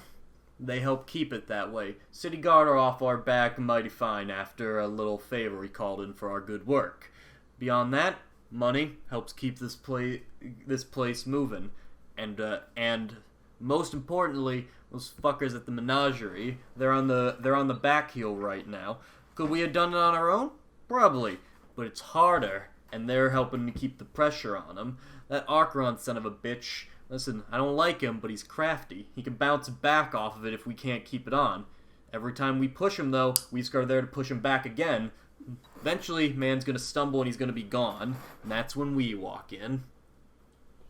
I mean, sure, that's when we walk in, but what makes you think that the Weaves Guard aren't thinking the same thing? Weaves Guard ain't got no interest. They're all up on some higher power bullshit. Something about magic as the end. Listen, I got family who got fucked up by the tear. We all got family who got fucked up by the tear. That don't mean I'm gonna go and start a goddamn inquisition about it. Yeah, you tell him, boss. Thanks, Lil Johnny. Even Lil Johnny got magic cancer from it. But you know what? I don't care, and we can keep doing business. Those fuckers in the Weaves Guard, though, they care an awful lot about that shit. Which means small-time operations in the city, keeping the money flowing. They don't give a shit. They're too up their own ass about their mission. So yeah, they may not like us. We might not see eye to eye. They ain't gonna double-cross us, because they're proud sons of bitches. They don't think we're worth it. And that's when we're gonna show them they're fucking wrong. We just gotta get in the right spot for it. I see. It all makes sense. Well, so this little deal we got going on is we getting something? Are we giving something? Just Are we keep just making a parade, making a show? We're gonna go flash our dicks, show them who's boss. What's going on? just keeping a bit of security, showing off that we're still big. We still got something of value for this little partnership. Just passing along a little item they picked up from northwest of here. Not sure exactly what it is. We'll pop it open and be sure. As far as I'm concerned, though, main thing, we got a reputation. We gotta maintain that reputation. It ain't glamorous delivering these boxes, but fuckers see you, fuckers see me, ain't gonna fuck with us. So we're giving them a box of something presumably magical in nature because that's what they like. Well, that's what they hate, but yes. I mean, that's what they love. They love to hate it, you know. How Oh, they fucking love to hate it. Oh, they love to hate it. They'll hate it all day long, and they love it. Those sick sons of bitches. God. Makes me sick to my stomach. Anyway. It's just obsessive with them. Anyway, but yeah. We found- Passing off a little bit of cash as well. That's the official reasoning for us doing this. But this is a lot more about maintenance. Listen, Johnny, I like you. You got potential. This one ain't too glamorous. All I need is for yous to make sure Eyes gets out of there fine, that we's look tough while we're going. It's all gonna be gravy. All right, well, sounds easy enough to me. When's the delivery? This evening. We're going to pick it up from just outside the city. Come on. And he actually gets up. Very short. Like half of your height, almost. He is a human. He is just very small. I fall and step behind him. And you see as he gets up, like, cracks his neck, pops on brass knuckles. You think he was the only one? Straps 2 stiletto knives to his side. Let's go. All right. And I just follow him. I kind of mutter under my breath, like I'm Johnny Brass Knuckles. Oh man. God. Yeah, you tell him, boss. Is this kid coming or is he staying here? Because honestly, I'm not sure He whether had he's better away from fucking me stay or here. I was very bad for it. fucking clear that he is not to join with us. If he Johnny, I like to keep my cool. I don't care for this. I don't care for this intrusion on our business. He is getting... It was a one-day situation, and he won't go away. I don't care for it. Johnny's gonna throw a glance back at, Lil Johnny, was it? Little Johnny. Says, hey, look, we might share a name, but back off, okay? Lil Johnny, I know you got magical cancer and all, but you're not gonna get any breaks from me, okay? So watch it. You're on thin ice, Little Johnny. In turn, I'll follow Mr. Walker out. All right. Little Johnny narrows his eyes. You catch that? No, what? Will said Little Johnny narrows his eyes. All right. A little rivalry going in the ranks. Little Johnny cocks his cancer gun. Oh no! Oh no, okay, Little Johnny, let's not do anything hard. He's powering it up! Anyway, few hours pass though. You head outside the city. Go smooth, just a cart headed in. Weavesguard give you a few funny looks, especially what's inside though. But they let you through. They know who you is. They know what you've got. You eventually, though, make your ways over to... 1 second. Make use ways over to a warehouse. You got 2 crates in there, you notice, though. Two long crates, probably, I don't know, 8 feet long or so, about 2.5, 3 feet wide. These are pretty big crates. Yeah, the fuckers love complicated shit, am I right? Oh, yeah. Anyway, yeah. This is the meeting spot. Alright? Do I have any idea of what is inside of the crates? Did you pop them open? Was there an opportunity to? Or did we just, go pick them up and they were closed? They were closed, but they don't seem especially like, they are in a crate that is nailed shut, but, they gave you guys a crowbar along the way to pop it open at the thing. Yeah, I think whenever we picked them up, I'd go to pop it open to make sure it's all here. Sure thing. As you do that,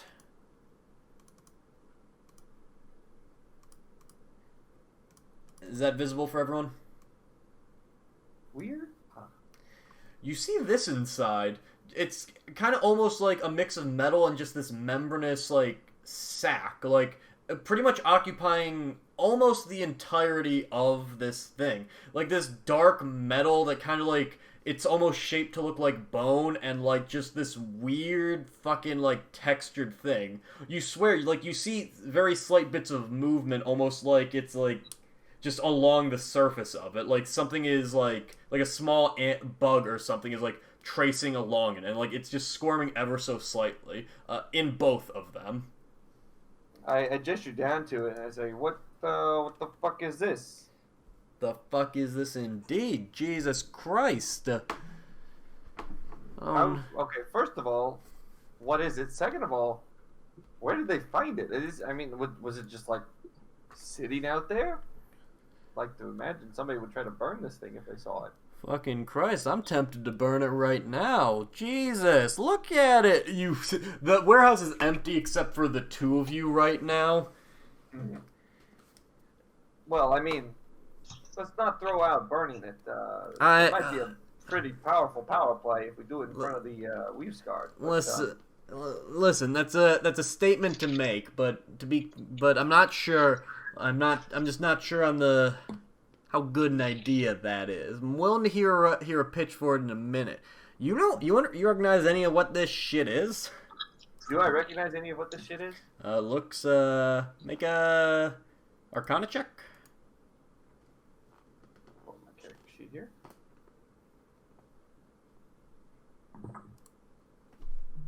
It's 21, Jimmy. 21. Not sure exactly what it is. It definitely has some harkenings back to the fort and kind of the constructs of all that illithid shit. But, like, as for what it is, like, you got no fucking idea. Like, most of the illithid stuff, it did this weird, like, either, here's this fucked up thing that's been, like, genetically or biologically modified. Or, like, here's this thing, like a fusion, or just these weird biological things. This is it honestly looks like a fucking bag of skin made of skin suspended by like a metal bone like apparatus almost. It's just like it's fucking weird and it looks gross, but it's hard to say like, oh, that's that thing. What do you think's inside of it, Mr. Walker?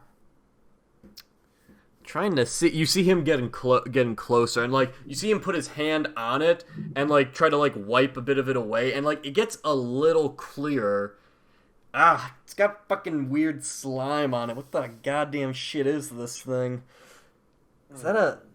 I can't see nothing in it.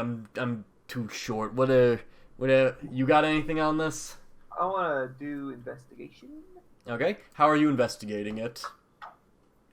Well, with a natural 20, of course. Well, naturally. 20. Naturally. No, I think I want to, like, see if there's any kind of, like, openings on it or anything, or see if I can maybe, position myself. I don't know what the lighting situation is in here, but, try to get, like, the light behind it so, we can see, with the light behind it, see if there's any, like, shadows or anything inside of it that we can see. Get an idea of what it might contain. Okay, with a natural 20, fuck. As you do it, the lighting situation here is not ideal, to say the least. But with torches and just kind of creatively opening it and or popping a hole, or it's just kind of finagling with it, as Sunny is one to do. Not trying to compromise it. You're able, you pull back. There's no immediate opening, but there's kind of like an apparatus similar to buttons towards the back end of it. Oh, it's a giant button-down shirt for dressy occasions. Yeah, it's like, oh my god. Yeah, it's like several like buttons or things that you could like interact with that you feel pretty confident. You're not sure what exactly they do, however. But with that, like, as you kind of shine light on it, though, you see like just very barely the shade of like a figure inside of it. Vaguely humanoid. Like, you swear to God you see an arm, and it's like seems like almost suspended in this weird fluid. Does Skinny see it also?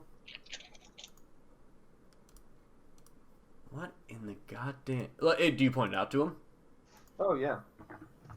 What? I say, look, it looks almost like a humanoid. Look, it looks like there's almost an arm there. What? Suspended in some fluid. What in the goddamn... Listen, hold up. Hold on a goddamn second. And you see him, like, straighten up. Listen, Johnny, I want you to tell me something. What do you think we should do? And he looks you down. So is there one of these or two of these? Two of these. Same thing, but like same like weird pod with that membranous like skin like lattice to it. I mean, does the Weave Guard know what Do we have? Do they know what these are? I'm not sure. I know they know we've got something for them, and I'm pretty sure. And they were helping us handle it. I got a fucking question for them though. What the fuck is this? Is that a person in there? Listen. We're a respectable business. We don't get involved in any of that slave shit. We don't get involved in nothing of that. And especially we don't dunk people in a weird goddamn skin sack unless we got a good reason. I don't know, Mr. Walker. I mean, the way I see it, right now we have no idea what this is, but right now we have it. And that means we've got the power. Obviously, the Weave Squad are going to want it, because maybe they know what it is. Maybe they don't know what it is, and they just want to, I don't know, eat it or burn it or whatever the hell they do with magical shit. But right now, we've got the cards in our hand, and maybe we can use that to get some more leverage one way or another.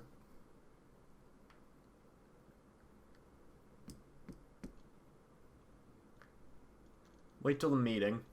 Stow this one in the back room. We're gonna hold on to at least one of them. We're gonna get some goddamn answers. Maybe we pass along. Maybe we don't. Sounds like a good bet. Do we put it on ice or in a cold dark room? I just put it in the back. Fuck that. Just throw it in the back. All right. I want answers for this. And as you kind of cart it into the back room, though, at about that point, you actually do see, just as you finish and close the door, you see two fellows actually enter. Hello, fellows. Let's see, where am I in this? Where would you like to be? Is this the main main area? Yeah. Yeah. Let's see, I gotta drag my dude, don't I? Let's say, I feel like I'd probably be...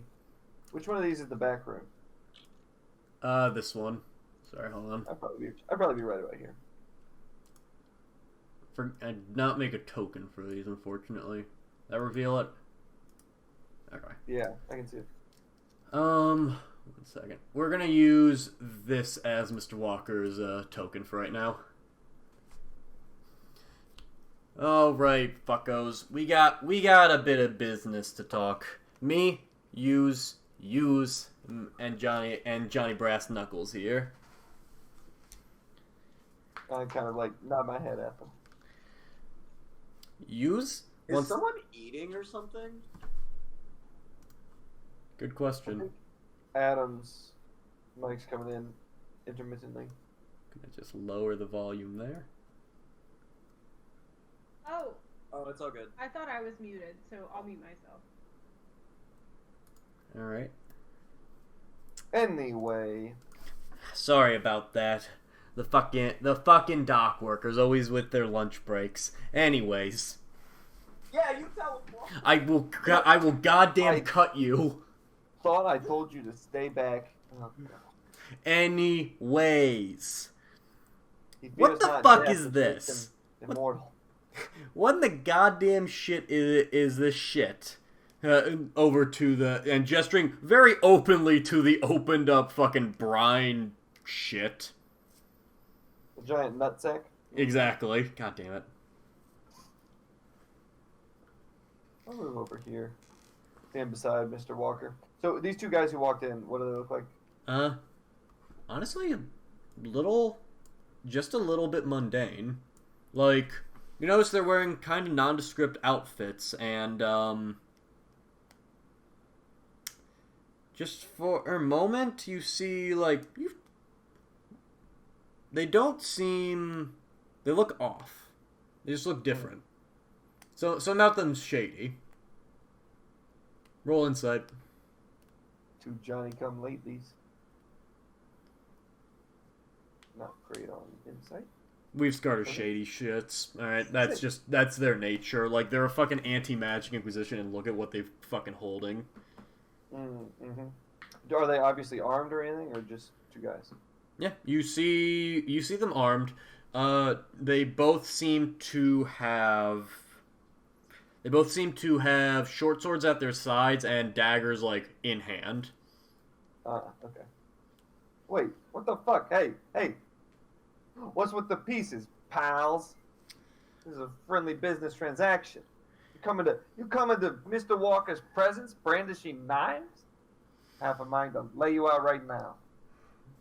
Cool for just a moment, Johnny. Just a moment. We need these fuckers to talk. Hey, Yorkshire, you ain't getting nothing till you explain what the fuck this is, who the fuck uses, and what in the goddamn shit this is doing. It's a goddamn fucking 8-foot-long testicle with someone inside it. Listen, I didn't sign up for any of this shit. You can go and fuck off with whatever anti-magic shenanigans. I'm trying to run a respectable business, and none of this is respectable. The two guys just seem... They just say silent, weapons drawn. I'm gonna step forward in between Mr. Walker and the two of them. I'm gonna say, you two better start talking up, or I'm gonna start cracking heads. Now roll intimidation. Ooh, 12. That's not so good.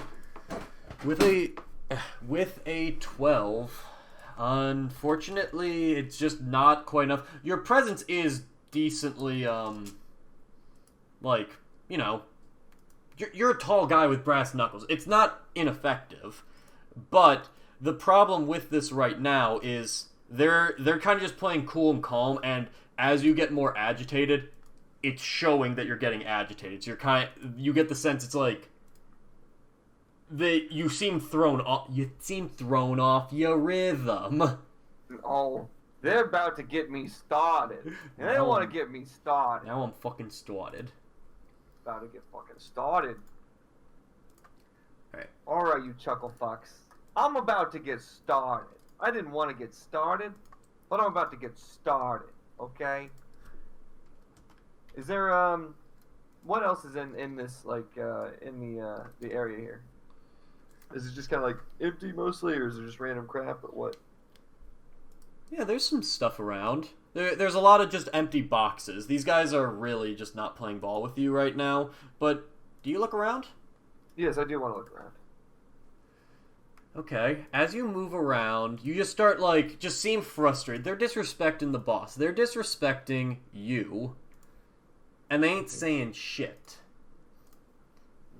What in the goddamn hell is going on here? What is this shit? Who the fuck are they? And then you notice just a small... You notice a letter on this table here. Mm-hmm. And on it says JBK with a wax seal. JBK. Do I know a JBK? Johnny Brass Knuckles. That's me. Oh man. I was hoping it was Little Johnny, but I don't think I can swing that one. I'll pick it up. Alright. You pick up the letter very promptly. I look at them, I say, well, I look at Mr. Walker first. I say, do you know what the fuck this is? Sorry, I mean, Mr. Walker, do you know what this is? I think we're about done. We're just about done here. Listen, if you chuckle fucks don't start offering answers in a second, we're gonna have to get unfriendly. The fuck is that? He looks over at your letter. I'm gonna make a bad vibes check. Go ahead and make a bad vibes check. A 23 on bad vibes. Oh, this is bad vibes. Oh, this is very bad vibes. This is very bad vibes. But I glanced over at the two of them. Have they moved? Have they done anything? Do they show anything? You see them kind of scanning over the package for just a bit. Checking out my package, huh? Yeah. Yeah, letter in hand. They're standing there. What's his name? Skinny Walker's looking at you, looking at them, looking at that, looking at the letter, looking at the door, and he's clearly getting fucking frustrated. I'll open up the letter, kind of keeping them, I got holding up the letter in between me and those two guys with Mr. Walker kind of behind me. Sure Probably thing. Right here. You read the letter? Mm-hmm. Johnny. I'm just gonna dictate it. And it's written in this tone, keep in mind. So it's riddled with spelling errors, but it sounds like this. Johnny, I knew this was the only way for this message to get to you. The boss wouldn't trust you otherwise. And I knew, even if he didn't trust me, I know things, Johnny. I can seize them. I can seize them before they happen. And I knew something was going to happen to the boss, and I wasn't going to be strong enough to handle it. Oh my gosh, it was Rodrigo the Squirreling. He could see the future. I know you gotta keep the boss safe. I don't know any of what's going on here, but it's a trap. You gotta get him out. Killing me. I gave my life for this organization, and I know you can keep the Mr. Walker alive, even if I couldn't. Rodrigo the Squealer. You see a second letter attached. Does it like fall down? Yeah, it falls down, and it says, also, buys the way. This second letter is an apology for not just giving you this letter in the first place. The mail service in the city is shit. Oh my gosh. I kind of, And as you make this realization, the doors open once again. And... Motherfucker. Get over there. You see in walk what has been dictated to you as a very harsh-looking man who resembles Keanu Reeves in John Wick. Wearing a duster, kind of has these different Tourette's at his side. Oh, he's got Tourette's, huh? Okay. Exactly. What the fuck is going on, Amir? Johnny, stop fucking reading, alright? We got business to discuss. You want to tell me what the fuck it is we're doing here? You got two guys come in, give us the silent treatment for, you see, the Grand Inquisitor begin to raise his pistol. Oh my Sonny, gosh! what are you doing? I guess this is happening like as I'm finishing up the letter, and I lower it and I look over to Skinny Walker and I say, "Mr. Walker, look out!" And I run and I'm gonna try to like just tackle him out of the way before he gets shot. I want yous to roll initiative. No shit. 11. I'm gonna have this guy's roll initiative. I'm gonna do it in front of everybody, God and everyone, so that you knows what's gonna happens.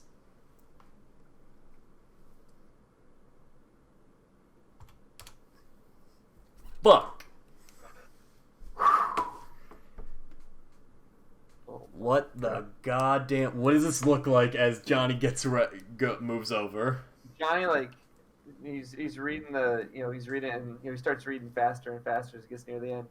And he looks up as this guy walks in and starts to raise his bong, just raise his gun, and he says, "Mr. Walker, look out!" And he just like drops the letter and tackles Mr. Walker to the floor. Alrighty, and as you do that, you put yourself in front of Mr. Walker. You see for just a moment the hammer be pulled back, trigger pulled, hammer pull forward. Nothing fucking happens. Wait, no. Oh wait, I forgot a roll earlier I made. What's your AC? 18.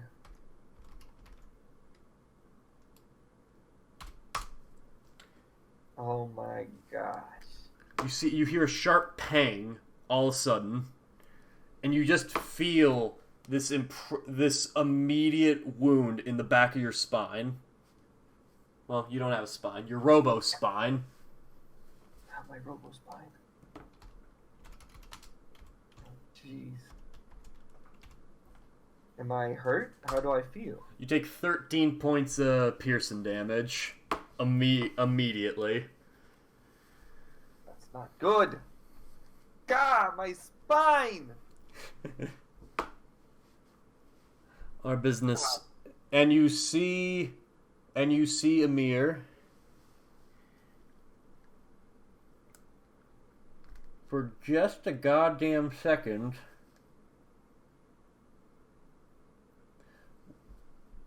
Roll an insight check.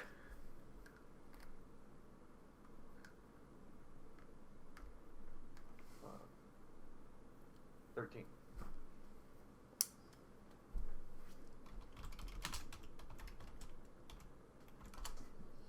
Fuck! That shot came from lower. Part of why you were trying to tackle him to the ground was to get him out of the way, because just, you've handled weapons before. Trajectory of the bullet doesn't make sense. So either this is a magic bullet that can kill a Kennedy, or that shot came from lower than it ought to have. Roll intelligence.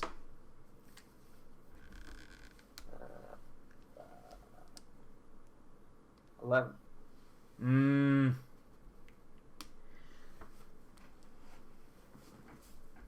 I'm gonna just say... Nah, it's hard to tell. You don't know what the fuck is going on, but you know one thing. Mr. Walker's in trouble. Okay, so did I actually tackle him? I'm just gonna give you narrative leeway here. I don't want this to be a fight. I want this to just be cool. Okay. Yeah, I feel like. Okay. Hold on. Dun. Yeah. So Johnny Brass Knuckles tackles Mr. Walker to the ground, which of course is not is going to belay the fact that he's not actually wearing a very nice suit, and he is actually in fact made of metal. Hold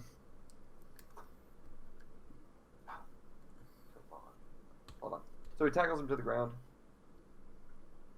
Okay. There we go. And then he gets shot right in the spine. He says, "Gah, my spine!" And it probably also sounds not like somebody getting shot by something immediately loud. the fucking reverberation of shooting a piece of metal. With that, Sonny will kind of stagger to his feet, and I want to drag Mr. Walker into the back room here. Okay, I will definitely allow it. You see the two guys actually. You see one of them kind of begin to move towards you. The other one kind of puts his shoulder on and gestures to the crate, and you see the Grand Inquisitor kind of just move steadily towards you, and just say, "I think this marks the end of our partnership.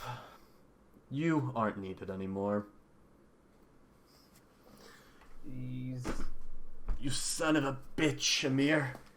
I'll fucking kill you. I'll kill your whole goddamn family. Let me at him, Johnny. Let me at him. As you're dragging him into the back room, you notice that as you tackle, this is a very small, older man, and you're a very heavy metal robot. You kind of hurt him a little bit in the tackle. Probably for the best in the end, but... Okay. Here's what I do. I drag him to the back of the back wall. Is the second the second in here, crate yes. in here? Okay. I'll drag him up to the back wall. I'll stand up. I'll tell him. I say, "Look, Johnny, there's gonna be a time to get back at these motherfuckers, but now's not it. I'm Skinny, not Johnny." Skinny, right? I'm Johnny. That's what I said. Skinny, there's gonna be a time to get back at these motherfuckers, but now's not it. We're outgunned, we're outmanned. And I'll also close the door behind me as we go in here. Does it have a lock? You see him just kind of start pushing shit in front. Okay. All right. Okay. Look, Okay. Mr. Walker, you got to get out of here, okay? Meet me. I don't know. I'll find you, or you find me. Skinny Walker Whatever. doesn't leave no man behind. Oh, we're not trapped in here. And I turn around to the back wall, and I'm going to cast Shatter on the back wall. Fuck yeah, bro.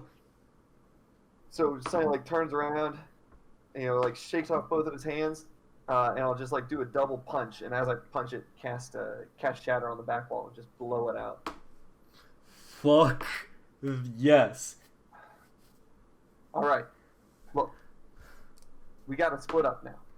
They can't follow both of us. Or they can, but it'll be a better chance if we split up, probably.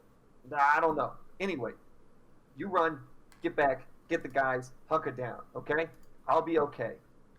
Is there any way I can lift this giant thing? I mean, you were the one carrying it, to be goddamn clear. And yeah, you can definitely carry it. It's just going to be slow moving, because you're kind of dragging this thing. Okay. Hold on just a second. Eric. Can you disconnect real quick? Yes. Alright guys, now that he's gone. Alright, well, I thought he was rejoined by now. Alrighty.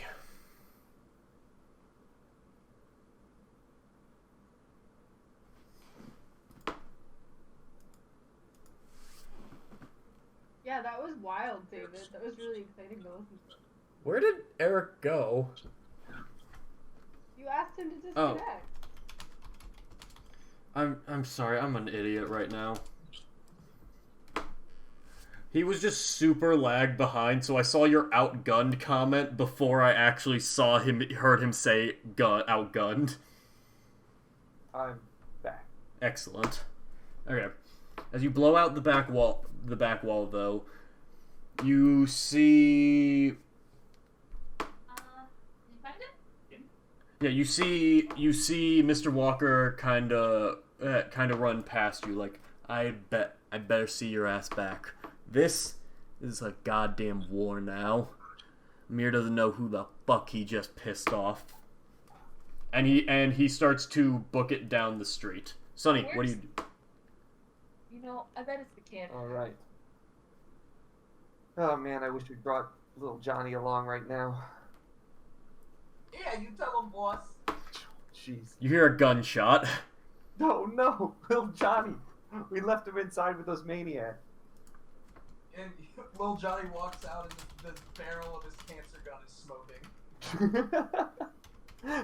You hear 3 shots, and then 3 bodies drop to the floor. All right. Let's see. I'm gonna grab the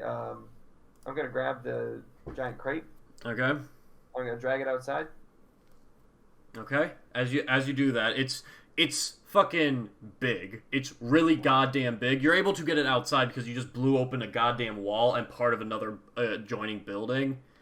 But you are kind of struggling to still move it through just the street because it's kind of going on cobble and you're dragging a wood crate.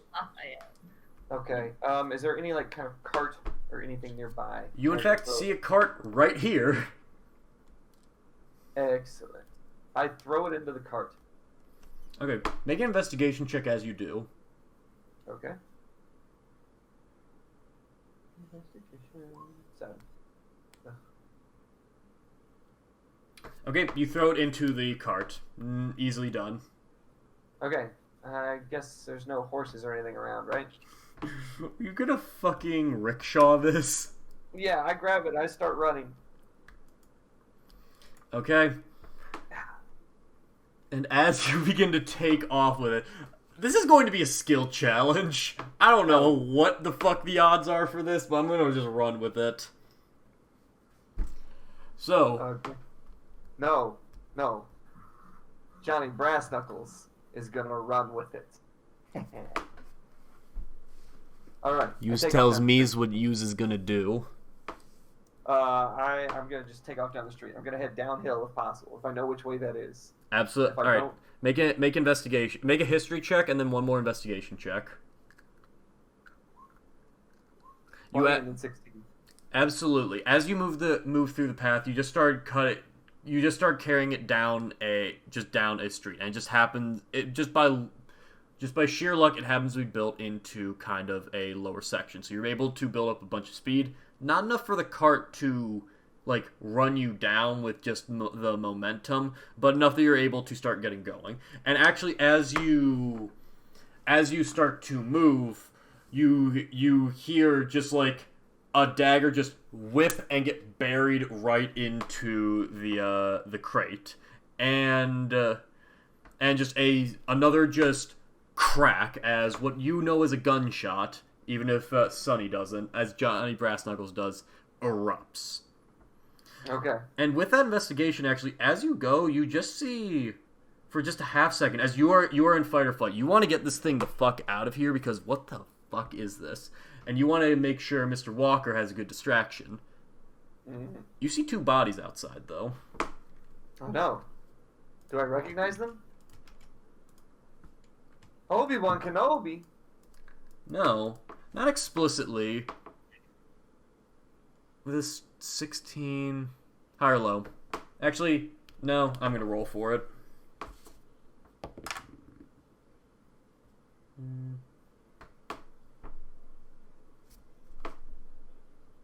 Yeah, okay, I'll say you see it with that. You see a little weave-scarred, like, insignia just on, like a little medallion just hung around one of their necks. And you just see, like, just, just clearly, like, slit throats. Oh, man. It's never good. Just okay. As you pass by. Alright. I'm just hauling ass. I don't really know where I'm going. But is there, am I going downhill? Am I going downhill in such a way where I could conceivably hop on and ride this thing? For a bit, sure, if you make it an action movie. Great, yes. I want to hop on just for long enough to cast Sending. Okay. Alright. Okay. What do you do? I want to cast Sending. I want to send to Morak. And I want to say, let's see, shit's fucked. We've scarred against walkers. Heading to, and then however many words it takes to describe the direction I'm heading and where I would, I guess, conceivably wind up if I keep heading in this. Actually, where do I know any landmarks or something that I could head to that would be maybe concealed? Some, I don't know. Where what was the tavern that we've been hanging out at? Stein's Gate. Eric, I'm gonna just be honest. Take the wheel on this one. All right. I'm gonna say, yeah, heading to Stein's Gate. Do we? And I'll say, Big Bad Cargo. Over and out. And I'll just take off, running. All right. As you just kind of hitch a ride for just a moment, as you kind of begin carrying yourself down the street, just that just loud piercing sound and the dagger are certainly enough to attract just a bit of attention. And after just a little bit, you catch the whiff of one of the Spellbreaker dogs. It seems to have gotten loose from its owner at some point just by sheer coincidence, and it is just coming straight for you. Like, with you kind of half pulling it, half carrying it, you are able to go and carry the momentum, but it seems to be gaining on you. Okay.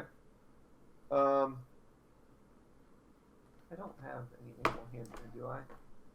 No, I don't. No, but you have Sonny's first action of the campaign in animal handling. That's right. Oh gosh, I would draw so much attention though. I'm gonna try to intimidate it. I'm just gonna I guess it's running behind me. Yep. It is. It's definitely running towards you. It seems focused on the package rather than you. Okay. But it is very much like after you as a whole. I'm gonna say, "Fuck off, you ugly mutt." I'm gonna kind of, I don't know. Go I guess ahead. I'm running in front of it, so I don't really know how I'm gonna do that. I'm just gonna try to outrun it. I'm just gonna Roll try. athletics. 18. You begin to just put a bit of distance between it. Sonny just found some weird Illithid shit, which is his jam. Mm-hmm. And is a literal goddamn machine. He is going. If robots could have adrenaline, then fuck yeah. Yeah. All right. I'm looking through my shit right now. Okay. I want to go on to, probably not a busy street. I want to stick to a back streets, on the way to the tavern. And whenever I get a chance, if there's ever a, what would be a good place to dump it? If there's ever a good place to, like, stash this cargo, like, I don't know, a big refuse heap, or like, maybe a wagon going out to the garbage, or I don't know, anything that would keep it moving to a spot, but not be with me. Roll for luck. No, It's geez. just How a about D20. 9. That's not very good. Yeah, it's... listen, they may have HVAC, but they don't have a very functional sewer system yet. Well, it seems like their priorities are in the wrong place. Would Morak be back from the place yet? Morak be where? Back from the menagerie. Fuck yeah, bro. Let's get more people involved in this. Okay, he gets the message and he says he's coming to the bar that we're all at. Yep. Morak's going to quickly stand up, walk over to the bartender, and drop like 100 gold on the table. What the fuck is this? I need to get everyone out of here now. I'm using this place for a while. He looks over it for a second. Everyone, closing time. There's not a whole lot of people in here, but he is just like, go, go, go. Everyone get the fuck out. And then after after just like maybe a few minutes of just like getting just the annoying drunks who just will not leave, shit like that, he stands at the door, turns around. You met me as well? Yeah, you can go in the back room and read and walk on you here. Okay. Sorry, there was a bit of miscommunication there. That one's on me. You know what? No, I'm making this awkward. I'll go to the back room. Thank you. Zeka, prepare your magic disguising spell, whatever it's called. Okay, you got cool. it. Okay, everyone. Does anybody? Can you? How does message work? Is that 25 words the one back. where you can respond, right? Yeah, this one you can respond 25 words or less. What's the name of the bar again? Steins Gate. Morak's going to re-message to Sunny, like, Steins Gate is all clear. Bring whatever you need here. Okay. I'll just keep heading there as fast as I can. Okay. And as you keep moving, just make a stealth check. You have disadvantage because you're carrying this. Let's see, disadvantage. So. Ooh, 5. You get the sense you're attracting a bit of a crowd. Okay. At this point, like, you start hearing just across the city, like, you hear, like, a horn be blown. Like as if it was like in a hunting trip, like just a massive horn being blown, and you just see like guards kind of begin to rush. Not immediately for you, but as soon as they see you rickshawing this stuff, they're like, one of them blows a whistle. It's like, stop, traffic cop. Oh no, my moving violations are what's gonna do me in. Okay.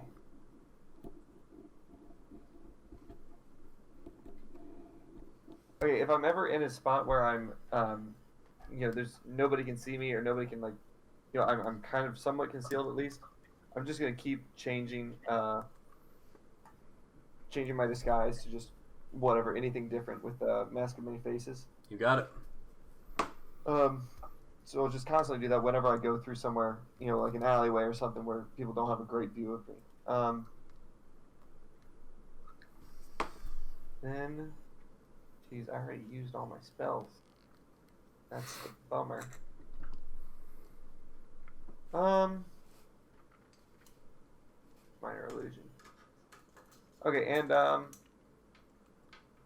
ooh, how big can minor illusion be? 5 feet. 5 foot cube. Okay, so I can't actually do this. Damn. Okay.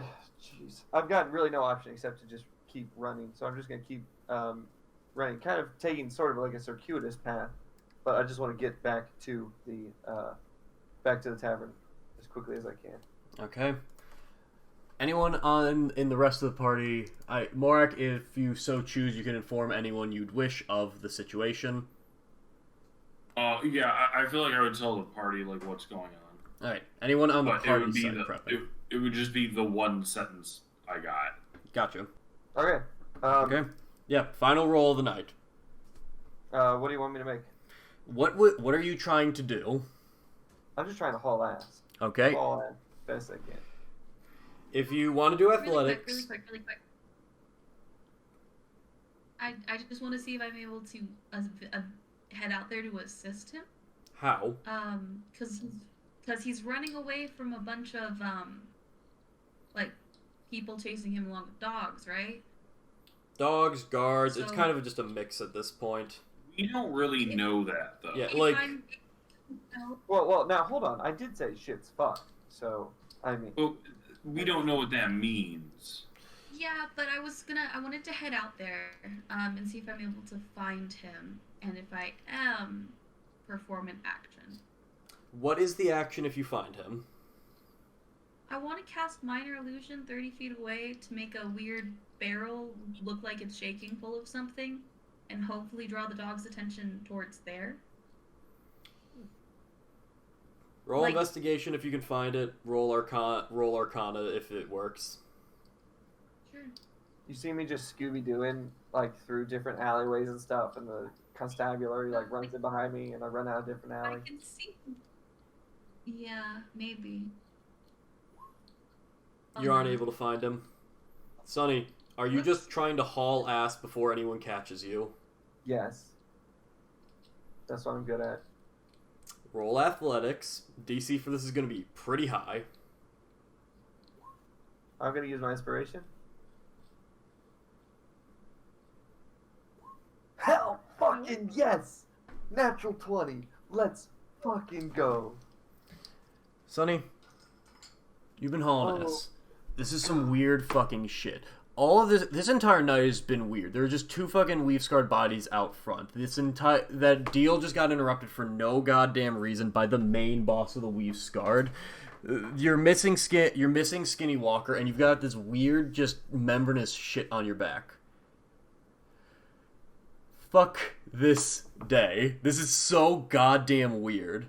And now you've got the fucking guards on you, the dogs. You are just hauling ass trying to get away. Eventually, though, you just start to realize these fuckers can only follow you if they can keep track of you. If they can follow a clear path. They might know the city decently, but you can cause a lot of damage behind you in the meantime. As you just begin to go, you go through, not in the main roads, some smaller alleyways, kind of force them down, and just are kicking boxes over, knocking trash over, knocking over an entire set and stand. At one point, taking boards out, just ramming through the goddamn window like a bull in a china shop. Just going through and putting as much chaos and destruction in your wake as you can. What do you do? Take the reins. You succeed. But how do you close this out? Okay. So Sonny is running through. Oh, here we go. Sonny's running through the town, just like throwing crap behind him, just knocking over barrels. Creating as much chaos as possible. Okay. And he's knocking barrels down, run through alleys. He's trying to stay away from the main streets and stuff. And he is just hauling ass as fast as he can. Whenever it's kind of downhill, he's like hopping up on the carriage and riding the momentum. Whenever it's not, he's pulling it like a rickshaw. He's constantly changing outfits. Anybody he sees, he'll just take on their appearance whenever he gets a chance. And finally, he skids around a corner, and there's the dogs in the constabulary are following, the Weaves Guard are following him, and he skids around the corner, and it's a great slow motion shot that carts up on the two side wheels, and he starts running, he jukes it sideways partway down the street, and it he goes and skids, and he crashes into the front of a shop. He crashes into it, and you see the back part of the cart sticking out, wheels, rolling down the street, bouncing off. And you see it's the Bear Claw shop that he extorted earlier to get into the Skinny Walkers. And there's a whole huge, big commotion. People are gathering around the scene. The Weaves Guard start coming up behind him. Dogs are barking. They're trying to clear people away. They go into the store, and they're looking around. The owner is, he's unconscious on the ground, but there's no sign of the crate or of Johnny Brass Knuckles / Sonny in the store. And the camera moves to outside to the alley out back, and you see Sonny change into a new disguise with Mask of Many Faces, and is back to the simple poncho, very plain face, nondescript face, and a big hat. And he throws, some sort of, tarp or something that he found over this big box, and he starts dragging it the rest of the way to the tavern. Alrighty. And as the session closes, Sonny kicks open the door, drags this weird membranous sack in. Zeka immediately runs up and casts Nistol's magic aura to remove its magical effect for at least a while. And as the camera pulls out from the Steins Gate, you just see this wave of carnage through the main plaza. You see horns being blown. You see guards just approaching everywhere. And then the camera shifts to Mr. Skinny Walker in his office, staring out the window, looking over the city. It's fucking war.